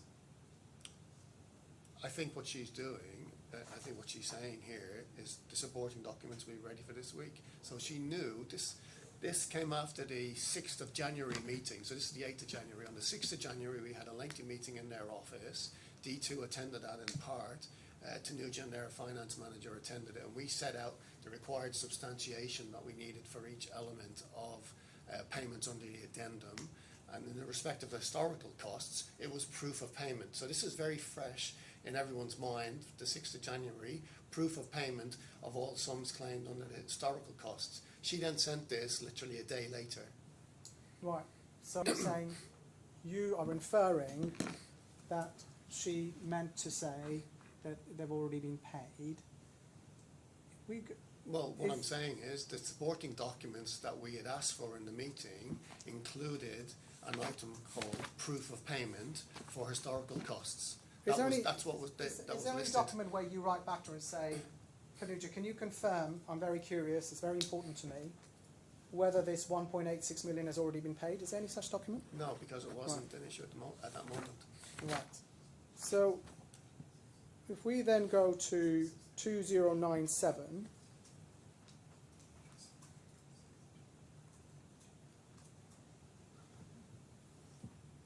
it's an email from you now to Tanuja. Yes. We've finished reconciling the file that you handed over to me on the evening of 17th January. And again, note that much of the requested substantiation has still not been provided. So as you would expect, you were dealing with Tanuja, the commercial manager, with regards to these figures. You wouldn't expect Dr. Affan to have intimate knowledge, details of the figures, would you? He sent us the letter on the 26th. We discussed it with him on the 25th. So I think he did have knowledge. You would expect the managing director to have detailed knowledge of the account of a labour supplier on a big project like this. Is that seriously your evidence? Dr. Affan signed off on all of the letters asking for payment assistance. He signed every single check himself, and I think he oversaw that side of the business. Right, so your evidence is that you would expect the managing director to have knowledge of the labour supplier's account at any given time. This wasn't a routine request, sir. This was specific and outside of the contract. If it was a routine payment, I would accept that. But this was completely outside of that. So in normal circumstances, you wouldn't expect the managing director who had a commercial manager, a project director and so on a large project to be aware of the account for a labour supplier. So in this particular case... Just focus on the question. In a general case, you wouldn't expect that. Is that fair? I think it depends on the general manager themselves, how much involved they want to be. But in this particular case, they had stopped work. They said they cannot continue work. This was not a trivial matter. This was a very serious matter. And at the meeting, he said, I needed 15 million and I will give you the list tomorrow. This was his statements to us. It's a really serious matter according to you, but there's not a single email where you say, it's very important for me to know whether they've been paid. Is that right? Well, I'm asking for the substantiation here. Right. Okay, let's look at what you asked for. We've finished reconciling the file that you handed over to me on the evening of 17th January 2019, and again note that much of the requested substantiation has still not been provided. We then go to page 2099, which is the attachment.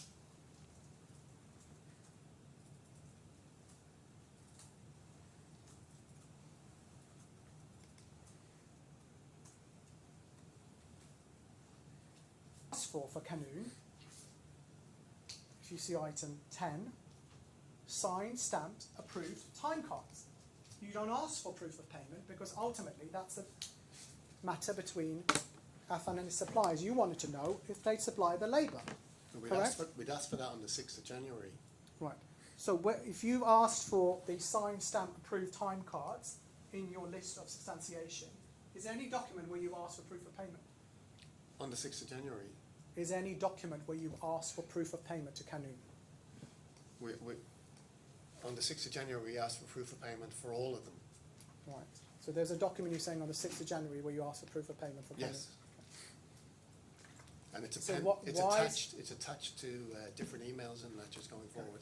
Well, I'm sure you'll be taken to. Why in this email are you asking for comments, additional substantiation required, Affan submission 17th of January 2019 for the approved time cards?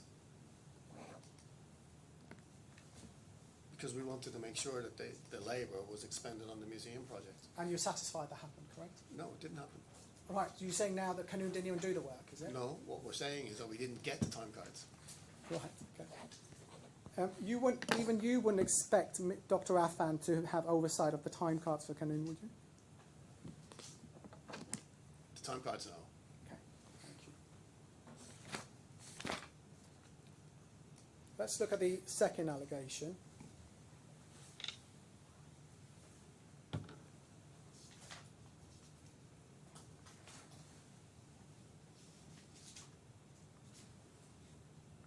Let's go to the witness evidence 632.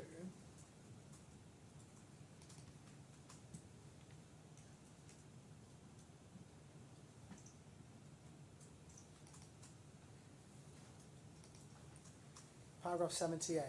He said, I was also personally involved in reviewing D1's submission in relation to the letter of credit arrangements under the addendum, which provided a total of 30 million in respect of material purchases for the subcontract. Unlike the historical costs, the addendum did not provide for any upfront on-account payments to be made in relation to the letter of credit costs. BAM would only pay the amounts after we had received the relevant substantiation to verify the costs claimed were in fact related to the subcontract. So just to be clear, you never actually made these payments, correct? No. Right. Claim only is for your time of reviewing files and your colleague's time of reviewing files, correct? Which claim? The claim under this head, the allegation that there wasn't substantiation provided. This was to set out just the factual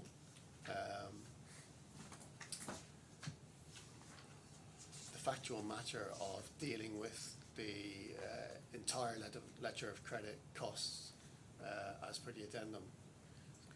But you never paid these costs to Affan or on their behalf?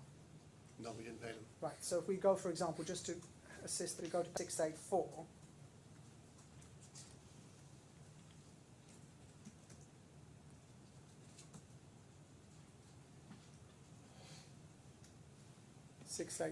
If you scroll down to paragraph 76, you suggest that you and your colleagues spent 236 hours discussing matters and being in meetings and telephone calls and internal reviews of the substantiation that was provided but did not satisfy you. Is that your evidence?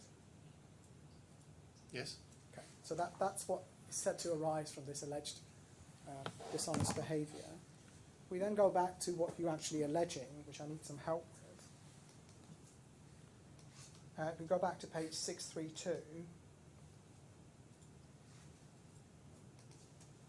Paragraph 8, you say D1's first substantial submission in relation to the letter of credit costs consisted of 10 files, which D2 handed to me personally during a meeting I attended on the 21st of February 2019. So those 10 files, is that what you say you spend those 236 hours, you and your colleagues spent hours reviewing, is that? No, there was a submission on the 6th of January, there was a submission on the 7th of January, there was several submissions. Right. But at the meeting on the 21st of February with the defendants in D2 and their bank, he handed me 10 files of documents which he said contained all the substantiation to verify the 30 million. Right, and he didn't suggest to you that he had personally created those 10 files, nor would you expect him to have done that, correct? I asked him what was in the files, and he was acutely aware of what was in the files according to him, and he said it contained all the necessary substantiation. Whether he prepared them or not, I don't know, but he personally handed them over. Right. And then you say you looked at these files and you weren't happy with the level of substantiation, correct? I think it's a little bit more than that. I think when we went through the files, we found a lot of discrepancies. I think we identified that 8 out of the 10 lever arch files had actually got nothing to do with letter of credit costs. So the letter of credit costs, the 30 million, started with a schedule of 29.5 million that they provided us in December 2018, and they said this was costs incurred for their project. We got submissions in January, it continued in February, and then we got these 10 files on the 21st of February, which was supposed to contain full substantiation of all the 30 million. But as I mentioned, 8 out of 10 files had nothing to do with the original schedule. There was a lot of documents in there, a lot of invoices related to checks. So we spent an awful lot of time going through documents which in fact did very little, if anything, in support of the 30 million, which he personally handed to me and said in front of his bank, this is everything you need to support the 30 million. Right. So what are you suggesting he did that was dishonest? Why the dishonesty was to try and coerce us into paying the 30 million that was substantiated to relate to the subcontract. Trying to coerce who? BAM. By what? By handing you 10 files? By saying all of the substantiation is in here and you need to pay this. Right. So you felt coerced by that, did you? This is it was an attempt. Right. Okay. So it was handing over the files. Was this the first time that you'd experienced a subcontract purporting to substantiate costs that you weren't satisfied with?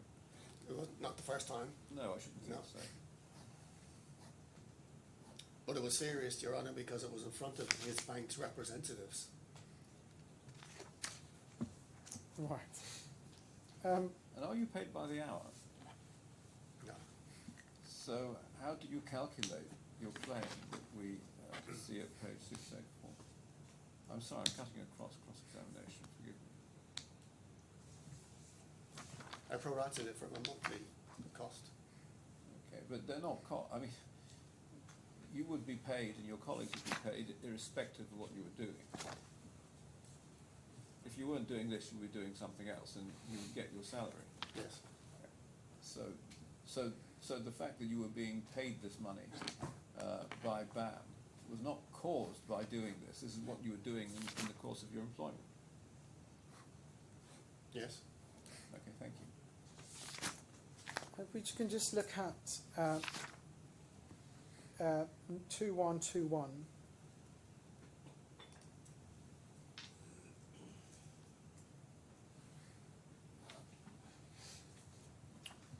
This is your email on the 29th of January 2019. And you say to Ms. Tanuja, I don't understand your comment that you'd be glad to assist us. I have lost count of the number of times I've explained to you, Affan, that it is your responsibility to provide all the required substantiation in an ordered and verifiable manner. But let me be clear once again, we will not be issuing any payment certificates for the LC payments until you provide us with what we have been asking for weeks now. We want a clear reconciliation of the orders placed to notice with corresponding delivery notes, not BOE, have no interest in these at all, and the relevant invoices to Affan, all signed and stamped by Affan, and relating to the MOTF project only. Did anyone in your QS team suggest to you that the installation on site was somehow not measurable, or the delivery on site was somehow measurable?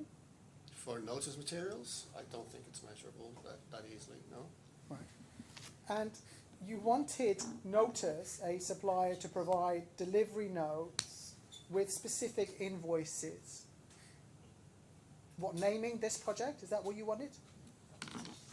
So we sat with the defendants. Just help me with what you wanted. I'm not asking you for anything else. What did you want? Explain to me. You wanted Notice to put an invoice saying, this is a particular quantity for the Museum of the Future project. Is that what you wanted? We wanted Affan to produce an order with a corresponding delivery note and an invoice to say that those materials were delivered and used for the museum. What was the we material you're explained- talking? You aware of the material you were talking about? The notice material is the pre-packed material. Right. So it's a common material used in cladding. For somebody else to determine whether it's common or not. Well, you were asking very vociferously for a particular form of invoicing. Is it fair to say? Not just the invoice. Just the invoice and the delivery note to demonstrate that these materials were ordered and used for the museum. Just that. Right. And what made you particularly cross, to put it mildly, is that to you that there was a delivery note that was handed to you that on its face referred to the Dubai Mall project, correct? No, there was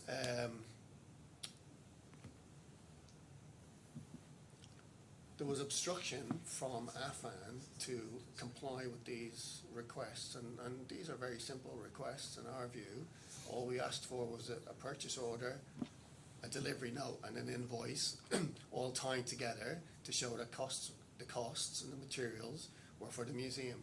So we went through from January onwards different excuses saying there was no delivery notes, which was unexplainable.